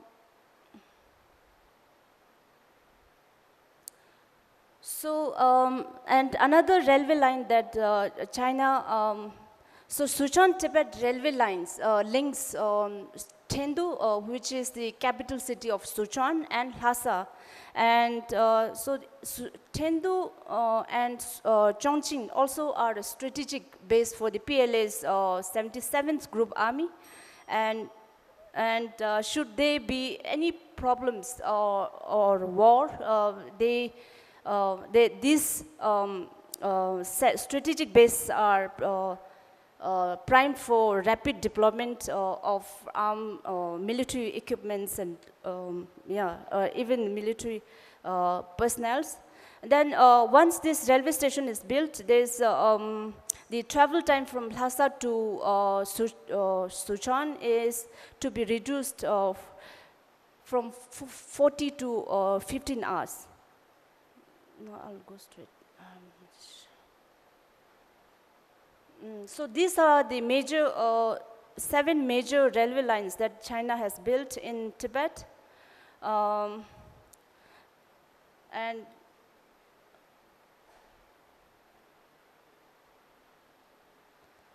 Sichuan-Tibet railway line, as I said, is to be completed by 2030, and they're also planning to build this railway line up to Ninti and Nepal.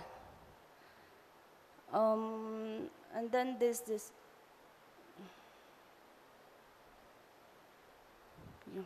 And these are again the map of infrastructure development. And then China.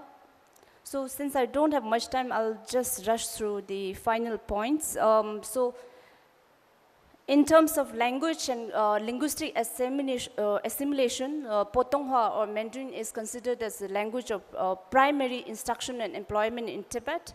And there's increased state control of monastery, there's regular inspections of inspections at monastery by UFWD officials. Police personnel are also stationed at monasteries. And the monks, as part of their course, are required to study party policies, party history, and also the culture of China. And then there's this ban on Dalai Lama's image or Tibetan national flag.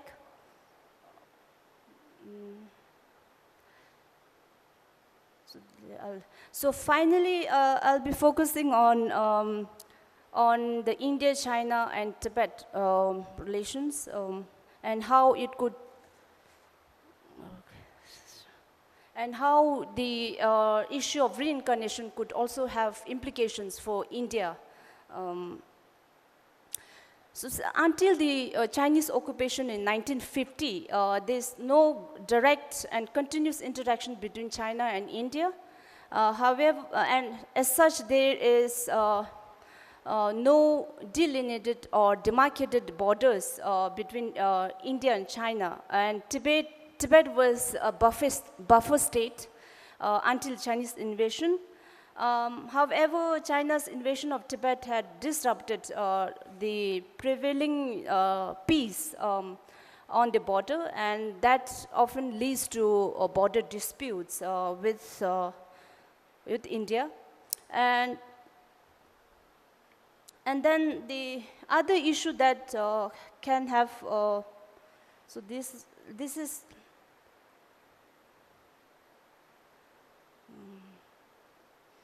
so this is the map where India and China borders. So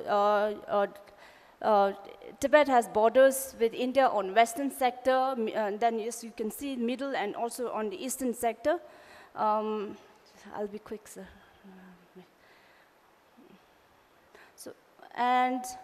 So the Dalai Lama has often stated that India is the home to him, and he's a product of India's dal and chapati. And he even in his new book that he published in March, he stated that his mind has been nourished by India's rich philosophy and Nalanda traditions, and that his body is nourished by India's food. And then he also said that he always carried the message of India's rich traditions whenever he traveled across the world. And however, there's this increasing control or Sinicization of Tibetan Buddhism by the Chinese authorities, and they're trying to, by doing that, they're trying to shift the religious soft power from India to China. And as such, they are building, more so recently, building on the Buddhist diplomacy. And that, if you remember last year, the TAR party secretary, for instance, Bon Chun-tin, had visited Mongolia. And then they, and also China is investing a lot of money in Buddhist heritage sites in Nepal, for instance. And then border infrastructure is something that China is developing and should be of great concern to India.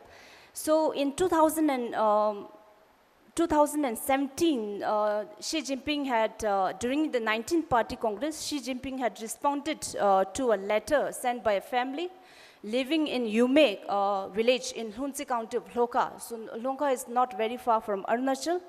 And what caught the attention of Xi Jinping by this letter was not out of concern for the family, for being there as a single family for many centuries, but rather it was because the family had written that they are safeguarding the village, that is Yume village, from India's occupation.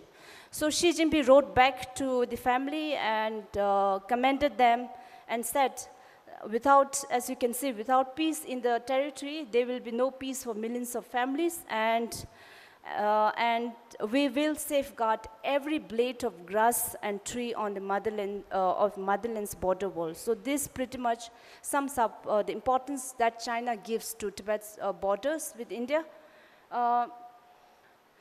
And then hydropower and water security is another issue that directly concerns India, but since I don't have time, I won't go much into details. So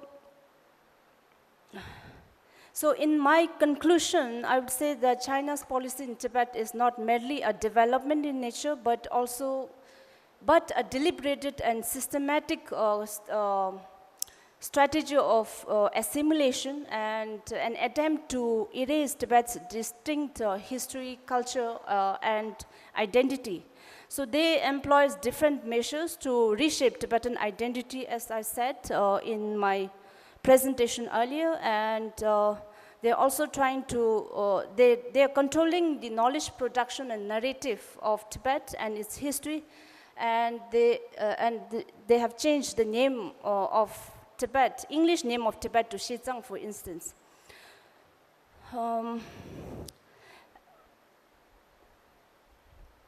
So the Dalai Lama, in his latest memo or autobiography, in which he said that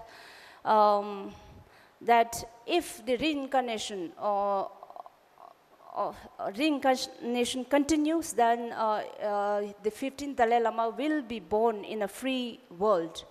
And he also, so the reincarnation of the Dalai Lama holds, as everybody knows, holds great relevance for India, as India is often called the land of Buddhism or land of Buddha or Gyara Phakpe Yu by Tibetans. And as Sir had said in the morning, the Tibetan Buddhism has great followers in the Himalayan belt of India.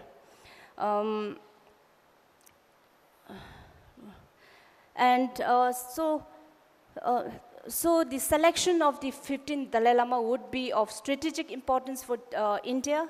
And in my opinion, I think it's important that India also kind of engage with the Tibetan diaspora community in India, as well as the religious heads of the major sects in India, so that that can, sort of counter China's effort to centralize the Buddhist center within China. So with this, I would conclude my presentation. Thank you so much.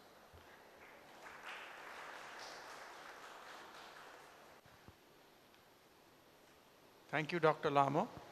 I think we now come to the end of the three presentations. I leave the floor open to any questions. Please raise your hand and be brief, and please let us know to whom the question is directed. Yes, sir.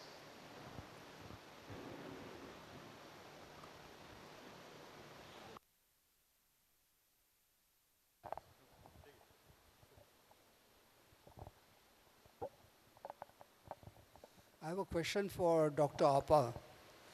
What is the role of Panchen Lama, and where is he located at the moment?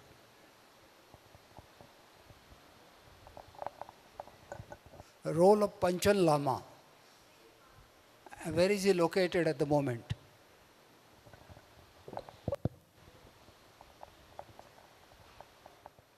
Yeah, please go ahead.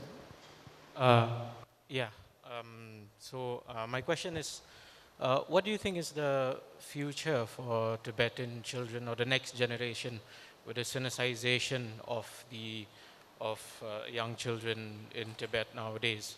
Do you think they'll be able to get back to their own culture in a way, and how would that implicate the relations between India and China later on with this process of Sinicization as per all the other, that's my question.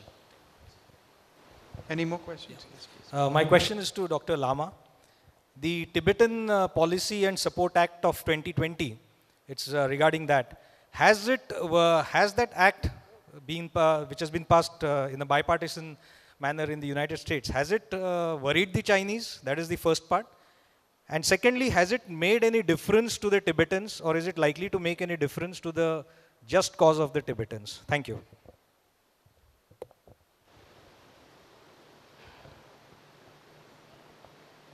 My question is relevant to Tibet. When Tibet was annexed, that was a military annexation with China. I mean, Tibet was annexed with main domain of China. During such a military annexation, 17-point agreement it was signed between Tibetan and People's Republic of China government.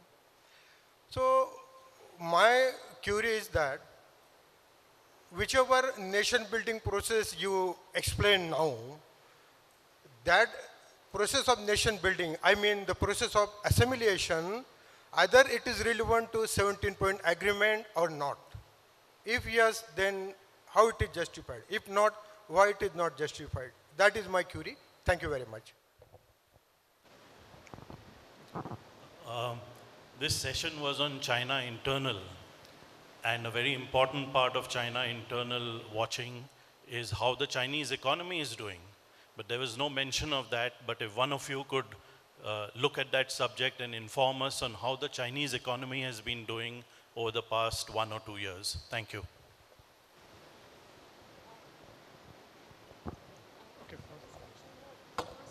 Okay.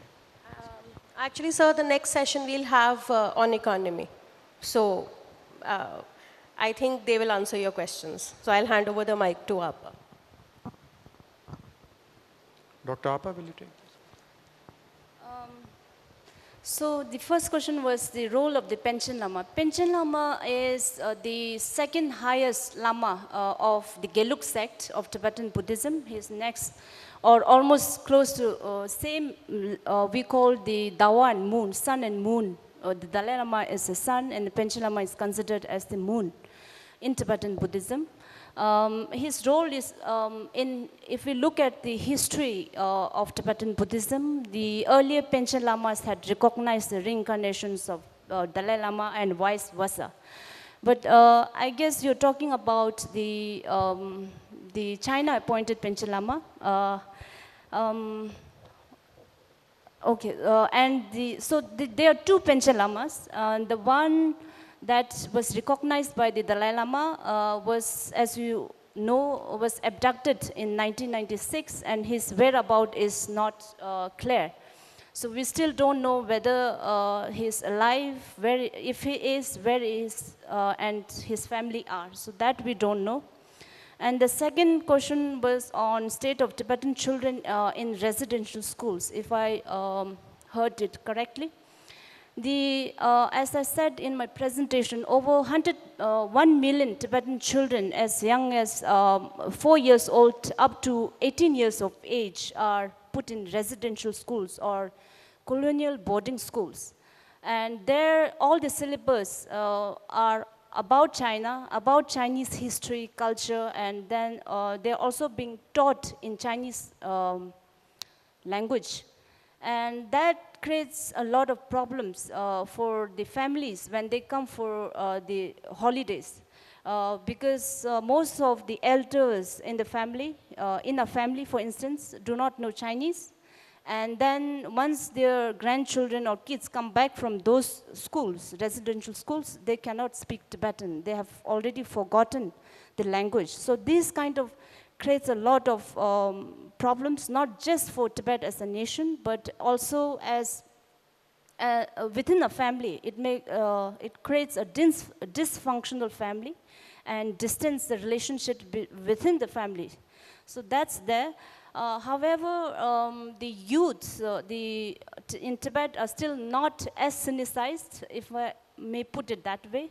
If I can share an anecdote that I had, I met a Tibetan boy who had come from Tibet just 2-3 years ago, and then when we were speaking about how the Tibetan youths in Tibet are responding to China's occupation and things like that. And he was telling me that Tibetans in general and youth in particular prefers, for instance, buying India-made products over Chinese-made in Tibet for two reasons. One, obviously, Chinese products are, in terms of quality, are worse than India. Indian-made products are considered far better. My own family also says that, even as basic as toothbrush and creams. And so they have this quality reason. And secondly, they have this emotional connect with India and Indian people. They say that, we should buy Indian goods because our root guru, or Tsawe Lama in Tibetan, is in India, and India is giving refuge to most high lamas and as well as the Tibetans in India. So for those two reasons, they are also they're closely and emotionally connected to India, and although they have never seen the Dalai Lama in person, and their photo is banned. Tibetan national flag is also banned. However, they are not diluted, if I may put it that way, by Chinese policies and indoctrination. Then the other question was the Tibet Policy Act, whether it has been passed by the US. Yes, it was passed by both the Republican and Democratic Party, and it does make a great difference to Tibet, because it had stated, at least on paper, like no other country, that Tibet was an independent country. And then they also stated that there should be a consular office, US consular office in Lhasa in Tibet, among other important statements that made as part of the Tibet Policy Act. So it does make a great difference coming from one of the biggest superpower in the world. And then finally, about the 17-point agreement. So the 17-point agreement was said to have signed in May 1951, but the Dalai Lama and the Tibetans had considered it null and void because it was forced. The Tibetan delegates, including Ngapur Ngawanjime, was forced to sign the paper, and they do not carry the Tibetan official seal at the time of the agreement. Neither in a recent book that was published by and authored by Dnyaneshwar called The Echoes from the Mountains. So there he had given in great detail and depth of how this entire process of agreement was forced into the Tibetan delegates, and he was saying that so far there's no ratification on the agreement. There's no signatures of the Tibetan delegates, let alone the ratification. So in that regard, the 17-point agreement is considered null and void, but unfortunately a lot of other countries considered the 17-point agreement as the basis to consider that Tibet is part of China. Any further questions, please?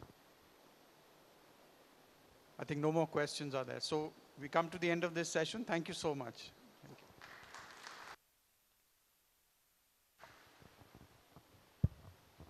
you. Okay. So that was the end of session 3. I would like to thank the chairperson, Mr. Avnish Sharma, and also the speakers, Dr. Jebin Jacob, Ms. Namrata, and Dr. Rapa Lama, for having... Well, this is the final session of the day, and we intend to do two things here in this session. One, cover some subjects which haven't been touched upon during the day, but carry the theme forward. And secondly, to try and look ahead, give a short, crisp I'd call it a sit-rep of what the current situation is on the various themes, and then try and look ahead as to what is likely to happen and where India will be, how India is positioned. We have a sterling panel with us. We have Dr. Priyanka Pandit, an assistant professor at the Department of International Relations and Governance Studies at the Shiv Nadar University. And she will speak on the economic situation in China, what it's likely to look like in the next 5 odd years, where India will be placed, and whether we can and will compete and to what extent. That will be by Dr. Priyanka Pandit. The next will be Dr. Raymond Doraiswamy, who will highlight the environmental threats emanating from China or in the Himalayan belt and how they will impact on India. That's something which we haven't discussed in detail today, but apart from water, there are also issues of temperature because of the development that is taking place in Tibet. The third will be even slightly more esoteric, and we'll be discussing high-tech and AI with Dr. Prabhat Ranjan, Vice Chancellor of D.Y. Patil University, who is himself specialized in this field and is carrying out research, shall I say hands-on research in the university. So we thought he'd be the best person to talk on AI, how India is placed, whether we can meet the China challenge and also make our mark in the world. And finally, since there's an old saying of he who rules the waves rules the world, we have Rear Admiral Sudarshan Shikhande, who will give us a feel of how India will meet the challenge from China, which today, as you all know, has the largest navy in the world. It's got about 372 warships, a number of submarines, and no other country can match that. So that's a difficult task that we have. So this is what we plan to do. Let me start first with Dr. Priyanka Pandit and request her to briefly mention the current state of the Chinese economy, the likely impact of the US tariffs, and what kind of competition India will face from China in the next 5 to 10 years. Maybe you can speak for 5 to 7 minutes, Dr. Pandit, as will everyone, in the first round. And then we'll have another round of 3 minutes each for you to wrap up or add to your comments. Thank you. I'll be a strict timekeeper, by the way. Thank you, Chair. It's been a treat listening to the previous sessions, but before I begin, I would like to thank the Center for China Analysis and Strategy, Rana Desa especially, Namrata, for inviting me to the 4th Strategic Dialogue and for all the hospitality here in Pune. So as Rana Desa rightly mentioned, I'll be talking about 3 issues. Where is Chinese economy headed? Impact of US-China trade war on China as well as on America, and where does India sort of stand in all of this, and how does it impact India?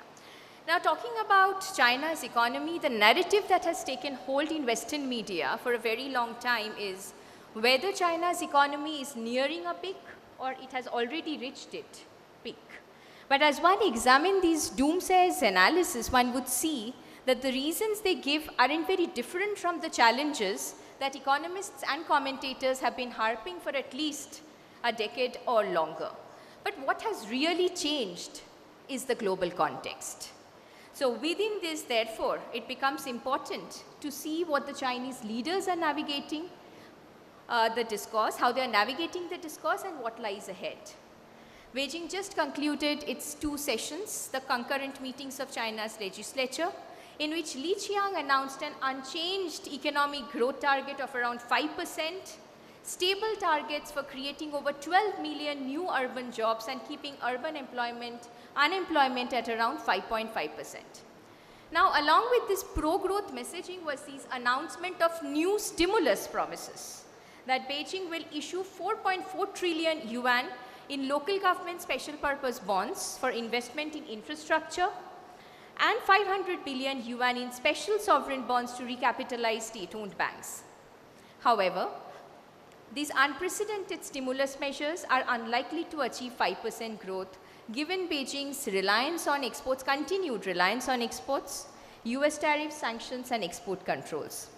Now, what it seems that more intense the trade war is getting, more aggressively Beijing will add stimulus. But this may add to the problem of overcapacity, something that happened right after the 2008 global financial crisis when the Chinese leadership announced a huge stimulus package to mitigate the negative effects of the financial crisis. Or it also does very little to tackle or to increase the consumer spending in China. Owing to the lack of social safety nets, something which Rana Desa rightly mentioned during the Q&A, that there is very little support when it comes to pension schemes or other kind of schemes, childcare support and others. Chinese population has a tendency to save up more than spend.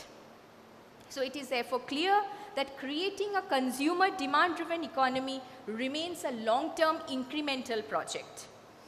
Now, the other area that has recently drawn some attention is the non-state sector. I don't know, I'm very cagey about using the word private in the context of China, and therefore I would restrict myself to the non-state sector and how Beijing is recalibrating the state-capital relations.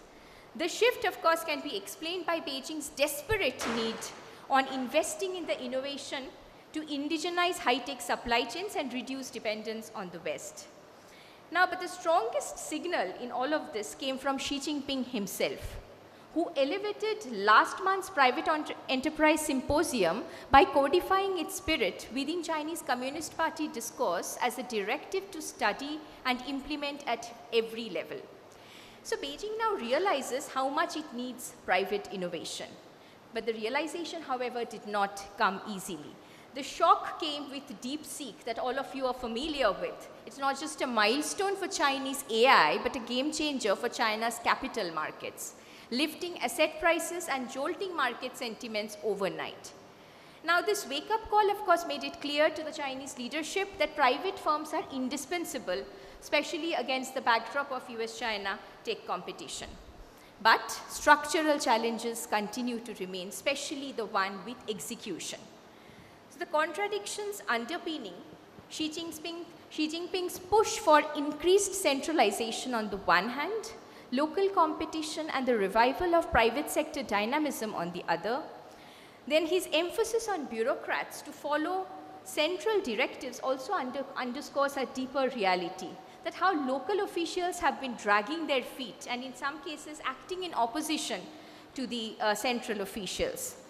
Li Qiang has also used this term often, called far seas fishing, a term referring to local authorities aggressively pursuing private entrepreneurs across jurisdictions to extract fines and settlements, signaling his frustration with predatory practices. The other challenge which we all are aware of is demographic in case of China, that China will get old before getting rich. The other important challenge, the current challenge, the geopolitical challenge or the changed global context is the ongoing tariff war. Now the tariff war, I'll take a slightly different position here and mainly examine it from an international political economy perspective. The tariff war represents a seismic shift in post-war economic thinking. Now, the post-Cold War era liberal view of economics, in which economic interdependence was once viewed as a positive sum game, has now become a function of national security. Interdependence is now treated as a vulnerability that could be weaponized as a means of power politics to endanger state security interests.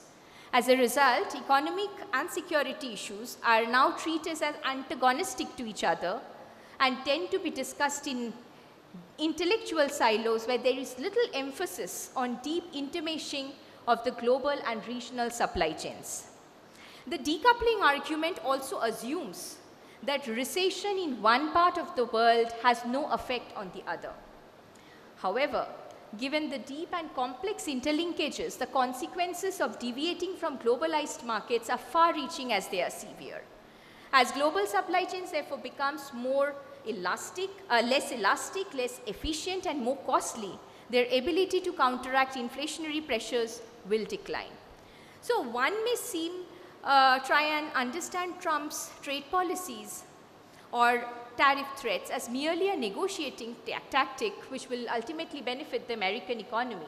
But in reality, he seems to have embraced a deeply misguided idea that imports are inherently harmful.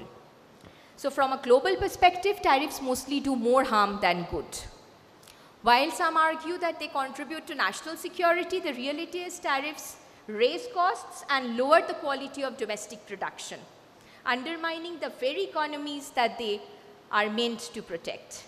Now, beyond these direct costs, the Trump administration's policies and rhetoric have fueled enormous uncertainty amongst American producers and consumers, especially the agricultural lobby.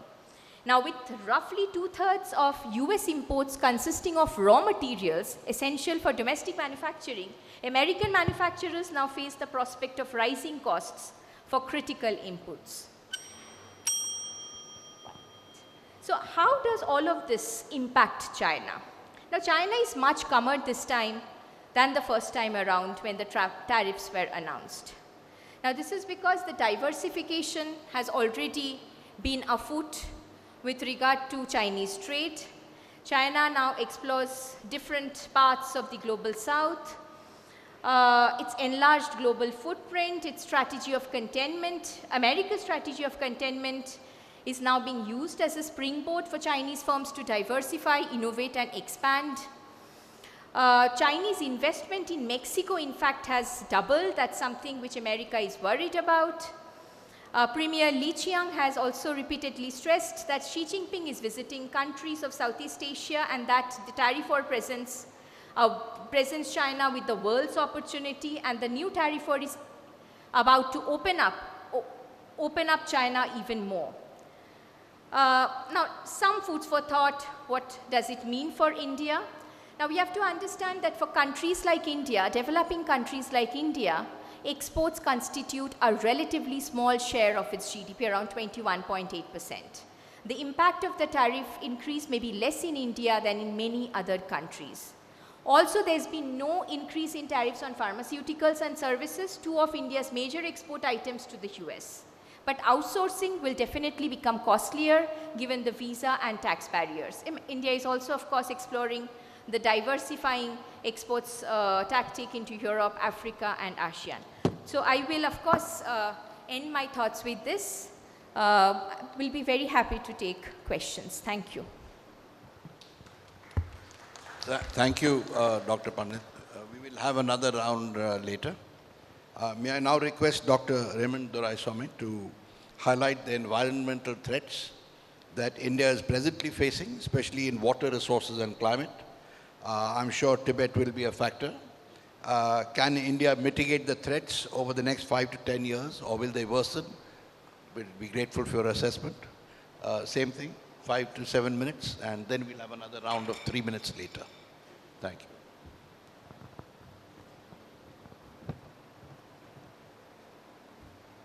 Good afternoon. It's indeed a pleasure to be here and talk about what's happening in our friendly neighborhood. This is a first-hand report of a civilian in disputed territories and territories that are common between India and Tibet. I have the pleasure of working from Siachen to Galwan, Pangong to Chushul, into Sikkim, Namcha Barwa, and then into Arunachal Pradesh. So whatever I'm saying is my personal experiences of listening across the border. Tibet is heating, and we all know that it can be attributed to climate change. But China is hotter and will continue to arm twist us on several aspects. Tibet is heating and China is hotter to handle because it will arm twist us both on the defense front as well as on the environment. And how is that? they have Bayan Obo, which is the world's largest RE deposit. And so whatever green energy we talk about in terms of our environmental capacities, or whatever smart munions that the defense requires, is based on REs. And in the coming years, we have seen that Quad has evaporated, and we are left hunting for all of the RE reserves. In fact, the boom of unconventional energy in India is China-centric. We don't have reserves of RE, and we will continue to import, and China will definitely arm twist. Not only us, but every nation in the world. I'm a geologist, and I can say this with authority, that China will arm twist. Coming to the other aspect, we know that the sixth generation warfare will be the weaponization of climate. The sixth generation warfare will be weaponization of the climate. And we are seeing signs of this across in Tibet. And Dr. Apa wanted to speak on water resources, so I fill her gap on that. The next issue, as you rightly said, ma'am, is water. So Tibet is heating. Kailash, Mount Kailash, our Asta, Shiv's abode, is in Tibet, and it's melting. And the world's largest Tibetan river, the Yarlung Zampo, and I use that term because it's a Tibetan term, is in dispute. Dispute because China wants to build dams in one of the deepest gorges on the earth, whether it is Medog or whether it is 5 other dams. They will arm twist us in water resources. There are other issues associated with this. The Yarlung Zangpo is an international river. Water resources data is very scarce. So the first thing that we need to do is actually have a center where we can collect water resources data, where we can collate atmospheric data. Because imagine a Bengali or an Assami without fish on his plate. These 4 dams that China builds and will build very fast are an environmental disaster. We have seen that in the Three Rivers Gorge. We have seen that the gorge and its 4 dams will actually control the acceleration of the earth. That has happened in the Three Gorge River. And therefore, it is time that the member countries, and Apa showed a great map which she didn't have time to speak about. It's about Thailand, Burma, India, and all of these. The other extreme events is of climate. And here I am talking of the weaponization of the climate. Think of Doklam. Think of the glacial lake outburst. Think about the seismicity that will be associated with these great dams. Think about the human cost. We have another institution over here in which Pune University is working with them, and that is glacial lake outburst. So even a sonic boom across a glacial lake can be weaponized. You don't have to shoot a single bullet. And we have seen what happened. I was in Sikkim when actually the 4th October glacial lake outburst occurred. And therefore, the Department of Defense, the Department of Water Resources, the PMO office, all of these departments need to sit together to collate data. China will arm twist. And we are not prepared. And therefore, the GLOF program, the early warning systems for the GLOFs, which is already developed by CDAC, Pune, needs to be implemented, both from the defense perspective as well as the water resource perspective. so that in the coming years, we will have some preparedness to fight a war without firing a bullet. Thank you.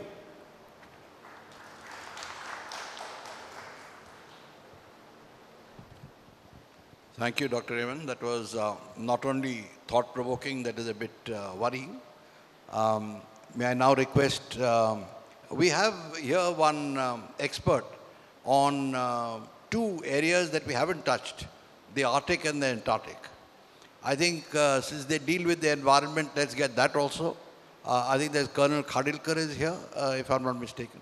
Why don't you come here and give us not more than 5 minutes, maybe shorter, just a brief update on what the impacts of exploitation of the Arctic and Antarctic, what impact will they have on us and the world.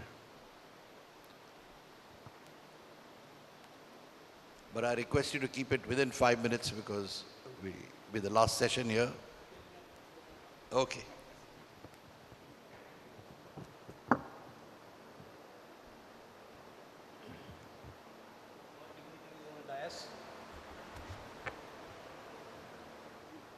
Ladies and gentlemen,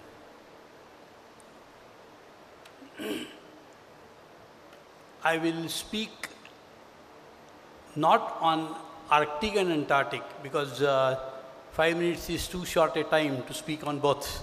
But I will tell you something, some latest developments in Antarctic.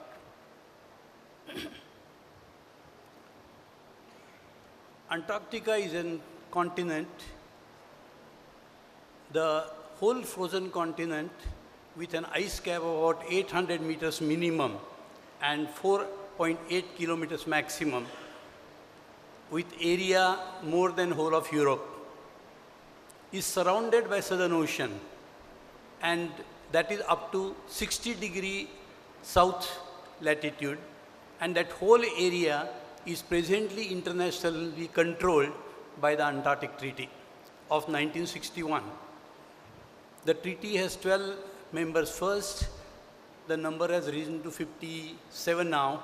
Out of them, 29 have got voting rights. They are called consultative parties, India and China amongst them. China entered Antarctica in 1983. In 85, they built their first station, Great Wall of China. 1889, they built their second station, Zhongshan. Third station was built, Kunlun. Fourth was Taishan. Fifth was Quinling. That Quinling was built last year exactly, February 2024.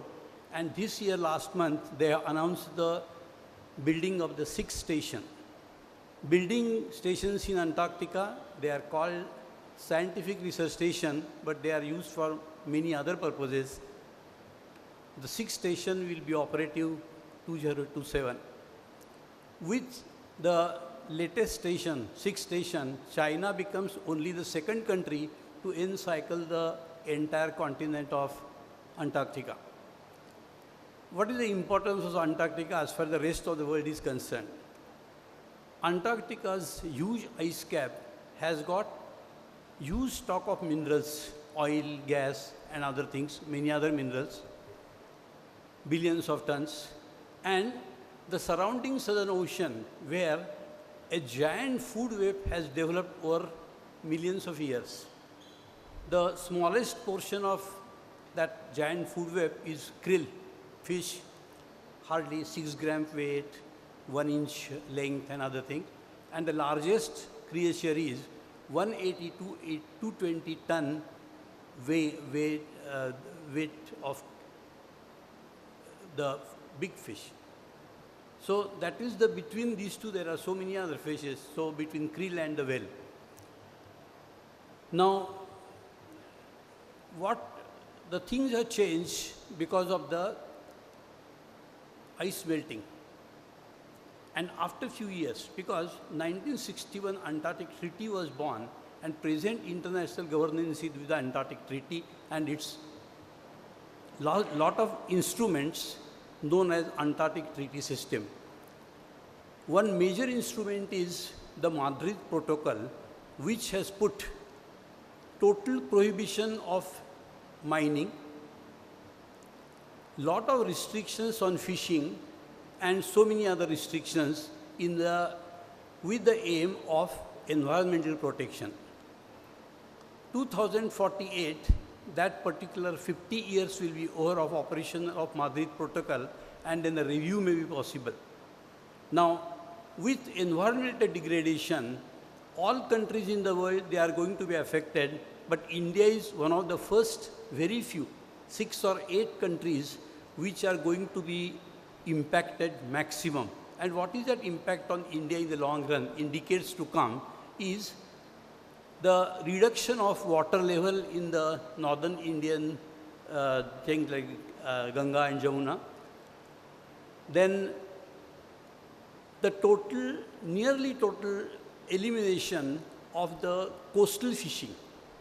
So you can imagine what may happen after a few decades if all these things, predictions come true. With that, the importance of the giant food web comes into being. Krill fishing, so and so, mineral extraction, what happens. So with all this, because of that importance, lot of countries, and most of the countries, they are giving importance to Antarctica and its presence in there. With the present 6th station, which is going to be operational in 2027, Antarctica will be again, center of attraction for all other countries to make their presence very strong. And China is exactly doing that. So far, United States, Russia and others there. So basically, China's aim is to make it as strong as possible in the continent of Antarctica. And in the, you can say, comparison, India has got a very weak Antarctic program with only 2 stations. 2nd station is to be rebuilt again.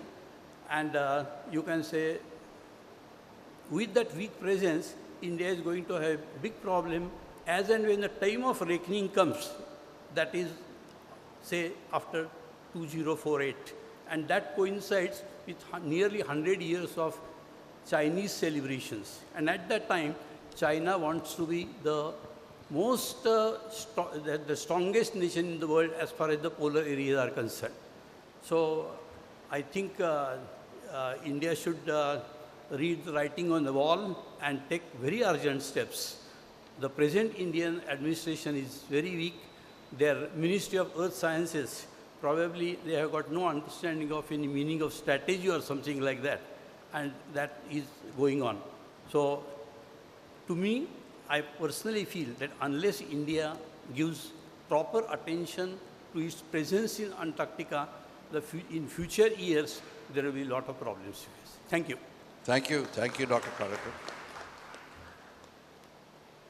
We are moving on to really cutting-edge technology stuff now from a person who's involved with it hands-on, Dr. Prabhat Rajan. Since you're familiar with all this, may I request you to share your views on how India is placed in the global competition in AI and related cutting-edge technology like quantum, communications, etc. Where do you estimate India will be in the next 5 to 10 years? Will we fall behind? Or do we have a fair chance of being among the front runners? It's a tall one, but still. And finally, are we building an adequate cadre of competent youth in STEM? There are a lot of questions on that. But as a Vice Chancellor of DY Patil, you should be able to handle that. Thank you. Same thing, 5 to 7 minutes, and then I'll give you a follow-up round of 3. Thank you. I'll move very fast. A book that was edited by Dr. Rana Day. I have written a book chapter on emerging and disruptive technology. I'll just take few points with that. But before that, I must tell you that I'm considered a futurist. But the only thing certain about future is that it is uncertain. So whatever we say can change very fast. And I was heading India's technology think tank in Delhi before I came to Pune. What we are seeing, the technology changing very, very fast, much faster than we expect. And that is happening even much faster now. So that is changing things the way we think. Even by the time I'm discussing, things will be changing already. Now, what we are undergoing is the 7th military revolution right now. It's called autonomous revolution, where AI-driven autonomous systems are an important part of this. Robotics and unmanned systems are an important part, and big data analytics is an important part of this. In the book chapter, I have talked about few major technological developments. One is sensing technologies and miniaturization. Second is artificial intelligence, as Ranaji mentioned, and that's important for image and signal processing point of view, autonomous vehicles, decision support systems, and so on. The third is the quantum technology, as you mentioned, important from encryption point of view or decryption point of view as well, intelligence gathering and navigation systems. Additive manufacturing is a fourth technology that must be taken attention. Fortunately, my university probably has the best in the country right now. I'm also chairman of AICT committee to set up these facility across the country. More than 100 we have set up, 300 more we have decided, and probably, hopefully, we'll be training those 300 people in my university as well. Another area is synthetic biology and cyber biosecurity. I'm not talking about cyber security, I'm talking about cyber biosecurity, where you can manipulate, for example, food being made from a military person or a drug being made can be manipulated from a distance and affect the quality and change the properties of that, and that can influence millions and millions of people without knowing anything. Another area is human enhancement technologies. For example, you have these exoskeletons and so on. One can enhance the capability of soldiers to carry out tasks in much, much better way than a normal human being can do. Communication system is growing day by day. 5G is on rollout already in India as well, and 6G is on the way. Then I talked about hypersonic vehicles and directed energy weapons, which means that hypersonic vehicles, borders have no meaning today. What we are talking about, China, Pakistan, is no longer relevant today. The physical borders have no meaning because you can be attacked from anywhere in the world to anywhere within half an hour's time. And it's already being used already. When we wrote the book, it was not being used. By the time, last 4 years, it's already being used. Now, to achieve this part, the question that he asked, what are the things that we should do? One, of course, is education has a very deep-rooted impact on how things happen. Our education system is not really responding to the changes. I have made certain changes in my university, which has led to change across the country, whether it was AI, whether it's semiconductor. Last year I started BTech Semiconductor Engineering, which was the first time in the country. 2019 started as computer science program, which is focused on AI and other related areas that was picked up by ICT and is spread across the country. But where we come is working with hands. We cannot simply do everything on computer. That's where technology like additive manufacturing is playing a very important role. One of our college, which was affiliated to Pune University, we are sitting in the middle of Pune University. The workshop that was being used was a traditional one. Today, it's part of my university, it's being merged into our university. We demolished the whole workshop, even the floor was demolished. Now we have additive manufacturing, subtractive manufacturing, formative manufacturing, and hybrid systems. You're welcome and come and see that. The other part that I would like to mention is that the military and civil integration is a very important part. China has done this part. I was in Delhi heading the technology think tank. Our role was mainly to look at civilian technology. But we realized that you can't separate out military and civilian today. So in fact, we also prepared a set of roadmaps for India's security in all aspects. That was never released, but it was shared across the government systems. One of the committees that I served of Ministry of Defense was on Technology Gap Committee, where all the different wings of Air, Army, and Naval were present. And each one had created a list of what kind of technologies are already there in other parts of the world and what we should be doing. And my comment that time was that if we do this, we're never going to succeed because by the time we develop this technology, other countries would have gone ahead. So what we need to do today is to do the foresight. That's the task that I was assigned in Delhi. Being able to see the future, what's going to happen 15, 20 years in advance. We prepare our students, we prepare our industry from that point of view and put in money. The last point I'd like to make is the funding levels. Government has a lot of schemes, AI-based schemes, related things, semiconductor. I also developed a scheme for interdisciplinary cyber physical system, National Mission on Interdisciplinary Cyber System. Government gives all the money required. I remember, because I was involved directly, National Mission on Interdisciplinary Cyber Physical Systems, we required 3,660 crores rupees. Government gave all the money without deducting a single rupee. Now what happens? The next step is the problem. The planning is all perfect. When it comes to execution, We spend the money, no results comes out. One of the main reasons is this: we totally depend on government systems only. And we completely rule out the private entities into this. This means a very small section of people are fed money all the time. Results are zero.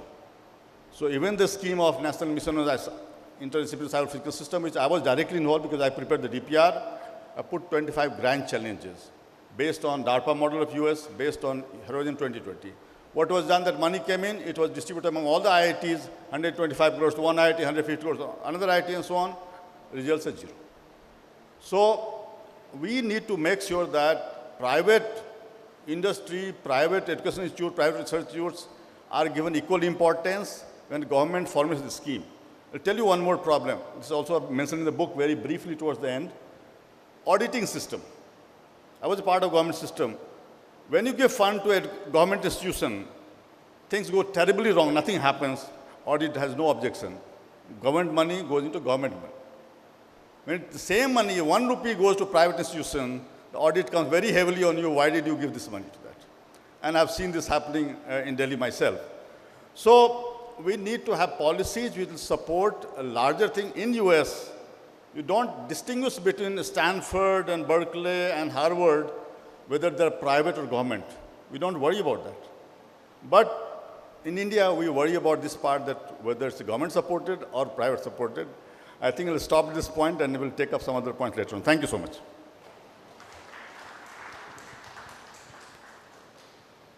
We now come to something which I think all of us will understand more easily, and that's the maritime domain.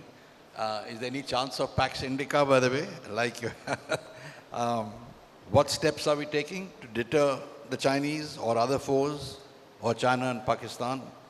And are we on track to deal with China? Thank you. Thank you, Mr. Ranade, the university, CCAS and CAS for this opportunity. In responding to the pointers posed by the chair, let me say that China is inarguably a continental neighbor who's also continentally adversarial for several decades with us, and in manners that we are very well aware of, and that is unlikely to change. To state, therefore, the obvious corollary, we are also China's continental neighbor and have a significant adversarial capabilities in military terms.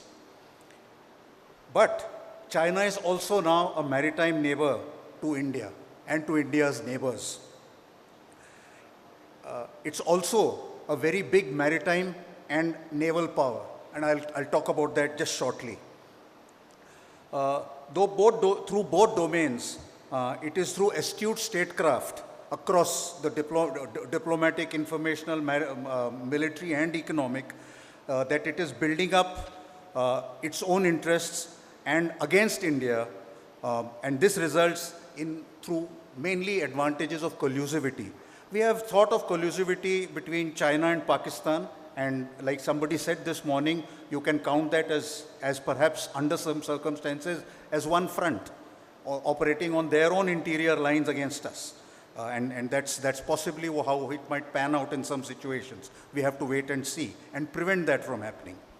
But this is especially true with, while it is especially true with Pakistan in the continental and maritime dimensions, we see that it is in many ways continental with Nepal, continental with, to some extent, with Bhutan, with Afghanistan, and you will find that it is mainly maritime with Maldives, with Sri Lanka, and with Bangladesh, except that, as was brought out earlier during the forenoon, with Bangladesh now, there is a chance that there might be continental coming together between China and Bangladesh. And when I say continental, I do not mean only land-centric, but continental as with the air power dimension, which is ever present. So that is inherent in anything.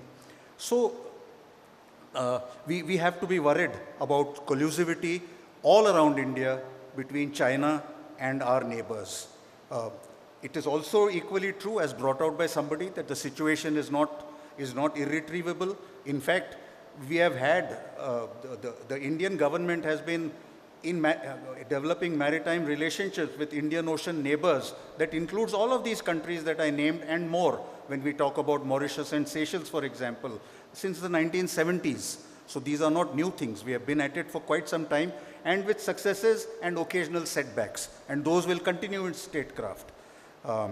Then a bit further away, but not quite so, is Myanmar, Cambodia, and other places around the Horn of Africa and influence in other parts of the Indian Ocean region and all along the East African coast and along in West Asia and perhaps through the Red Sea into some parts of the Mediterranean. All have bearing on Indian statecraft, Indian countermeasures at the strategic level, and therefore at perhaps the military strategic level as we walk down the echelons of strategic thinking. But as was brought out earlier also, let's not forget the nuclear dimension. That has an influence over what can be done, what cannot be done, and it is good that it is so. But other than that, even in the nuclear dimension, somebody brought it up, we have to now think of greater countermeasures and greater measures so that the degree of strategic nuclear deterrence remains stable. And in this case, I think the development of the maritime triad by India is a very significant thing, significant aspect of the leg of the maritime leg of the other two dyads in India to make it a triad, and that is a process underway, and that is very important. So the capacities for nuclear deterrence have to increase, and we have to be able to increase in such a way that we can resist nuclear coercion by others. The second part is, of course, are we on track, given that China has the world's largest navy? Now, in many ways, China does have the world's largest navy. It may not be the world's most powerful navy. Perhaps the US Navy is, still occupies that rank. But it is relative, because when and where it matters, China may be more powerful in ways that the US may not be able to counter. But today what we have to understand is that naval capabilities or sea power is not resident solely or even primarily with the Navy. It is, as brought out earlier, I think by Air Marshal Soman also, sea power has perhaps for quite some time been multidimensional. It's naval power plus other powers. I have tried to explain this in the analogy, and there's nothing original about it, called the fort and the fleet. Fort being all sinews of what can be brought into the maritime domain or from the maritime domain from the fort to the maritime domain, which is essentially land power, land-based missiles, land-based air power from whatever the fuselage markings, expeditionary capabilities, and also space and cyber capabilities, which although operate in other dimensions, are mainly resident on land. So actually, naval power today is multidimensional, and it is becoming more so. So we have to keep that in mind and strengthen our fort. How do we do that? We are already, I think, making a fair amount of progress in terms of bolstering the island territories, in thinking of the fort more and more as a player at sea. And I think we need to work more diligently on that, and that can come through some sincere efforts at jointness that goes beyond turf sensitivities. And it's quite funny that at sea and in the air, in space and in cyber, it is very difficult to find turf. And yet, we sort of keep quibbling about that. So, but maritime power is the bigger brother of naval power or sea power. And maritime power really is about several things. And in this, I think China's maritime competitiveness is unparalleled. Unparalleled in the sense it is now reaching the proportions that British dominance of sea power in all its spread of what sea power meant, and I'll just flag a few issues, was perhaps in the 1930s and 1940s, and up to, you can say, 1940-41, when the US started taking on that mantle. And by 1945 and 46 and 47, US was the world's dominant sea power in terms of shipbuilding, ship ownership, ship registration, ship repairs, you name it. And it slid down very quickly. It slid down back to Europe for some time, then Eastern Europe, then came Japan, Korea, and now China is the big daddy of sea power. And China is reaching proportions in many ways in far more complex and clearer ways than the US or Britain did in the 1940s and in the 1930s and 1940s respectively. So shipbuilding, ship ownership, ship repairs, ship ancillary or marine ancillary capabilities, China is perhaps the prima donna today, overtaken Japan and Korea, and perhaps Japan and Korea combined. In terms of port ownership, the spread of ports around the world, efficiencies, and in port handling equipment, I think China is still #1 by far, and nobody's even trying to catch up, although there are efforts even in India.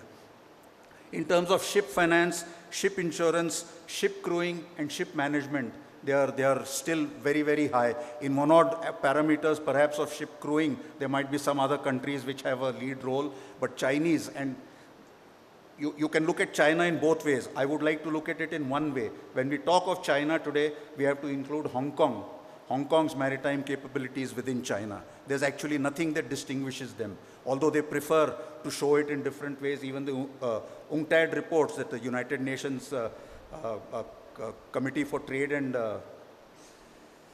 Development talks about Hong Kong and China, but they've also started now showing that, when you're thinking about them, don't think of them as separate, but somehow joined at the waist. Now, in terms of digital and services trade, also China is taking the lead and going ahead quite well in terms of undersea cables, in terms of how many cable manufacturing facilities they're building, cable repair facilities, cable repair ships.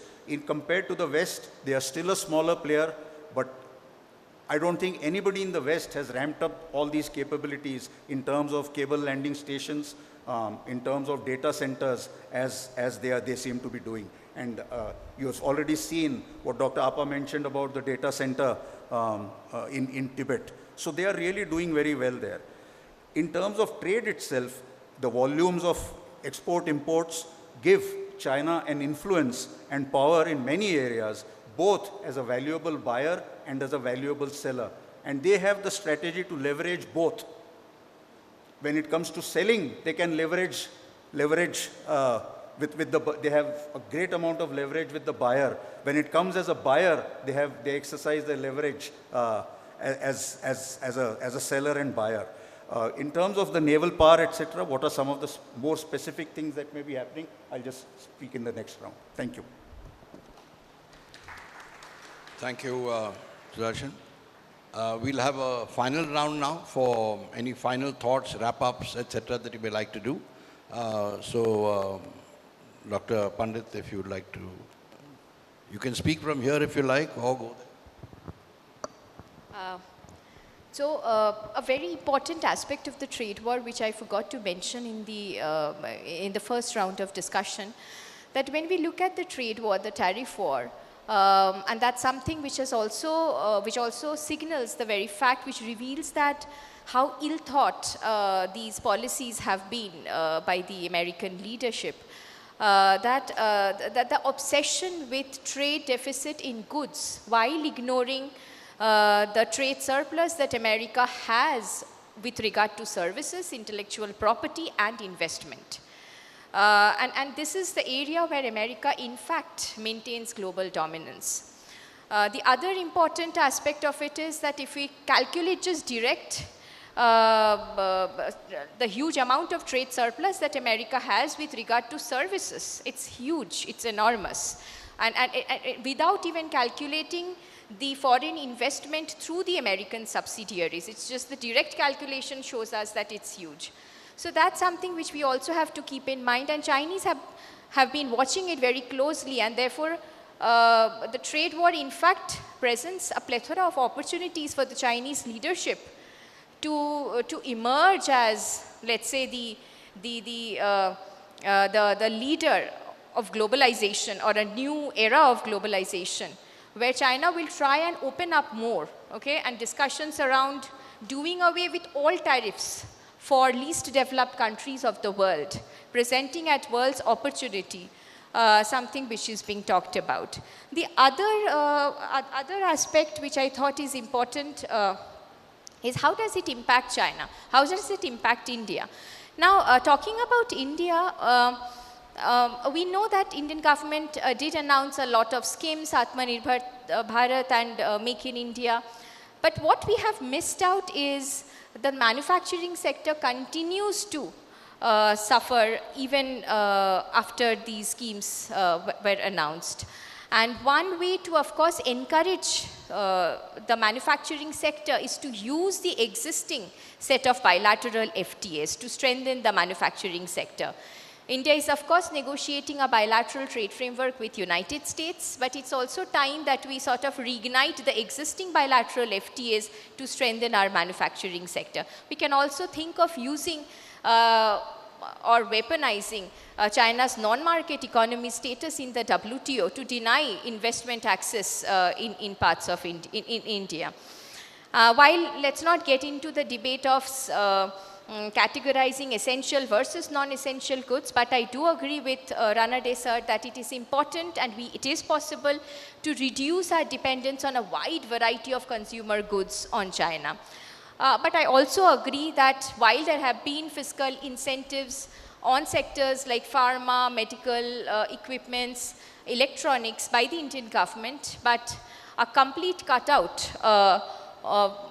from China or decoupling from China would be very difficult because global supply chains operate on a very different logic. It is very difficult to move away because the process is arduous, it takes a very long time, and it only reduces the quality of production and increases the costs of production in the long run. So these are my thoughts. Thank you, Dr. Pandit, for finishing on time. May I request Dr. Raymond Doraiswamy, please, it's last minute thoughts, 3 minutes. So friends, I think so, it's very easy to answer a question, right? Yep, sorry. Why is the Chinese mobile cheaper than any other mobile in the world? And if you have thought of your answer, each one has an answer, but it relates to REs, rare earth. So the fluorescent screen that you see here is simply because of lanthanum, right? So if India has to take on China, Rear Admiral over here mentioned that they have one of the largest fleets. On what basis? It's because they possess the world's largest rare earth element deposit.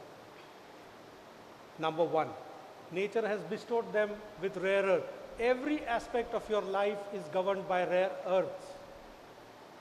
If you remember, the Prime Minister, the first thing he went when he took office was he went to Bhutan to secure our water resources, and the second foreign visit that he made was to Mongolia. And that was to counter China because there are some rare earth deposits. So whether it is our defense expenditures,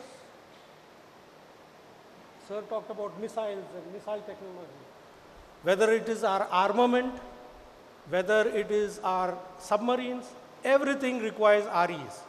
If you think why the Chinese electronic goods, which Madam just mentioned, are cheap, it was only because they own the deposit. And look at their foreign policy, it was backed up. Bayan Obo, they discovered, they found REs. It was cheaper to buy REs from China, and US did buy that. But US stopped its own mine, Mountain Pass. It was one of the largest mines in REs. And China bought that mine. So the world's largest RE deposit and the second largest RE deposits is now with China. And no matter whatever you do in technology, the buck stops at China. So what is the counter that India does? The Quad is not about defense. The Quad is about securing RE reserves. Japan, larger consumer. Sir brought out Korea, largest consumer of RE. Australia, largest supplier of RE. India, largest supplier of RE. That's the Quad. US, larger consumer of RE. So the Quad as a policy was in the right direction. We need to start mining REs. That's the only answer that we have in our pockets. And we have some of the largest deposit, whether it is in Rajasthan or whether it is in the Garo Hills, Sanchampi. And Sir mentioned about Antarctica. Let me tell you, sir, Antarctica is another strategic importance simply because there are RE deposits, rare earth deposits. And you are right, we must increase our footfalls in Antarctica. It's a very, very pertinent, although it is off the continent. I am so happy that you could bring in Svalbard, the Arctic, and Antarctica, because that is our extension. And if we ensure, and our REs are in Kerala sands. Therefore, Madam brought up the issue, Make in India. Make in India cannot happen without RE security. The Suzlon windmills and all India is the largest producer of unconventional energy in the world, thanks to China, because we import all of the lanthanum magnets, we import all of our solar panels from China. So what kind of dichotomy is this? If we have to counter China, we have to start mining REs in our own country. And that will shift the tide. So this is my passing remark to you. This is a geologist version of how to contain China. If we become self-reliant in REs, we will definitely be in a position to dictate terms in foreign policy. Thank you, sir. Thank you. Bit concerned to see you waving a Chinese-made phone, but nevertheless. Thank you, sir. Dr. Prabhat Ranjan, would you like to? So hearing the previous speaker, three things come to my mind. One is the word nuclear. Second is this energy part is very important. And third is education. So I'm a nuclear fusion scientist, actually. I'm the first PhD from this country in 1986 in Berkeley. I've done my PhD. Nuclear fusion is the source of energy for the future, but people are still thinking it's way, way ahead. Let me tell you, next 10 years, nuclear fusion is being commercialized. India is doing nothing. Okay. I was part of all of this. The 2 reactors that I made them work. After the 3rd one, I was part of design of that, and I moved out. It's not worked. It's kind of dead now. There's no new project announced in the last 30 years. China is way ahead. US private companies are moving way ahead. UK is doing way ahead. Korea is doing ahead. India is not doing. This is one area. Fortunately, I have started project. First time I tried in 2020, and then I have restarted the project. But we hope that this will get attention of the government as well. And involvement of private sector is very, very important. The second part, both from mineral resources as well, space is a very important part. Right in Pune itself in 2017, we were launching transport sector document for technology vision 2035. And I have made a statement there, the growth potential are in 2 areas. One is going closer to center of earth, one is going away from center of earth. That is deep sea mining and space. I will tell you in space, right now we are working, my team is working on moon mission. We have scientists from Hong Kong, Germany, and France. Work is being done by university. In fact, 10th May, we have an event to look at planetary exploration. We are trying to detect helium-3 on the moon, which will provide source of energy on the moon. I was also earlier working on detecting water on the moon. But I'll tell you something very, very important. In addition to moon, Mars, the asteroid belt between Mars and Jupiter, according to NASA estimate, it has so much mineral wealth that if we divide among all the people on the earth, everyone gets $100 billion according to current cost estimates. Okay. Third is education sector. Technology changing so fast that a student who comes into a 4 years program, you can't even plan out 4 years program. By the time the student graduates, things would have changed. So our old traditional system, including what is being followed in this university, Pune University here and other places, are totally outdated now. We need to change. I've done in my university, we have made flexible curriculum so that we can change as the curriculum develops. But if you look at government regulatory bodies, they don't agree to this. They say that you must fix 4 year programs ahead of time, which is simply not possible today. In fact, just before coming here, I inaugurated Generative AI Center in my university. I'm providing facility to students now, like what DeepSeek did, China, one announcement and NVIDIA loses $500 billion. Okay. Why can't our students do it? Because we don't allow them to do it. We need to create facilities. Government announces these projects, but it's all done under government control. It is not accessible to a student in a university or college. It doesn't require a lot of cost. Actually, it costs 4 or 5 lakh rupees to start with one machine, and you can add more machines. So we need to focus on changing technology, and the question of AI that is coming in actually is going to be very important. If I get the students to work on the back-end part of it, not only using AI, but also developing the platform for this. Thank you so much. Thank you, Dr. Prabhat Rajan. Admiral Shikandri, would you like to? Thank you, sir. To one aspect, what Professor Duraiswamy flagged, he didn't have perhaps the time for it, is that the rare earths also require a huge investment in refining capacities, which also now about 85%, you can say, of aggregate rare earth refining capacity is resident in China. That's another leverage that they have. So it's not only a question of rare earths, which others have, but refining. Many people are sending their rare earth ores to China for refining. So, you know, carrying coals to Newcastle kind of thing. That's what people are doing, and that's another area. In terms of, you know, a little more specific, in terms of a PLA, CPAR and PLA Navy operating in the Indian Ocean region, I think the multidimensionality of the CPAR can have influence over much of the northern Indian Ocean without the Navy deploying. And that is something that they are working on. They will increase. Part of that comes through friends like perhaps through Myanmar, through Bangladesh, and of course through Pakistan, perhaps through Afghanistan. They've got all these access routes and missile flyover paths, aircraft flyover paths, etc. They will exploit that. They are trying to develop those. We have to watch for that. The second aspect is, of course, that they've been long deploying in the Indian Ocean region in fairly regular deployments, mainly in the Horn of Africa, but all over. They have long-range deployments. They've just completed another deployment for the first time around Australia, which caused quite a ruckus there, as you would have followed. But apart from that, they have been using a lot of their resources for sea research. Part of it, of course, for exploitation of resources, but also for mapping the hydrology and the acoustics of the Indian Ocean where their submarines could operate. And they're likely to send many of their submarines in preference to other platforms in time to come. And we have to therefore work a lot more on anti-submarine warfare, both as a national measure and perhaps in cooperation with our partners around the world. So those are areas where we have to work.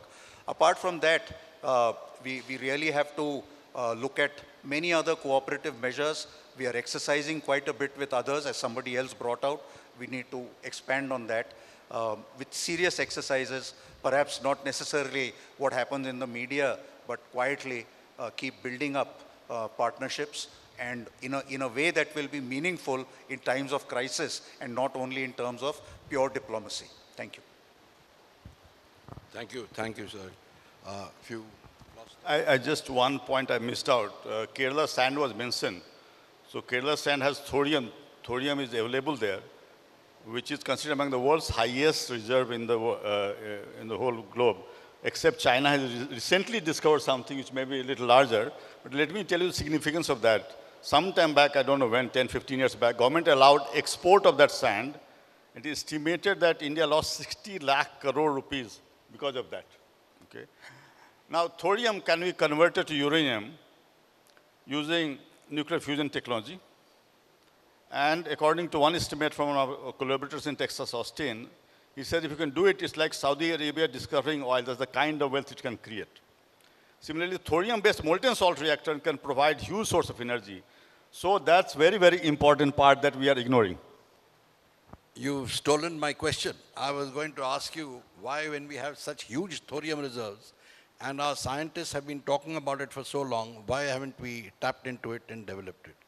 But anyway, I think we've had a very scintillating round of conversations with our panelists. So I open the house for questions. Please raise your hands, identify yourself, and keep it short and quick. Yeah?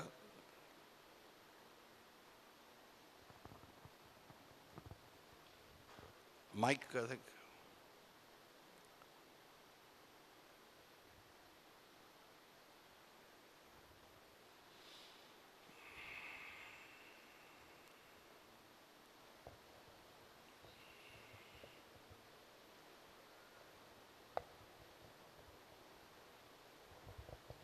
Sir. Yes. I take 1 minute to give you my final thoughts on Arctic and Antarctic. China has done white papers. They have laid out doctrines for both Arctic and Antarctica. They follow the policy of the science of military strategy, meaning in their every innovation, the PLA must be a part and parcel of it, though they do not announce it.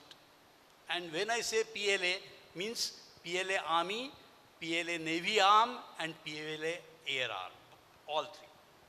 Then, by 2030, China wishes to become the biggest, one of the biggest, that is three, presently there are two, they want to become the third biggest power in polar areas, and by 2048 they want to become the biggest power in the polar areas. They are going to be ready in 2048 for when the Madrid Protocol is going to be rediscussed for making concessions to mining as well as the fishing in Antarctic waters. And with this, they not only by 2048, not only they will rule the Indo-Pacific, but they wishes to rule the very fierce Southern Ocean also, and make the, Dnyaneshwar mentioned that the country who rules the sea, they rule the world. That's what they said. And finally, I got one request for the Center for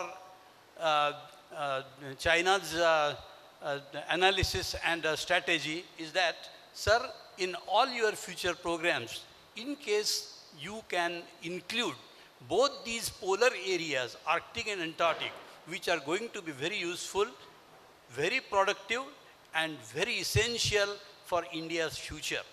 And today I couldn't speak about the Arctic, but Antarctica I spoke, and Arctic nearly many problems, different problems, but equally important. Thank you. Thank you, sir. Just one quick comment. The PLA Air Force and the PLA Navy would be very unhappy if they were present that you call them arms of the PLA. They're independent, but however, you wanted to say. Yeah, hi. I had two questions. One is in relation to the economy and the other is in relation to the environment. Starting off with the question in relation to the economy, taking into consideration the current trade war, how do you think the world will go forward? Whether China will continue skirting tariffs by producing 90% of a good in their country and then producing the last 10% in another good and then slapping on the made in Vietnam, made in Malaysia logo and then selling it across the world? Or would the world decouple as it had during the 20th century while the Cold War happened, where China, using its influence from the BRI, would ask countries specifically in Africa and Asia to decouple from the US and because of their trade reliance with China? And secondly, in relation to the environment, so you've spoken about refining of rare earth metals and which are found in very sensitive areas like the Garo Hills. Taking into consideration their environment and the very sensitive environment, would it be a wise step for us to continue with large-scale refinement in these areas? Thank you. Anyone else? Any other? Yeah, ma'am.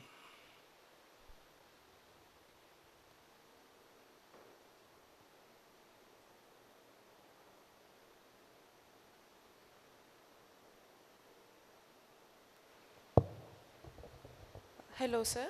I have two questions. Sir, do you believe that India could potentially, this is actually to the entire panel, do you believe that India could potentially influence the tariff conflicts, tariff wars by Donald Trump, given that the Chinese economy has been impacted the Chinese economy has been impacted a lot, but Indian economy remains largely unaffected? And secondly, Admiral Srikhande, sir, could you please elaborate on the concept of India's purported necklace of diamonds strategy as an answer to the BRI strategy of China with regards to encircling the Chinese country as a whole in the Indian Ocean? Thank you. Is there any other question? So let's respond to these. Thank you for that question. Decoupling is definitely not an option. Okay, in a highly globalized world, decoupling is just not possible because it is a long value chain. Okay, and anything that happens in that long value chain affects upstream and downstream. Okay, so therefore decoupling is not an option. What we can of course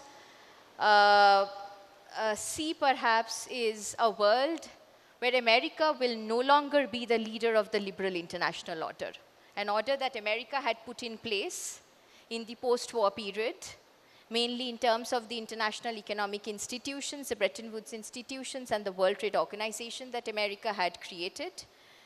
I think if the trade war continues, because most of these trade wars also indicate that these are bilateral, these are unilaterally imposed and do not circumvent the rules, the extant rules of the multilateral system.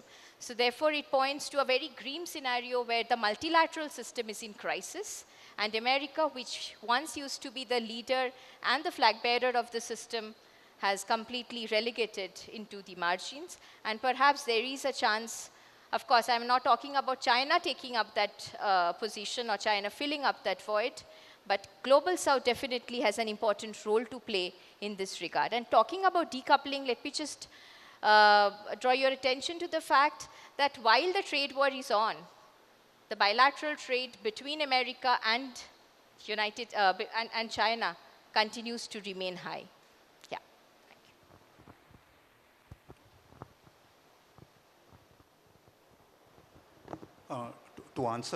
To respond to your question, I would suggest that, we do not use phrases with like string of pearls or, a counter that the Americans came up for string of diamonds from India because apparently India is diamond rich as far as they are concerned, but even that is not true, really speaking.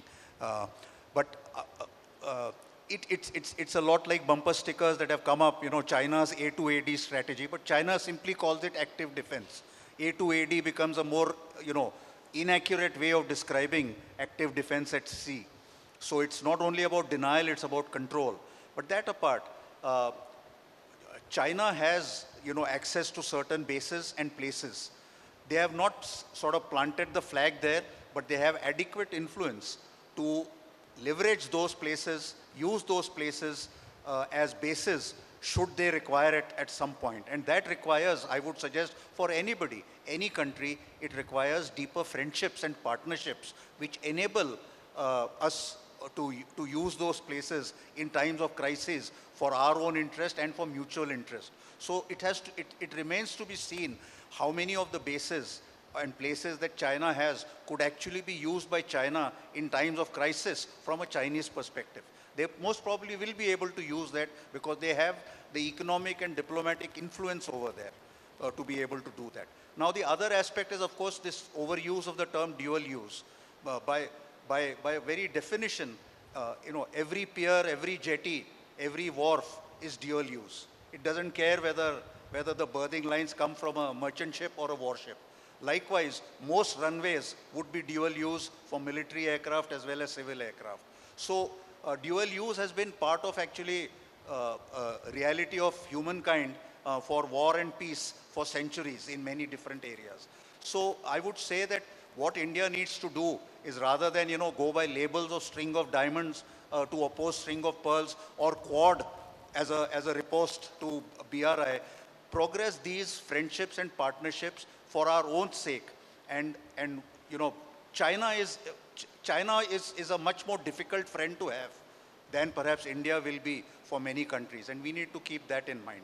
And I think our diplomacy is sort of moving that way, where our friendships may not be as obviously are not sort of subject to the kind of pressures that Beijing can have on its quote-unquote friends. We have more peaceful and perhaps deeper relationship, the setbacks notwithstanding. And it's not as if China has not had setbacks in its partnership. So this game will go on, and I think we need to keep getting better and better at it. Thank you. Thank you, Admiral Shikhande.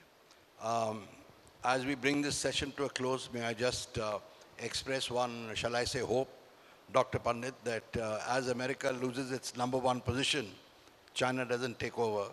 I'd rather have a multipolar world than have China around there. But may I request you all to please appreciate and compliment our panel, which has done outstanding work. And as you go home, start thinking about not only the next year, but also what we do with AI, RE, etc. And for those of you who are interested, I'll take the liberty, since I know Dr. Prabhat Ranjan well enough, that you contact him and go and look at his labs. It's really worth going and seeing. Thank you. Thank you, sir. Thank you, Mr. Jayadeva Ranade, for chairing this last session. And thank you, speakers, Dr. Priyanka Pandit, Rear Admiral Sudarshan Shikhande, Professor Prabhat Ranjan, and Professor Dr. Hemen Doraiswamy. Thank you so much. I now request Mr. Avnish Sharma, Vice President, Center for China Analysis and Strategy, to propose a vote of thanks. Mr. Avnish Sharma, Vice President, Center for China Analysis and Strategy, to propose a vote of thanks.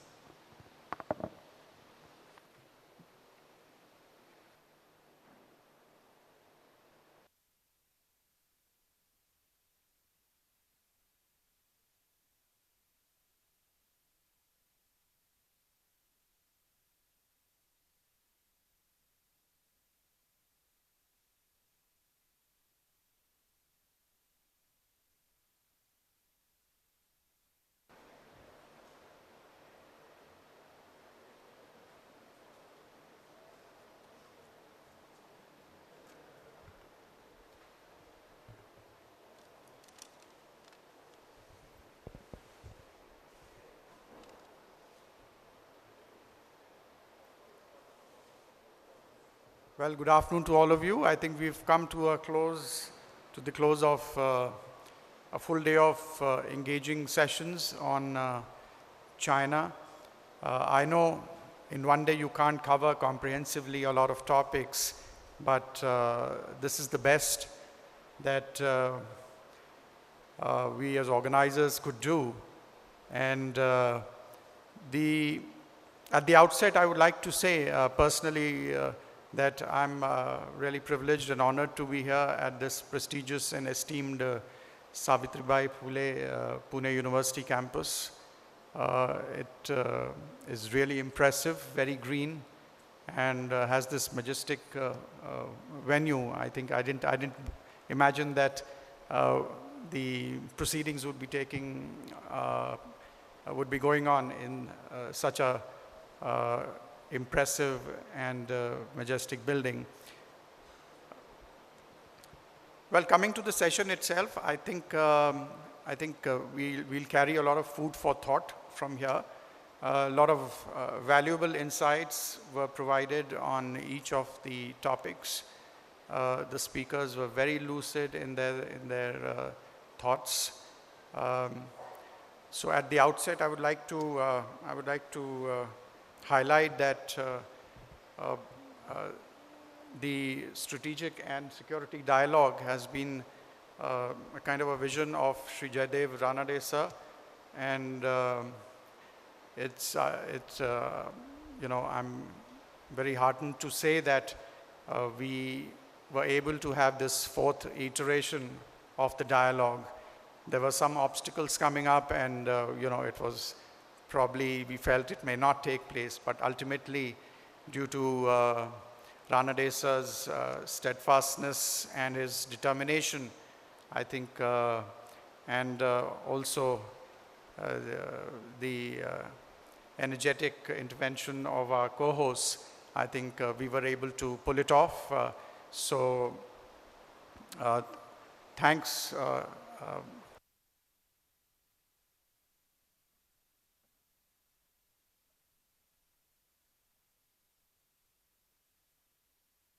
Express our deep gratitude to Honorable Vice Chancellor of the University, Dr. Suresh Gosai, who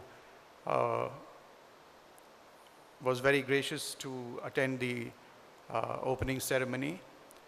So many thanks to him. Our thanks to our co-hosts, Professor Khare from the Department of Defense and Strategic Studies at the University, and Air Marshal Bhushan Gokhale, head of the Center for Advanced Strategic Studies, Pune. I think, as I mentioned, the venue is fabulous, and thanks to them, I think we had this conference at this wonderful venue, and we were able to have such wonderful arrangements. Our thanks to all the eminent speakers some who flew in from other parts of India, and some who are here in Pune and who could take time out and give their presentations. So a lot of thanks to them, and thanks to the audience for being such a patient. So having listened to all the presentations and the proceedings very patiently, and especially the students who were very attentive and who posed very interesting questions.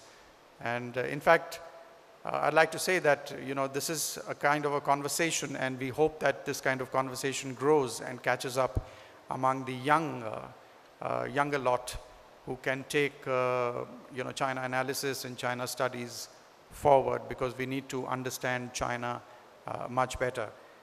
My special thanks to the team of Professor Khare and Air Marshal Bhushan Gokhale. I can't name all of them. I think they've done a wonderful job with the acoustics, with the arrangements of the dais and everything. So thanks a lot. Well, on behalf of the Center for China Analysis and Strategy, special thanks to our team at the center who made it all possible. Prataksha Saxena, who's a researcher, Abhinav Mahajan, another researcher, and of course, Dr. Apa Lamo, who you heard speak on Tibet. And last but not the least, Ms. Namrata Hasija, without whose, day in and day out, her, determination to get things done, I always admire, and I think they all made it possible. So thanks a lot for everything. Thank you. Yeah, thank you, sir.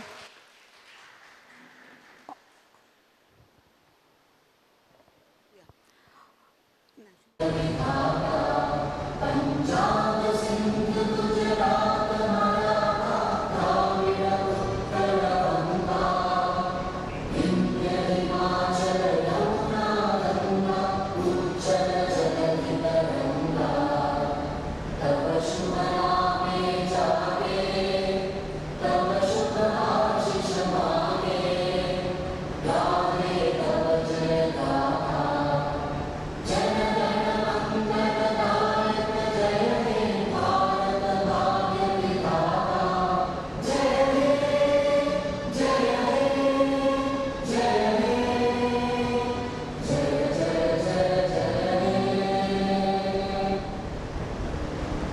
Jai Hind. Thank you, and please join